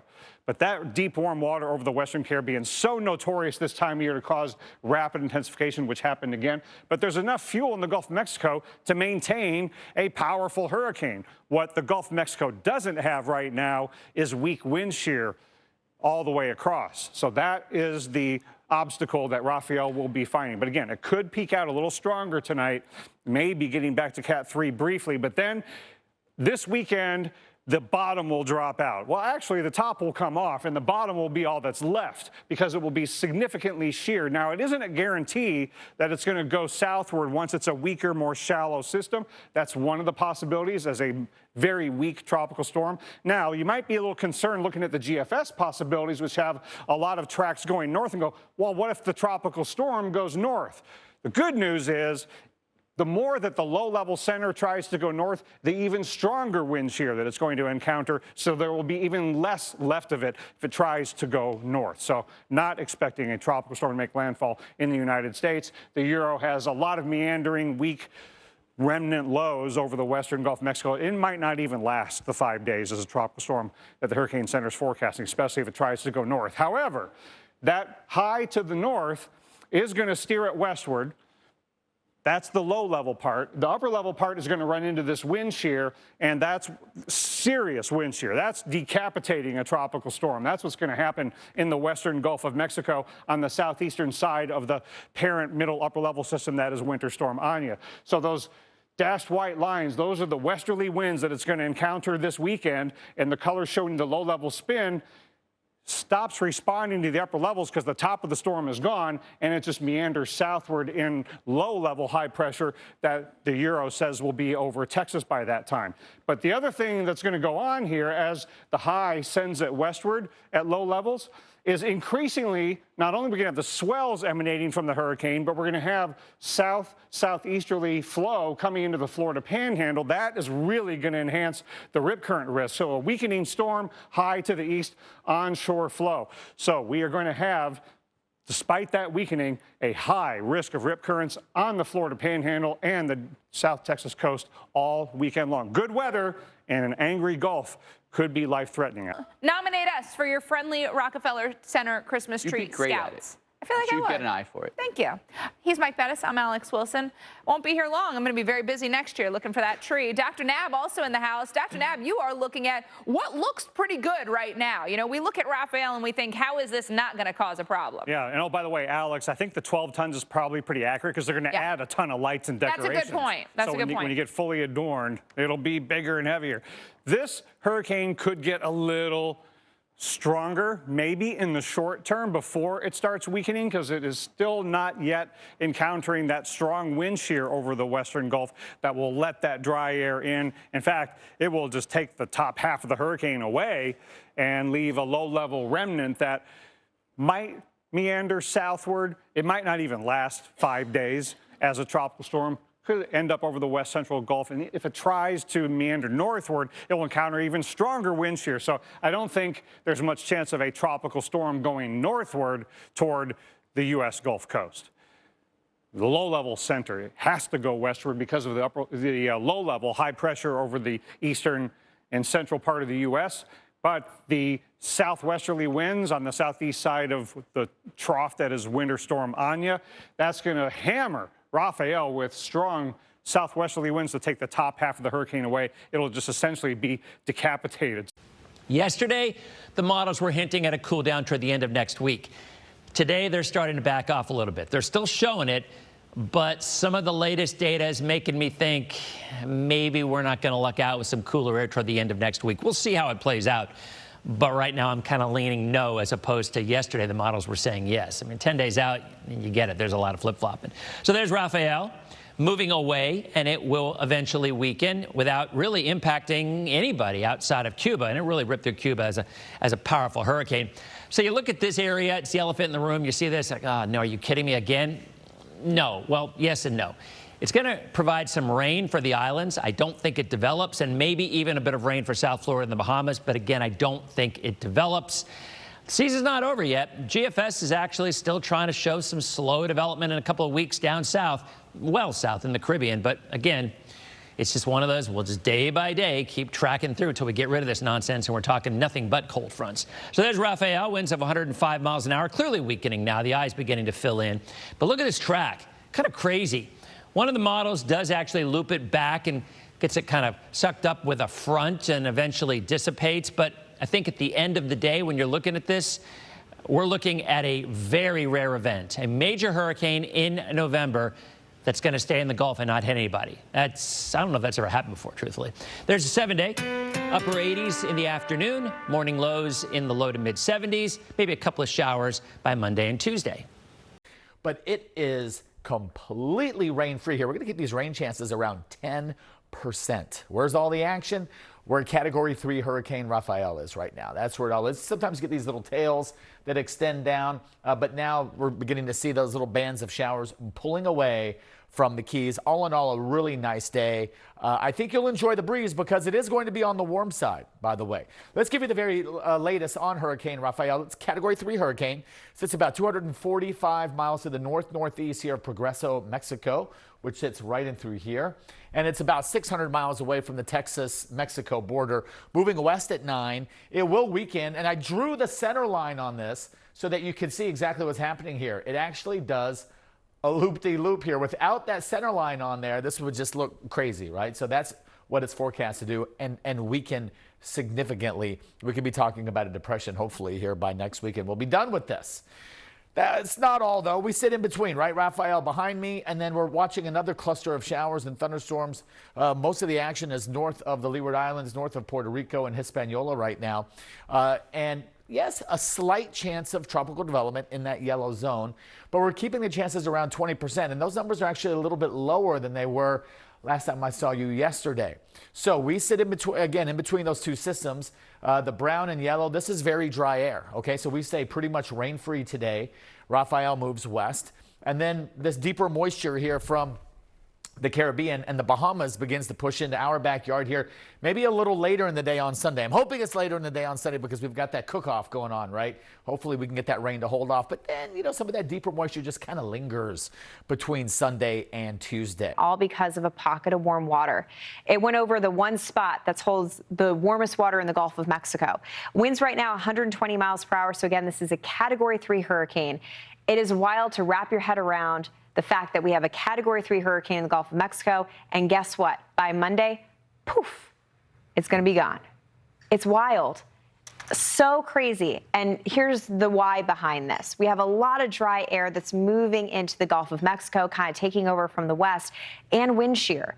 So the environment that this is going into is so hostile to tropical development that it is going to completely squash this. Here's the latest on the track, and this has been tricky. The track has been awful for Rafael, but finally we have some agreement, more of a southerly track, but you will notice that this morning, a little change up. Looks like Rafael's gonna do a little loop-de-loop, but what you wanna focus is on the winds. By Saturday morning, 90 miles per hour, Monday morning, 45. This is gonna be a tropical storm by Monday, and then it's going to be dying as we go into the middle part of the work week. But over the next 5 days, this storm is going to be in the Gulf of Mexico, which means that we will have dangerous rip currents and large waves from Texas all the way to Florida. So this is not going to be a good beach weekend. You need to make sure that you're smart about it. You might be caught off guard if you don't understand a rip current risk. And we don't have as many lifeguards that are working. It's November, so we're past peak, but people are still going out, so please be safe. As we take this into a 3D, you can really see the impressiveness of this structure. This is a monster storm, thankfully in the open Gulf, and also thankfully it is going to be meeting these hostile conditions. Zero record, except this one. Yeah, this is right. Thankfully, it's not a major hurricane anymore. It is now on its final weakening trend. But earlier today, it was a major hurricane, a Cat 3, and now down to a Cat 2, and it's going to continually weaken over the coming days as it footles around the Gulf of Mexico, meaning lollygag. It's not really going to go a whole lot of places. It's going to remain, I think, over the Gulf of Mexico until further notice and eventually disintegrate over the Gulf. Who would have thought? Who would have seen that, right? That you would actually have a major hurricane essentially dissolve in front of your eyes over water, over the Gulf of Mexico, where the water temperatures are still very warm. That is a sign that it is November. This would not happen in August, no doubt about that. It's only the product of mid-fall. So let's have a look at the satellite pictures right now. It is a vigorous tropical cyclone, a lot of intense thunderstorms. You can see these overshooting tops right in there, all that sort of rugged appearance of the clouds. A lot of lightning in there, at least earlier, a few hours ago, maybe not so much now. But this is still a sign that it is convectively active and over very warm water where the water temperatures are in the mid-80s. In fact, upper 80s right here near where Rafael is right now. And you know what? The system is going to move really only westbound like that over still warm waters for the foreseeable future. So that's not it. That's not really what's going to lead to its collapse. It's the very dry air and the gradual increase of wind shear and the overall environment, the stability associated with mid-November. That's what's eventually going to kill this thing. But not yet. I mean, we've got a very powerful storm right now. You can see all those little white circles in there. Those are sea level pressure lines, and there's a lot of them in there, meaning it's a pretty low pressure, somewhere down around 960 millibars. Let's track this in the coming days into early next week. It doesn't do much. It kind of lumbers around like drunk. It feels like it just kind of doesn't know where it's going. It's stumbling north, south, whatever, but it will likely remain over the Gulf of Mexico, at least through early week, thankfully. But with maybe moving northward, maybe moving southward, there's a lot of uncertainty in this track. We talked about that yesterday. It will lumber northward for a little bit, probably, and then come back southward. Depending on what model you choose, you can find variations of that. But the good news here is that the entire time it is going to be weakening and likely falling apart in front of your eyes in front of very warm water. Here's the official forecast for the Hurricane Center, doing a little loop-de-loop, yeah, and then maybe going southward, maybe, but maybe not. We don't really know for sure, but ultimately weakening along that path, and maybe never making it onshore as a discernible area of low pressure. This is really good news, and again, a byproduct of November. And good news for us and those of us near Macon, Georgia. It's not likely to come anywhere near us and keep itself well south of there. Rafael is still giving a show over the Gulf of Mexico. This morning it popped up to Category 3 status again, but now back down to Category 2. And based on appearances, losing its luster, we're not noticing that eye being distinct, but still strong. Winds of 100 miles per hour. Those are the maximum sustained winds, moving west at 9 miles per hour. Thankfully,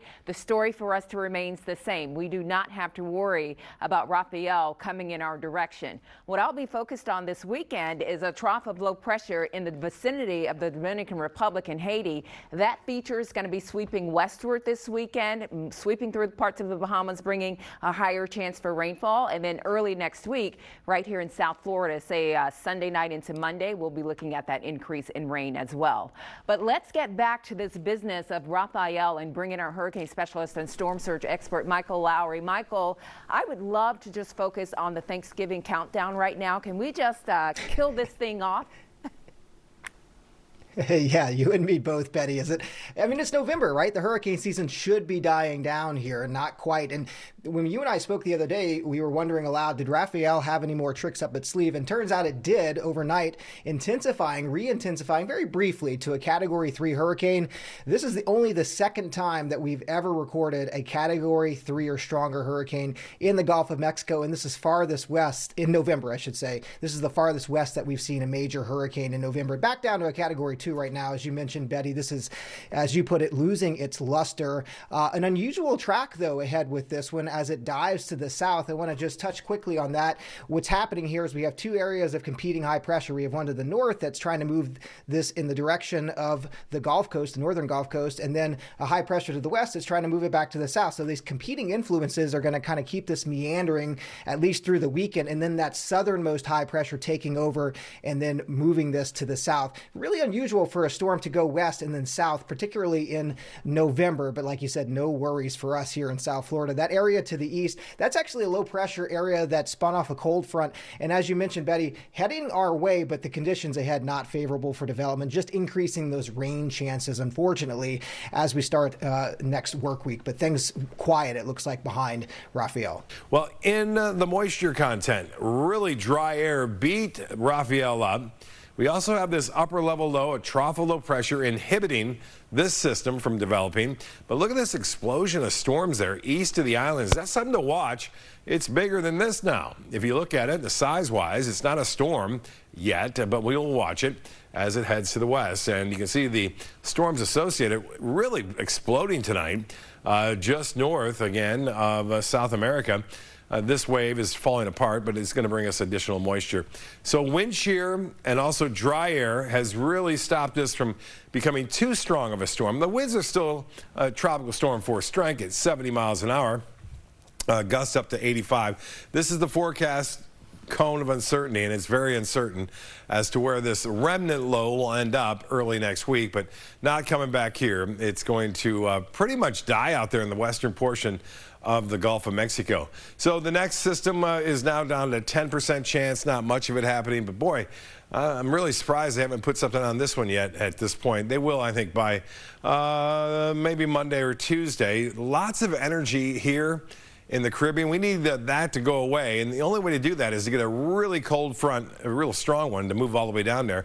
GFS is hinting at something developing there late next week. But Paul, this is common for this time of year. I think what is really unusual, the story of Tropical Storm Rafael, which is in the Gulf right now, and it seems very unusual to have a system in the Gulf and not be preparing for landfall in the United States. That's rare. So we're going to take this and run with it. Don't ask questions at all. This at one point was a major hurricane.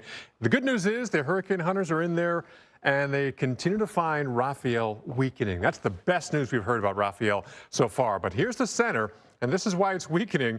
Look at what the shear is doing. It's pushing a lot of this, and a big chunk of the weather is well to the north and now east of that center, but that moisture, guess what? It just doesn't poof, disappear. It stays in the atmosphere and the mid-levels. It's being brought into the Gulf Coast states, enhancing our flood risk. So we'd probably have flooding without this, but this is just, you know, it's that extra donut on top of dessert that you didn't really need. This is what this is doing. Great news is the center continues to weaken, and we expect the center to kind of drift and continue to weaken.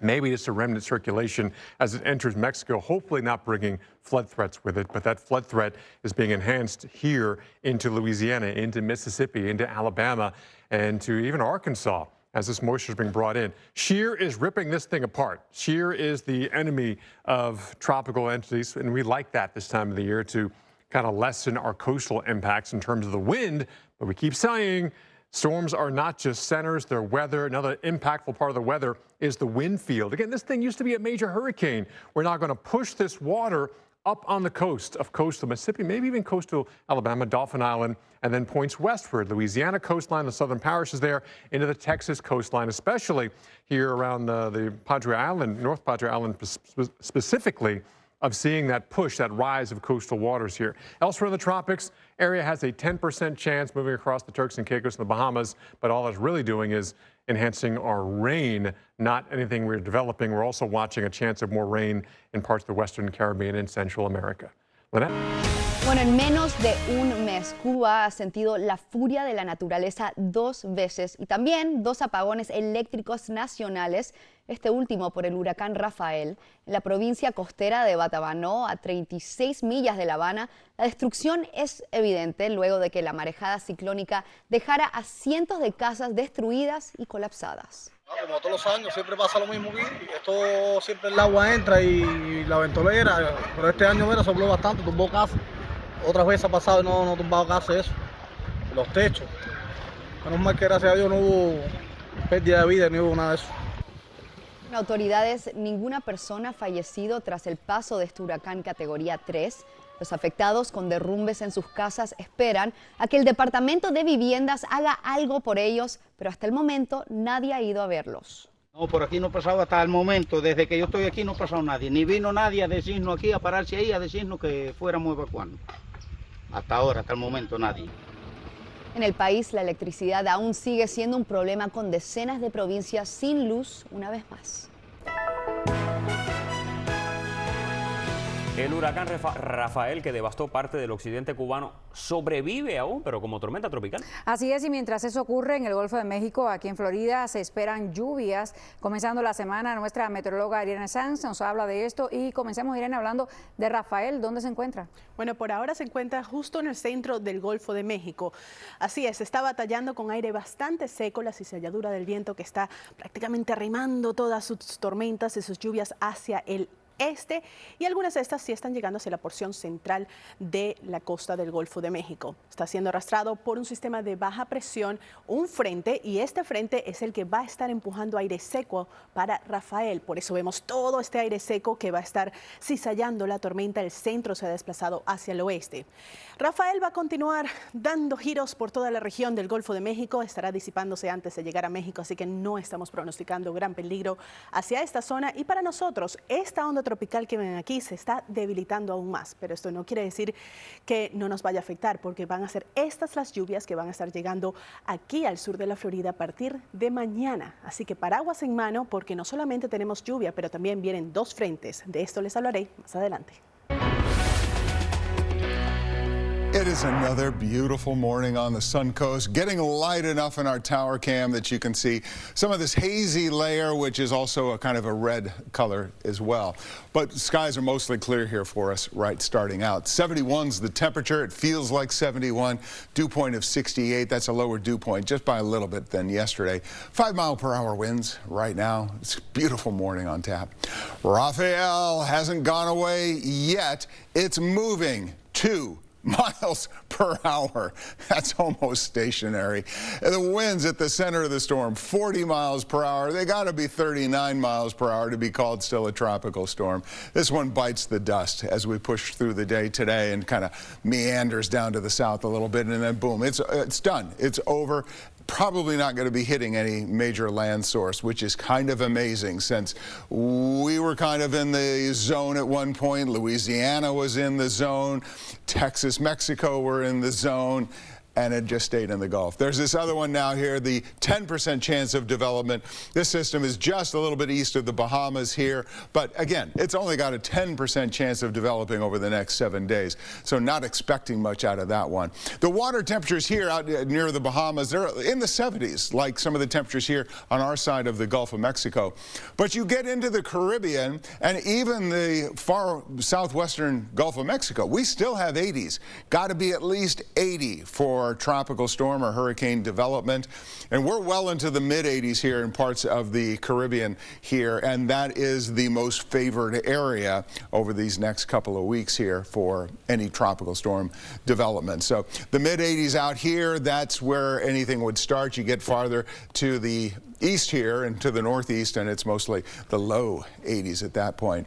So Rafael goes away. This little system near the Bahamas really doesn't do much, and then finally pushes off to the east. Now there is another broad area of low pressure here in the Caribbean, and that's where a system could pop up. That's that favored area. We're looking at Friday of the coming week here. And also looking at this system kind of moving inland to Central America at that point. And it's so close to Central America anyway, that would kind of hold back any development. This is Saturday of next weekend. This is a week from today. It's still just out here near Central America. And then it could push over to the Yucatan Peninsula. That's November 19th. And if it does that, well, then it may get into the Gulf, and we will be watching it closely once again, as we always do. Now, on the general radar, most places are coming up dry at this point as we go into the first part of this evening. Closer vantage point, taking you back just a little bit. You see those bands of rain. At sometimes a few of those clusters were bringing some moderate to heavy rain in patches across Broward and northern Miami-Dade and around Miami Beach as well. Those have been ending from the east, so it looks like we're in for mostly a break. Looks like a couple little laggards here, one heading toward Fort Lauderdale Beach here in the short run, but overall a very quiet, mostly dry evening after, say, another 30 minutes or so. As far as the Gulf of Mexico, lately we've been watching Rafael. You remember going back to last week, it was a hurricane and a major one at that. Hit Cuba as a Cat 3 system, moved into the Gulf of Mexico, where wind shear has really been taking its toll on the system. And as of this afternoon, the National Hurricane Center writing it off, no longer a tropical system, just some Rafael remnants in the Gulf waters. Hurricane Center also watching a disturbance in the Bahamas. This now at a 0% chance for development. It's not going to happen, but it's part of a stretched out area of low pressure. There you see it from the northwest Bahamas down into the Caribbean. That will be moving by in the next 24 hours, still with sufficient moisture to bring about some rain on our holiday for Veterans Day. Not a washout, just a watch out with a 30% development chance. And later on this week, the drier air starts to gradually fill in, coming our way out from north to south. So we'll wait patiently for that. It's also going to feel nice with lower humidity at that time. Hit with another devastating natural disaster. And now we're hearing stories from people who felt the moment a 6.8 magnitude earthquake hit that area. This follows weeks of hurricanes and blackouts on the island. Yeah, and NBC6's Laura Rodriguez is live in Miami, where some people reported feeling shaking earlier today. Laura. And that's right. We did speak to someone over at the U.S. Geological Survey, and she says they have a citizen reporting tool. And on that tool on their website, at least 12 people in Miami reported shaking. But city officials say there's no need to be alarmed. An alert over Cuban radio this morning about an earthquake near the eastern part of the island with a magnitude of 6.8. The epicenter of the quake was located about 25 miles south of Bartolomé Mazo. This woman lives in Santiago and says in the past she's felt quakes with a magnitude of 5 and 4, but never like this. There have been about 24 earthquakes of magnitude 5.5 and larger in that region in the past handful of decades. But that doesn't mean that it's a common enough occurrence that the people who experience it feel like it's regular. Rumbling was also felt in Holguín and Guantánamo. On social media, residents shared photos of crumbling roofs and cracks on walls. The city of Miami says the fire department responded to calls Sunday from concerned residents in Brickell and downtown, but city officials emphasize there is no cause for alarm. We're seeing roughly a dozen reports of shaking in Miami. This is certainly an earthquake that was felt that far away. The earthquake is a 1-2 punch for the island nation, already struggling with the aftermath of Hurricane Rafael. Weeks before, in October, there were island-wide blackouts that stretched on for days, a product of the island's energy crisis. Shortly after, Hurricane Oscar brought major flooding that killed at least 6 people along the East Coast. Cuban leader Miguel Díaz-Canel says crews are assessing the damage. He's also saying on social media that the priority here is to save lives. As of this time, we have not received any reports of casualties. Reporting in Miami, Laura Rodriguez, NBC 6 News. Well, we are almost there. Just 3% of tropical activity left in the Atlantic hurricane season, but you still have to be on alert and vigilant. We can still get storms developing even this time of the year through the end of November. And as a matter of fact, we are watching for the potential of development in the Western Caribbean. Could get the name Sara. That's the next name on the list. You can see all the names we've been through. We knew it was going to be a busy season, and certainly it was. We only have 4 names left on this list, and a lot of them, unfortunately, having an impact here in our country, from Texas with Beryl all the way over into Florida with Milton, Helene. We're still recovering from these storms. It's really been catastrophic, and you can see all the storms that stayed out to sea as well. But now we're looking at what's left of Rafael. That was the most recent storm. It was a major hurricane at one time in the middle of the Gulf of Mexico. For a time, we're a little worried it might come our way, but thankfully that was not the case. And now it is just a remnant low in the Gulf of Mexico, downgraded over the weekend. With that system churning up the water, though, there is still that possibility of some coastal flooding in and around Louisiana, on over towards southern Texas as well, especially at times of high tide. And the rip current risk is still running high as well around Corpus Christi, and you can see on the east side of Florida, Florida Panhandle as well. So be careful if you want to head out to the water. All right, let's take a look at the Western Caribbean, because we do have a chance of seeing something develop. And this time of the year, this is where they typically do start up.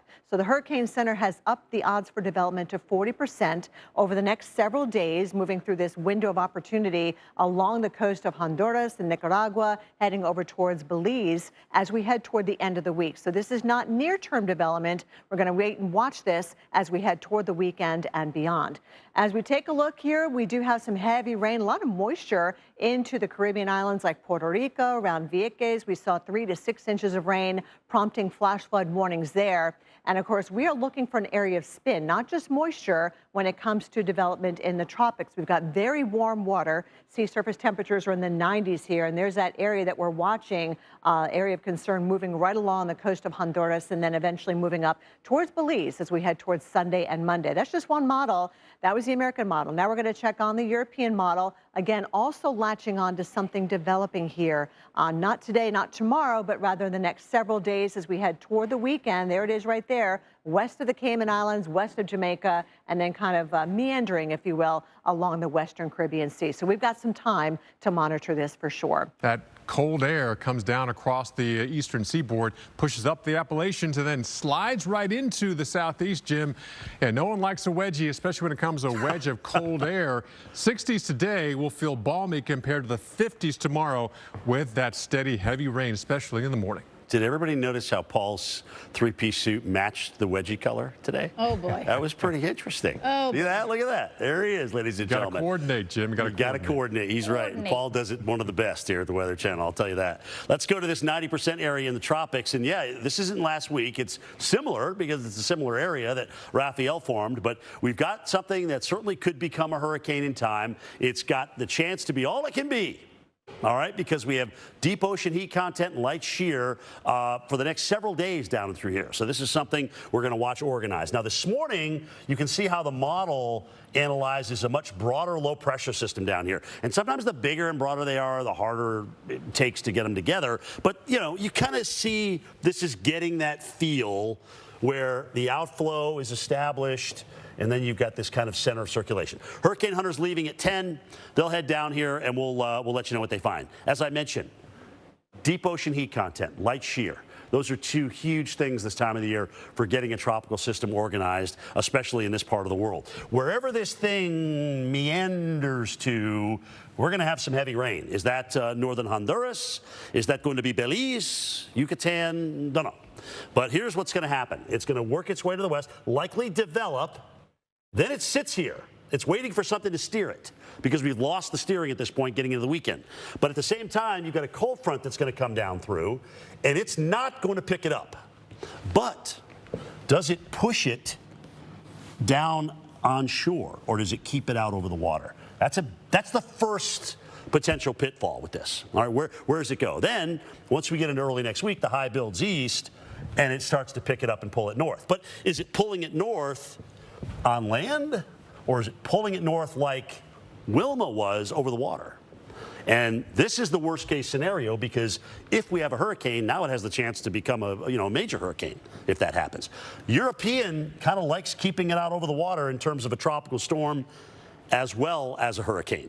So we'll see. One of the things I wanted to show you was if you look at some of these individual ensemble members, you notice lower pressures there versus back toward these Western ensemble members. Why is that? I'll show you. You've got something that's moved over land versus something that stays over water. And that's the difference right there. So that's going to be really a key thing to watch as we get into it next week. So here's a look at the pattern. There's the first cold front, missing it, keeping it down here, trapping it. Same time, the high builds off to the east over Hispaniola. And now with this new cold front coming in, and this is going to be a heck of a cold front, too, by the way. It's going to pick up whatever's here and just shove it right into Florida. Now, is that a Cat 3 hurricane? Is this something that's gotten weakened by shear? We don't know yet. All right, or moved over land? We'll see. GFS is much slower with it right now, but that is one run of one day. We got a long time. Next Wednesday, it'll be game day. Steph, over to you. And just like that, we kick off a really nice day tomorrow, Thursday. A bit brighter, more sunshine on tap for us. Not as gusty as well. And temperatures will be seasonable at around 83 degrees.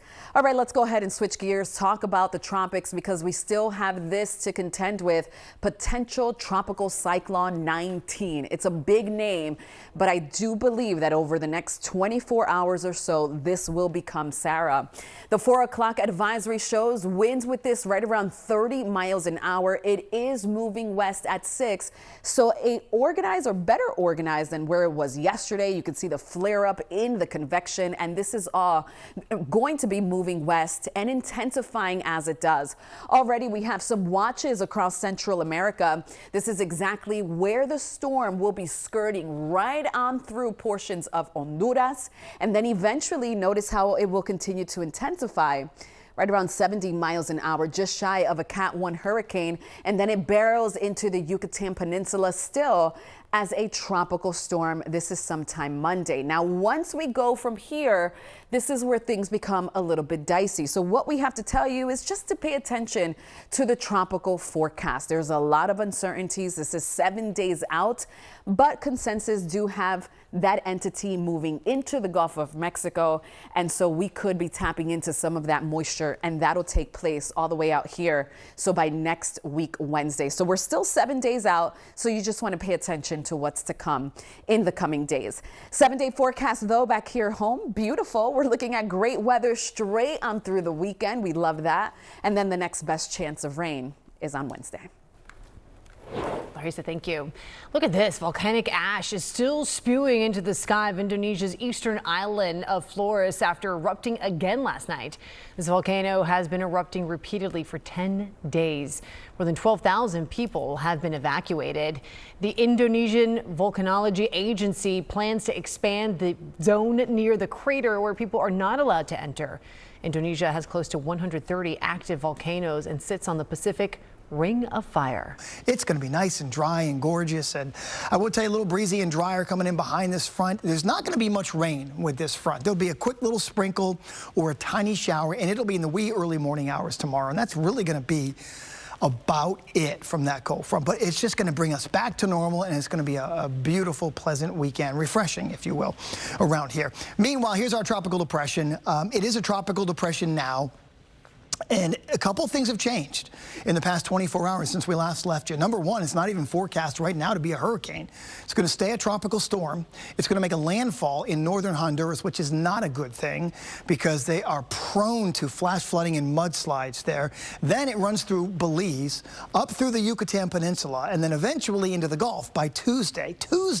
So you're going to wake up Monday morning tuning into Good Day, and this thing's still going to be by Belize.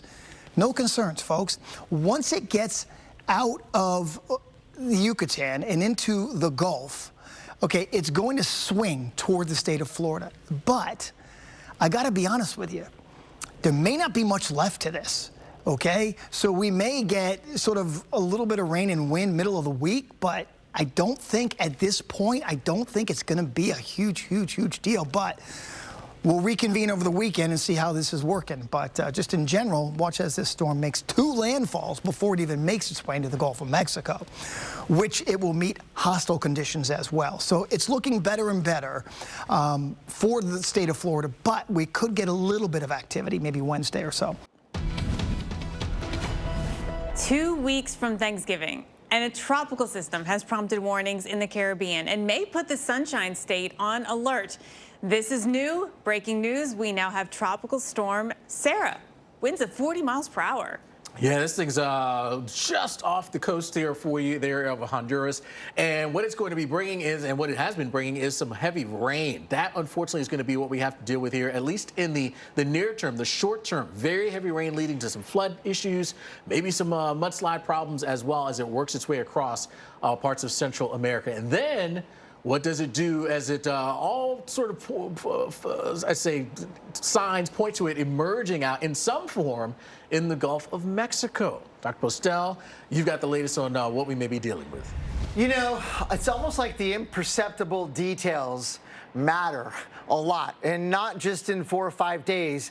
I mean, like today, tonight, tomorrow, because where the center in some of those early thunderstorms and that initial grouping, where they go right now, where they're forming, matters a lot, because 20, 30 miles one way or the other could mean the difference between a tropical storm and or a hurricane, and potentially even a major hurricane, because the atmospheric conditions right where Sara is right now are optimized for significant strengthening. The question is, how close to land is the circulation going to be?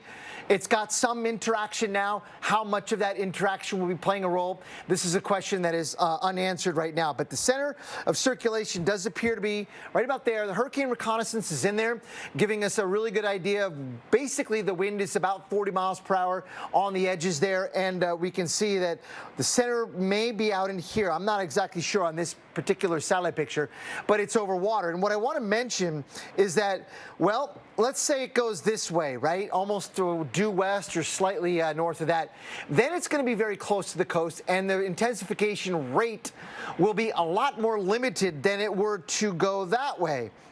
And that's within the margin of error. I mean, exactly where it goes is kind of unknown, and it's unknowable, I think, with the amount of data and the modeling skill that we've got. We just don't know exactly where this is going to track, but you have to look at it with the best available set of guidance tools that you got, and that's what the Hurricane Center did, bringing it very close to the coast. And notice the intensity you can see on the map, remaining as a tropical storm.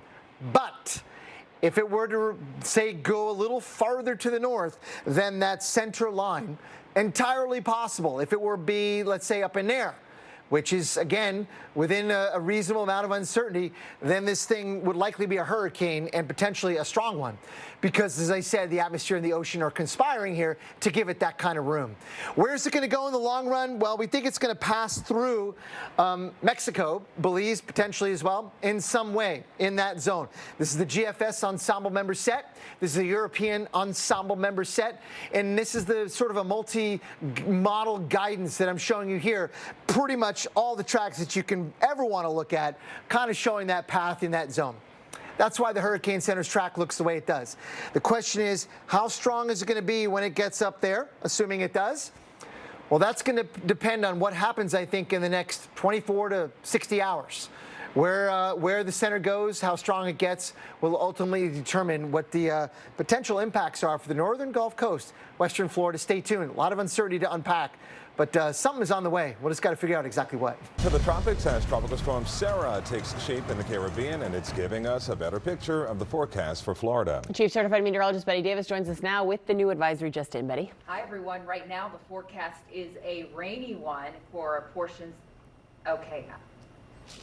Yeah, we understand. Betty, your mic is off right now. We're going to give you a moment to take a look at that. But clearly from the pictures right there, we're all watching to see what's going to happen with Sara. And we're hoping that it does not make its way, Nicole, to Florida. And Betty was just saying that right now it's a big rainmaker, right, Betty? Yeah, take two. It's raining in parts of Honduras. How's it going out there? Here's a look at the latest advisory from the National Hurricane Center. Maximum sustained winds of 40 miles per hour. It's moving west at 10 miles per hour. The center of that circulation near the north coast of Honduras. Now, here's the forecast track. You'll notice as far as the intensity goes, it's not forecast to get too much stronger. It brings it up to winds of 50 miles per hour moving into Friday. And you'll also notice how it's expected to spend a lot of time near that north coast of Honduras and around Belize as well. Let's bring in our hurricane specialist and storm surge expert, Michael Lowry. Michael, this is moving slowly for portions of Central America, which will be problematic for places like Honduras. But the latest model runs as it relates to Florida, giving us some hope for what we have in store next week. What a difference 48 hours makes for us in Florida. Unfortunately, though, at the expense of what's happening down there in Central America. As you were just showing, this is the forecast cone from the Hurricane Center. I do want to point out, Betty, that here is the location today. Here is the location on Sunday. This is 3 days where it's just going to be scraping the coastline of northern Honduras. The amount of rainfall that our computer models are showing, which I'll show you here in just a second, is really alarming in terms of what could happen there across parts of Nicaragua, Honduras, El Salvador, and Guatemala. Here's a look at the visible satellite picture right now. It's a very healthy looking system in terms of the overall structure of it. We still don't quite have a collection of thunderstorms right near where the center is, but when you zoom out and you look at the outflow of this, this is about as pristine as you will see an upper level pattern over a system, which was why we were concerned with this one being a little bit farther to the east in our computer models. Just a few days ago, we're showing a very significant hurricane coming out of this and maybe even a sharp turn toward Florida as a hurricane. Not the case anymore. The models have really backed to the west with this, and now the Hurricane Center explicitly showing this dissipating as we get into the early part of next week. As I said, though, not before bringing those tremendous impacts, extreme, catastrophic, potentially flooding there to parts of northern Honduras, but then spending time over the Yucatan Peninsula, and then effectively the remnants of this getting swept up by a cold front that's moving into the Gulf of Mexico for the early part of next week. So this may just be part of a bigger rain system that comes with that cold front, but we don't now expect this to be a bona fide tropical threat in the Gulf of Mexico. Over 20 inches of rain, 20 to 40 inches of rain, Calvin and Nicole, through parts of Central America. All right, so a couple of weeks still to go in the official Atlantic hurricane season. We have Sara out there right now, but we thought we'd look back at the season, Dr. Nab, which has been highly impactful. And one of the things that has surprised me the most is since Beryl, which was setting all kinds of records for how far east, how early, how intense, this is the only major hurricane, the only hurricane to go all the way across the entire Caribbean Sea. And it was early in the season. Yeah. This was early July. Here we are, July 1st. It was coming across the islands here.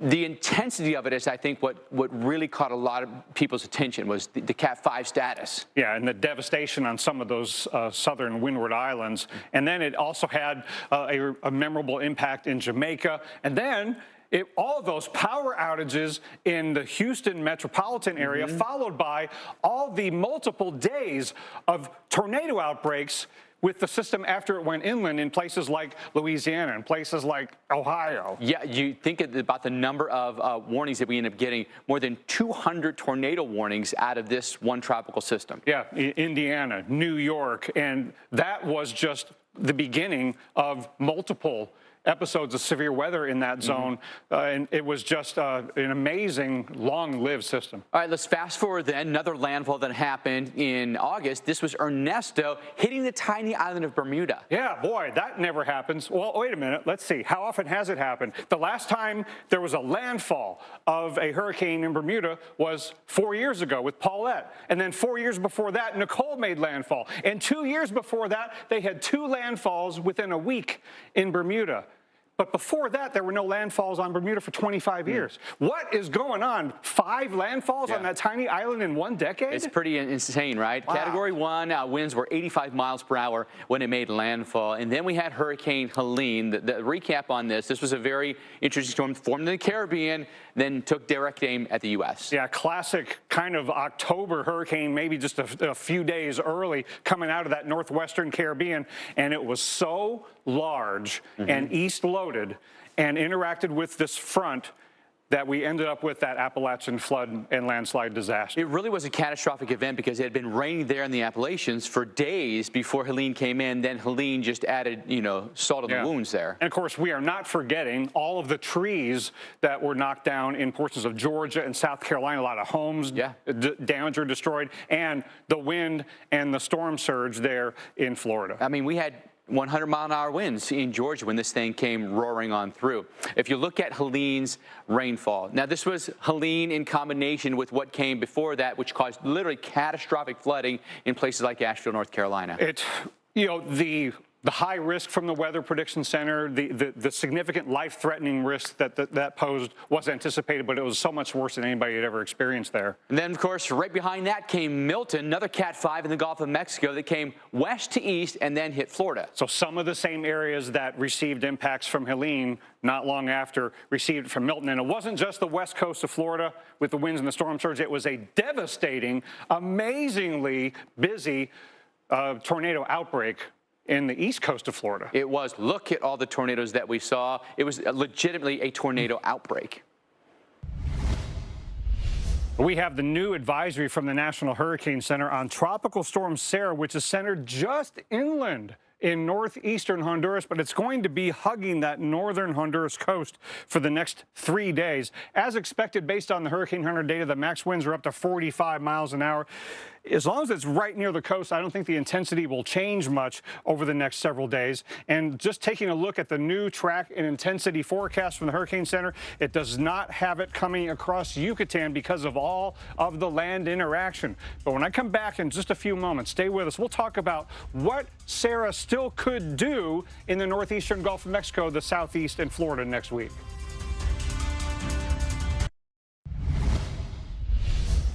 Well, Tropical Storm Sara has gotten a little bit stronger. We know that because of aircraft Hurricane Hunter data that says the max winds are at 45 miles an hour with the center right near the coast of northeastern Honduras. It's going to be right near the coast for the next 3 days. Might spend a little more time over water, so could get a little bit stronger, but not significantly as long as it stays near the coastline where tropical storm warnings are in effect. Nothing for Nicaragua anymore because it's farther to the west. Here is that new track and intensity forecast. And again, if it goes farther to the right, spends a little more time over water, could be stronger than forecast. If it goes farther to the left, could be even weaker than forecast. And again, the Hurricane Center does not show a tropical storm or depression emerging into the Gulf of Mexico. That doesn't mean that can't happen. It just means it's less likely. But along the way, devastating several inches to multiple feet of flooding rains, life-threatening and potentially catastrophic landslides, especially in northwestern Honduras. Now, what does this mean for the continental U.S.? Well, upper-level high pressure over the system and systems to the north that are not going to pick it up. So the conditions are right for it to strengthen if it doesn't spend much time over land, and it's not going to emerge out of Central America until this western trough picks it up. Eventually, Sara, or what's left of it, will interact with a front and could produce some flooding rains and severe weather in the southeast next week, even if it's not a tropical storm. Thanks for watching Weather Unfiltered tonight. We'll be right back here tomorrow night. Once you have a storm, it really does bring the forecast into clarity, and that trend has continued over the last 24 hours. So if you're just waking up looking for the update on Sara, we have even more encouraging news for the state of Florida. But unfortunately for Central America, this is going to continue to be a really rough stretch. Look at yesterday in Honduras. They had a landfall in their country 10 p.m. last night, and it will be the heavy rain that is the largest concern for Honduras. Meanwhile, that's a live look at Cancun. Sara's going to make a long trek across the Yucatan, which is going to produce heavy rain for Mexico, but also lead to the demise of Sara. The system's not going to be able to survive all the land interaction that is expected. So here's the info on the landfall last night. Again, it is possible that we'll have another landfall in Belize as we go into the weekend. So a huge impact for Central America. The winds, not so much. Jane, we had winds at 45 miles per hour, but with weak tropical systems, it's never about the wind, it's about the rain. No, it's all about the rain here. And in Honduras, it is a very mountainous terrain. Highest peaks anywhere from 5 to just under about 6,000 feet, right? And so the way in which you have the wind coming off the Caribbean, banking up all of that moisture, that's why we have isolated estimates up to 30 inches of rain in some spots. This is going to be catastrophic in areas. I mean, we know what 30 inches of rain can do here in the United States. And imagine here in Honduras. I mean, they are not built, they're not equipped to handle something like this. The infrastructure cannot handle this amount of rain. No infrastructure really can. No. When we're talking about 30 inches of rain, that puts it in the scope of what we saw in parts of the Carolinas with Helene. So there's a look at the rain forecast. It will also be a huge impact on the country of Belize. Again, they will have a landfall. The winds will probably be slightly higher because there will be re-exposure to that warm water. Again, right now the core is so close to land, and it's hard to really identify where the center is exactly. We're having to sort of resolve that with satellite data. But as we look forward, you can tell that the confidence in the overall track is moderate to low as it gets into the Gulf of Mexico. But what our saving grace is that there's not going to be much left of Sara. Kelly, I'll take a soaking rain. Yeah. It's been a long time since we've had an inch of rain in New York City. You have to go back to August 18th. All right, guys, tropical storm Sara unloading heavy rain in Honduras here, causing flooding and prompting water rescues. As you can see, police carrying a child out of a flooded home here, patrolling flooded streets. There's also been a partial collapse of the Sopine Bridge in the city of L.A. All right, let's get into Sara and through here, and you can see what we got going on with this tropical storm right here. And I'm going to be honest, I don't even know where the center of this thing is. It's not obvious, so you have to look at observations, and there are very few observations down here. So when the visible satellite comes up, maybe we'll have a good idea of what this thing is. But look at this, 65 miles east-southeast of Honduras. This is this little tip of Honduras right through here. So it's just sitting literally on the coast as a 45-mile tropical storm. So a couple of great things have happened in the last couple of days. Number one, the guidance has shifted so far to the west. Remember where it was a couple of days ago? This thing was around here, then it was going to come down and go up through the channel, possibly as a major hurricane. Now we're never going to see a hurricane, and we may never see a low-pressure system ever get into the Gulf of Mexico. All right, because it's going to be just remnant moisture at that point.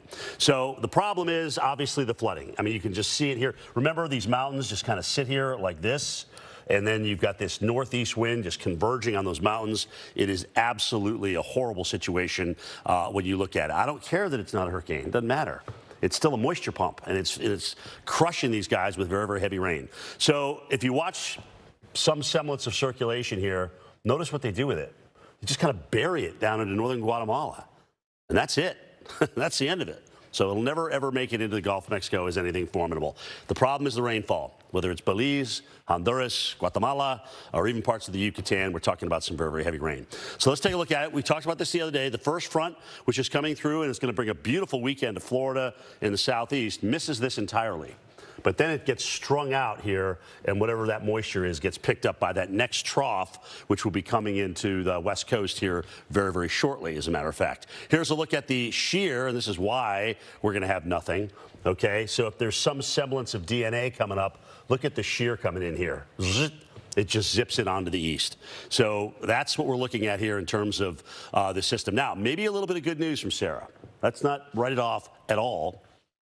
Because when this moisture tap gets up and connected with this front, guess where a piece of this is going? Yes. Maybe next week we get a little moisture tap coming from this thing. It's not the whole storm. It's not going to be any semblance of a storm, but it's the moisture associated with it. European and GFS are differing in where they put the heaviest rainfall. Give them some time. They'll iron this out because really this isn't until next week. Jordan, over to you. Well, after Hurricane Milton damaged their home, the Tampa Bay Rays will round the bases at Steinbrenner Field next season. That's the spring training home of the New York Yankees. Tropicana Field is expected to be repaired and ready for the 2026 season. You can see it was damaged by Hurricane Milton, and that has changed the baseball landscape next year. Well, you know what? We've got one more tropical storm, at least one more. I'm not going to close the door on the hurricane season just yet because I'm not going to guarantee anything at this point. But we have in front of us a tropical storm that is bringing very significant impacts to Central America. Honduras, in particular, very heavy rainfall. We've seen in some cases over a foot of rain and maybe a foot more yet to come because it is so close to the coast. The center is essentially straddling the coastline and moving, I don't know, at a walker's pace at about 2 miles per hour. So this is a real problem for many of us. Now, in some ways, there's a silver lining here. We're fortunate that the center of circulation is essentially on the coastline, because if it weren't, we could be dealing with significant strengthening of a hurricane in the region. Maybe 100 miles or so. That's the kind of difference we're talking about. But we are still talking about extremely heavy rain, life-threatening rainfall rates, and flash flooding. We've noted that. A foot of rain yet to come in some spots in Central America. Satellite presentation gives you an idea that this had an opportunity atmospherically to become very powerful, but the land interaction was what did not allow that to occur. Center of circulation is probably somewhere here. Now, you might think there's a little bit of room left for maybe some intensification, a little bit, as it moves in that direction and maybe gets out over water in the next 24 hours. Yes, that is indeed a possibility, but not a whole lot of room. Geographically and temporally, not a whole lot of time, not a whole lot of space to work with. 60 miles per hour is what the official intensity, maximum intensity, is forecast by NHC before it moves into Belize, and then disintegrates very likely before moving out over the water. So some of the earlier projections that had the remnants of Sara perhaps getting stronger once again over the Northern Gulf, much less likely now with this new set of data suggesting the circulation might completely dissolve, right, over the frictional effects of the land before it moves back out over water, and then we may be dealing with just a little bit of a cloud swirl moving northward. We can sort that out in the coming days, but the threat to the northern Gulf Coast and Florida now, with the data at hand, much less than it has been in recent days. Jackie. You know, Guatemala's had some really heavy rain. Nicaragua, ready to get nailed in Belize and Mexico. But this is Honduras. And look at the high water here on the streets. And this is really just the beginning stages of Sara. And look at the low visibility on the expressways as well, Dr. Nab. How much worse could it get here in places like Honduras? Well, some folks might only be halfway through their storm total rainfall accumulation.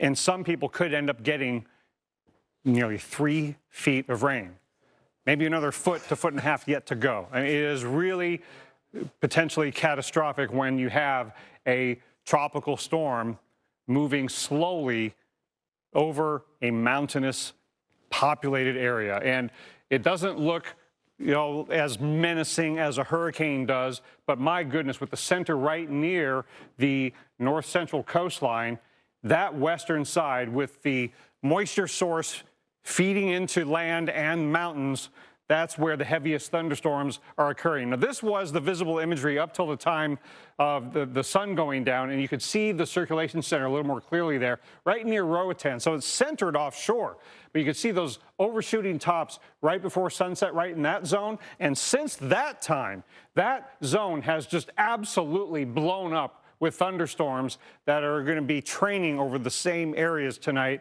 like San Pedro Sula. That northwestern Honduras area, highly populated, could have a very long and dangerous night and Saturday, even into Sunday, because it's barely moving. And it will start to move a little bit more, but it will spend some more time over water, the center will, so it could get a little bit stronger before it comes ashore in Belize on Sunday. Between now and the end of the event, that would be into early next week before it's over, not only could that Belize, eastern Guatemala, northwest Honduras area get up to a foot of rain, more in addition to what they've already had, but the onshore flow from the Pacific side too could cause problems in multiple countries, not just on the Caribbean side. So landfall of the center sometime on Sunday in Belize, and then because of all the land interaction, even if it gets a little bit stronger, it's probably going to emerge in the Bay of Campeche, the Gulf of Mexico, no longer as a depression or storm, but some remnant spin, remnant moisture will get drawn up into the Gulf of Mexico by this trough that's over the western U.S. that's going to push the eastern trough that's been trapping Sara down there farther to the east. And this middle upper level system near Alaska will eventually get into the eastern U.S. and contribute to all of the weather we're going to see in the Ohio Valley and the Great Lakes in the Northeast next week. So here's that ridge trapping Sara in the Caribbean, but here we get into early next week. There's the lane opening up between the trough west and the ridge east. And so what's left of Sara comes into the Gulf of Mexico and hooks up with the cold front that'll be coming through the northern portions of the Gulf of Mexico Tuesday into Wednesday. So there will be Sara's DNA in the mix here, and it will be with some spin, but mostly moisture, because between the trough that will be what's left of Sara and the high over the eastern U.S. and that front, we're going to pool a lot of moisture here in the Gulf of Mexico and in the southeastern U.S. I would say Tuesday night into Wednesday morning might be the most dangerous time for rain-induced flood problems, maybe even some severe weather, possibly, slight chance of that. And then at the whole end of this next week, Mike, that front that comes off the East Coast, comes down through Florida, the tail end ends up in the Caribbean over Honduras. Not fair. That ain't right. Vamos a Honduras con el desastre que ya deja la tormenta tropical Sara mientras está avanzando hacia Belice. Ya se reportan al menos unos 32,000 damnificados y 5 departamentos permanecen en alerta roja. Hay varias zonas inundadas y el movimiento lento de Sara podría acumular hasta 35 pulgadas de lluvia. La presidenta Xiomara Castro declaró emergencia nacional y Lilian Caballero tiene todos los detalles. Carreteras destruidas, ríos desbordados, puentes colapsados, inundaciones y miles de familias afectadas son algunos de los daños que la tormenta tropical Sara está dejando en Honduras. La zona atlántica es una de las más afectadas. En La Ceiba, ubicada al norcentro del país, los bomberos rescataron a un menor. Las autoridades piden a la población tomar precauciones. Por favor, evacúe. Si usted vive cerca de un río, cerca de una comunidad que ya tiene incidencia de inundación, por favor, haga una evacuación voluntaria. El gobierno de Honduras decretó emergencia nacional. 5 departamentos permanecen en alerta roja por 48 horas. Algunas familias albergadas ya reciben ayuda. Cuando acordé ya estaba en agua y me tiré de la cama, más bien el colchón, todo se perdió. Andaba nadando ya después, todas las cosas ahí. Yo lo más triste era perder a mis hijas, es lo más triste. Y ahí lo demás, aunque sea, como sea, se vuelve a trabajar, se vuelve a recuperar. En el departamento de Cortés, cientos de familias viven en zonas vulnerables y muchos temen perderlo todo. Aquí no tenemos seguridad, tampoco podemos ir a ninguna parte porque no hay dónde. El impacto de la tormenta tropical Sara se sentirá en otros países en Centroamérica y también el oriente de la península de Yucatán en México. En Honduras, Lilian Caballero, Noticias Telemundo. You can see exactly what I'm talking about. More of those colors, the deeper pinks and purples. Look at those gusts in Kansas City up to about 40 miles an hour as we go into Monday night. Winds still grabbing us up towards Minneapolis as well as we go into Wednesday. So this is going to continue with us, not going anywhere anytime soon. Minneapolis, you will have that rain Monday right in through your Tuesday. So, Paul, that's a look at what's going on stateside. Let's take it down towards the tropics. Let's take you to a place where a lot of cruise ships stop, and that's Honduras. Technically the Roatan Bay there, Honduras, one of the Bay Islands offshore the mainland of Honduras, where we've been getting a deluge of flooding across Central America, including these areas in Honduras from Thursday into yesterday. Today, well, not as much persistent and constant rain, but the threat for flash flooding is still sky high. We've had some areas over a foot of rain. Yeah, prompting a lot of evacuations and multiple water rescues all across the country of Honduras and other neighboring countries as well. Let's take a look. Tropical Storm Sara, a tropical storm, no longer a hurricane.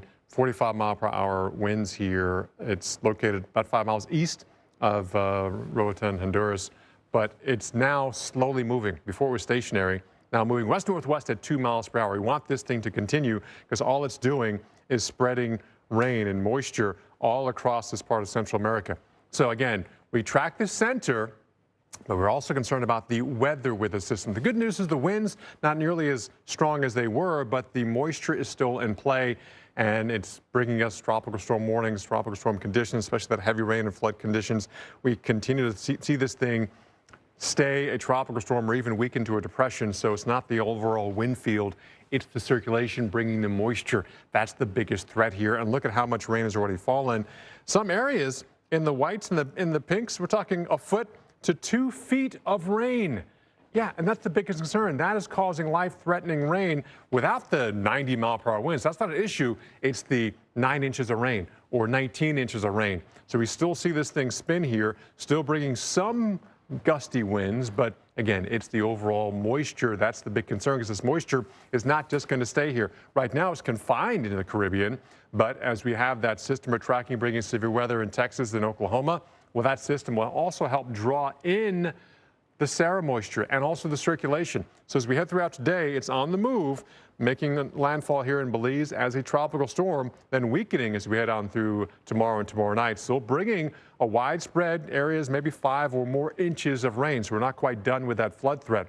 But eventually, as this trough digs eastward, it's going to start pulling up, at very least, the moisture from Sara. So he's talking about the rain spreading across the southeast with the system. That's where that Sara moisture gets drawn into parts of Georgia and Florida, and also that I-10 corridor, basically New Orleans eastward. We're going to see that. But the good news is that trough helps to push everything away. That remnant circulation might come through Florida, but it's not going to pack, 90-mile-per-hour winds. Not an issue. It's more the rain that is bringing.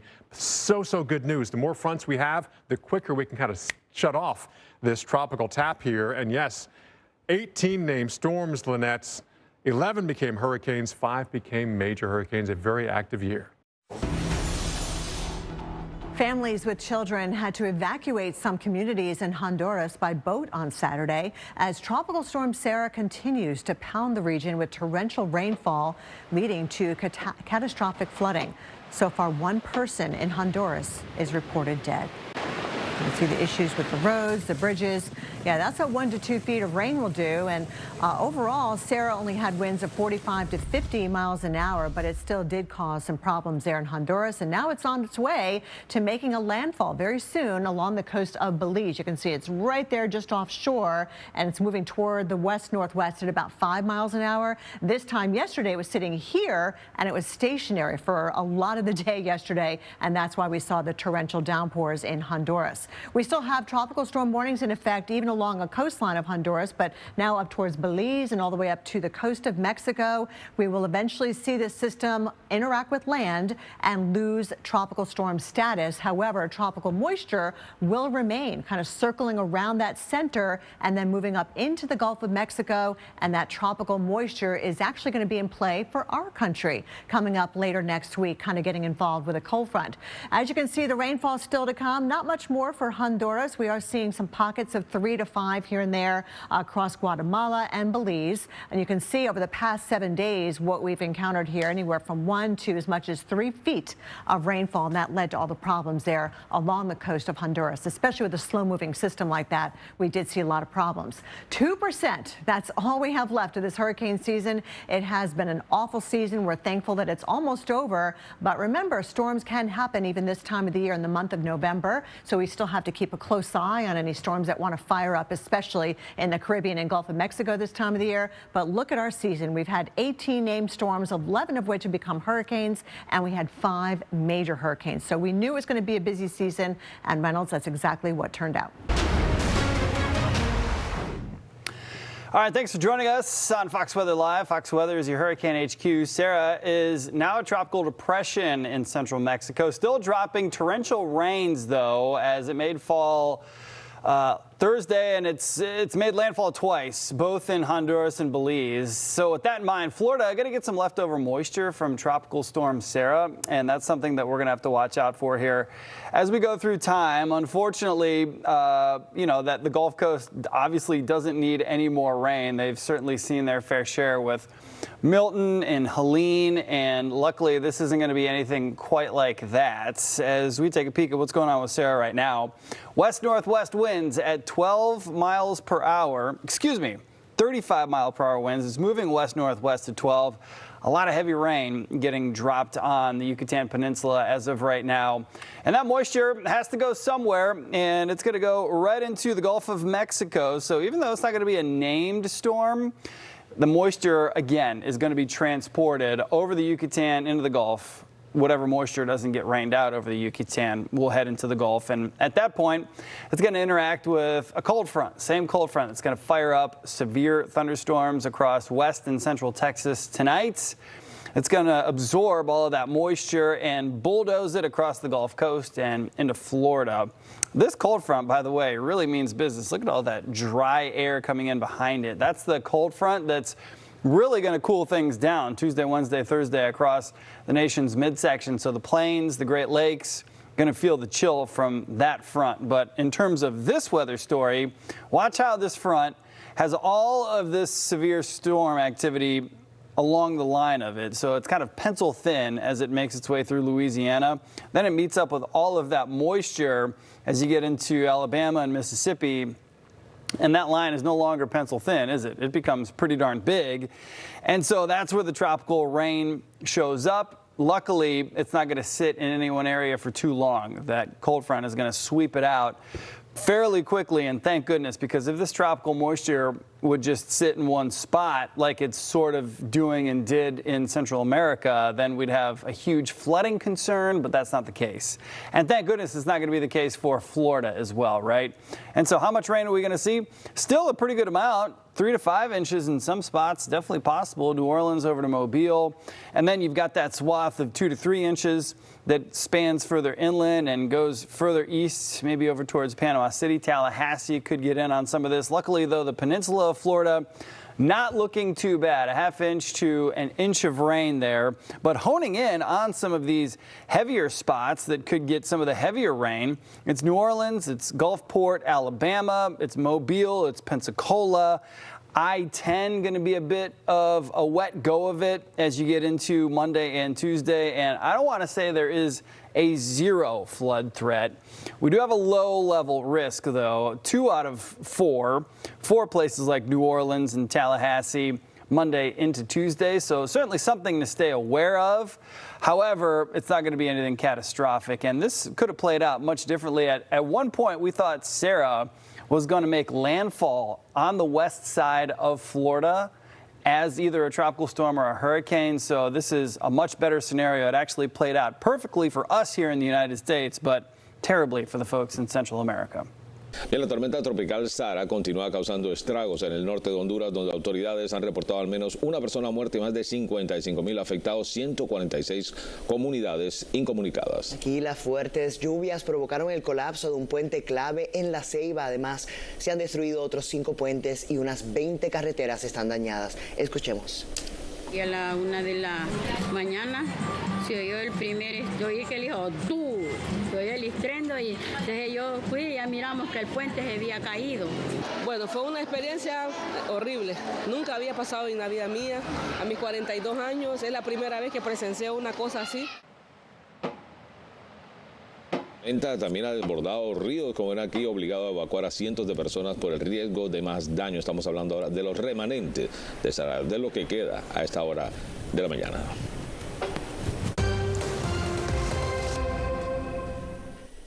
Bueno, sí, los remanentes de Sara que se encuentran a esta hora de la mañana ahí en la porción sur del Golfo de México, todavía algunos nublados que pertenecen a la circulación de bajas presiones, bueno, pues dejan algunas lluvias y tormentas en la península de Yucatán, pero por fortuna ya este sistema salió de Centroamérica y ya se ha degradado y no estamos esperando que se fortalezca ni nada parecido. De hecho, ya va a estar interactuando durante el resto de la semana con un frente que, si ustedes pueden notar, notar está acá, en las porciones, las planicies del país. Ahí está ese frente y vendrá avanzando hacia el este durante los próximos días. Ese frente va a ser el responsable, junto con un segundo frente, durante esta semana laboral, de dejarnos para el último día de la semana laboral un cambio importante de temperaturas. Mientras todo eso llega, estamos bajo la influencia de altas presiones, vientos del este en el día de hoy, con buen tiempo, espacios de sol, algunas nubes y temperaturas cómodas y típicas para la época del año.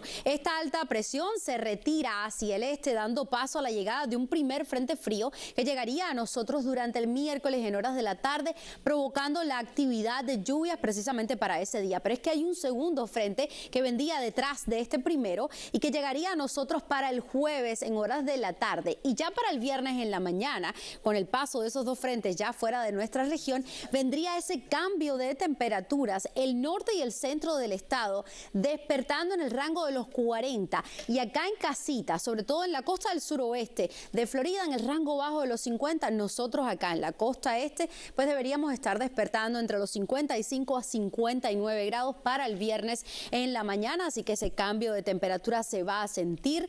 Definitivamente va a ser un día donde al menos un abriguito ligero va a ser necesario allá afuera. Temperaturas actuales a esta hora, bueno, pues están en el rango de los 70, 75, 76, 78 en el área de Hollywood, en Davis 71. El radar no muestra actividad de lluvia, es una mañana completamente seca, con buen tiempo allá afuera, una mañana estable. Estamos todavía bajo el ligero riesgo de inundaciones costeras en el horario de marea alta. Recuerden que estamos en fase de luna llena. En esta época del año, esa fuerza gravitacional de la luna con el sol sobre la tierra nos trae mareas más altas de lo normal, a lo que le conocemos como la marea real, la que puede traer agua salada e inundaciones a zonas costeras sin ver ni una gota de lluvia. Vientos del este hoy alrededor de las 10 millas por hora, con poco oleaje en zonas del litoral. El riesgo por corrientes de resaca está moderado, téngalo en cuenta para si decide irse a la playa en estos próximos días. Para el resto de la mañana, las temperaturas en ascenso, llegando a una máxima esta tarde entre los 80 a 82 grados, y noten ustedes ese agradable cambio de tiempo para la mañana del viernes. Aquí está, miren, despertando sobre los 56 grados y una máxima solo en los 74. Buenos días. All right, Fox Weather is your Hurricane HQ. You guys all know that. The Atlantic hurricane season's coming to a close on Saturday, finally. It's certainly going to go down into history books as a hyperactive season. Now, with the total number of storms fell a little short of early predictions, the frequency of landfalls was well above the average. No better time to recap that than now. We're happy to have with us in the studio Fox Weather's Hurricane Specialist, Brian Norcross. Great to see you. And you are hosting a Fox Weather special on Friday night at 10 o'clock, right. Hurricanes of 2024. Yeah, we're looking forward to that. I mean, a lot to talk about. I mean, there really is. How do you like our... Yeah, I know. Here, right? You fixed it up nice here, Bob. Nice. Yeah, I cleaned it up. I got you a choice of sodas if you want one. I got you a... Yeah, is it cold? Yeah, it's cold. It's yeah, I'm not full gonna service studio. Yeah, I'm not going to go nuts. I got to help you out. But it's because you're joining me from Florida. I'm glad to see you here in New York City for the holiday. And let's just talk about it. I mean, this was an intriguing season for sure. Had its ups and downs, but it's going to probably go down in the history books for a couple of reasons. Yeah, I mean, we have all these extreme things that happened. We had the barrel thing that happened. We had the, which was extreme for that time of year, extreme for any time of year, actually, but really weird for that time of year. And then the Helene and Milton, just the extreme nature of both of those. And then more average kind of hurricanes mixed in, and then the big gap in the middle. So all those different things were weird about this hurricane season. It was 18 named storms, right? 11 hurricanes. So we essentially almost doubled last season, right? Yeah, so then 11 hurricanes is right about forecast. The named storms, they were low on because of that gap. Yeah. But the hurricanes, the early season forecasts were right on that because they got the macro factors essentially right. The Atlantic was super warm, the Caribbean and the Gulf all super warm water, right? So storms that did spin up were more likely to turn into hurricanes because they had that extra energy. That was the really big macro factor that the forecasters had right. The big thing we were worried about was maybe a La Nina developing towards the end, which would lessen the shear, which would make these a little more strong. That didn't quite happen this year, though. It didn't, but we ended up with a neutral. And in a neutral situation, you don't get any forcing from the Pacific. So what counts is the weather pattern. Well, just the day-to-day weather pattern, which we can't forecast the weather pattern for August and the spring, right? So that's not forecastable. And because you don't have forcing the system to the season to either be extra busy or less busy, then when we had this hostile weather pattern develop in August, that dominated. Right. And that's what squashed the storms there. It was so interesting. That's part of a month. I remember sitting here, the peak of hurricane season we know is typically around September 10th, and we didn't have anything. And I'm reading your note, and you're even warning us, listen, it's not going to last. It's not going to last. I had my feet up on the desk, going, this is easy. We're almost done. And then, boom, back half of the season. Second half of the season, right. Well, there's this phenomena, the MJO, it's called, it's pulse that goes slowly around the Earth, and it suppresses and it enhances tropical activity. And in early September, we could see that we were in a suppressed stage. But I was saying to my colleagues, like, really, is this really what's going on? Because the MJO influences, but usually doesn't dominate. But I think what happened was because we had the neutral situation, the Pacific wasn't involved, that the MJO had an outsized effect. So as soon as it kicked back in late September, bang, all that happened. And actually that was reasonably well forecast in the short range. We knew that was going to happen. The MJO, it circumnavigates the globe. How long does it usually take to do that? Like, like 40 days now, 30 to 50 days, something like that. And it's forecast in advance. Right? By at least a couple of weeks. And it's not always right, but in this case, it really does seem like this year that was the thing that modulated whether we were going to have storms. I didn't see that happen. And I think, I want you to look at this too. The graphic we have here is all the landfalling hurricanes that we had for the Gulf Coast. It seemed like there was a kick me sign on the Gulf Coast this year, right? Yeah, well, it happens. 2020, it happened, five hurricanes. 2005, 1886, there were 6 of them. So, it happens, and I talk about the Northeast here. In 53, 54, 55, there were 7 hurricanes that came this way. You're right. A number of them hit, either just offshore, they came this way. So, Mother Nature gets stuck in a rut sometimes. And Florida took the brunt. We're looking at this right here. I was in all these, and I got to tell you, that one that was Helene was right on the heels of that was Milton, and Milton bombed out, right? What can we think about that one? Yeah, I mean, that was a Hurricane Wilma kind of situation. I remember Wilma, and I remember looking at the satellite picture in Wilma and having this little tiny, like 1 pixel eye in the middle of it, right? And this one, when I saw the satellite picture before we had the reports, that's what it looked like. It looked exactly like Wilma. So fortunately with Milton, it didn't hang on to that Category 5 status going forward. That's Milton right here. As you zoom into the area, that was just absolutely amazing as it went by. And before that even happened with Milton, we had a major tornado outbreak too. Yeah, because we're getting into October, and in October you have a mix of wintertime, kind of northern influence, plus the tropical air. So it was unusual to have it that strong in Florida, that strong a tornado in Florida, but not unheard of. And if it's going to happen, it's probably going to happen in October. So do you think the messaging may have to change with this one? Because when people were evacuating the west coast of Florida, they were driving right into the tornado outbreaks that are coming up out of Alligator Alley. Do you think we can learn anything from that? Well, you have forecastable issues, though, and I don't think we can forecast in advance when people have to evacuate where the tornadoes are going to be worse. I mean, you really can't do that. You protect yourself from tornadoes a different way than you do from storm surge. So you have to get away from storm surge. Tornadoes, you hide in the interior closet, the hallway or whatever. It was amazing to me that these people are driving into it. Even our own Prudhoe Merwin was leaving the coast, and she's watching these things zip up Alligator Alley, I-75, just amazing. So we talk about the warm water temperatures out there, Caribbean, Gulf of Mexico. Gulf of Mexico is coming down just a little bit, but it seems like the Caribbean staying elevated almost the entire year long at this point. Yeah, well, which it normally does. I mean, Right. the thing that shuts off the Caribbean is not the water temperature, it's the upper level winds. Interesting, yeah. Right? So the Caribbean stays warm, and that's why occasionally, even into November and later, we can get a very southern Caribbean storm Right. if the upper level winds lighten up. But this year, we have these storms and fronts coming far enough south that nothing do we see in the forecast. That's what I was going to ask anyway.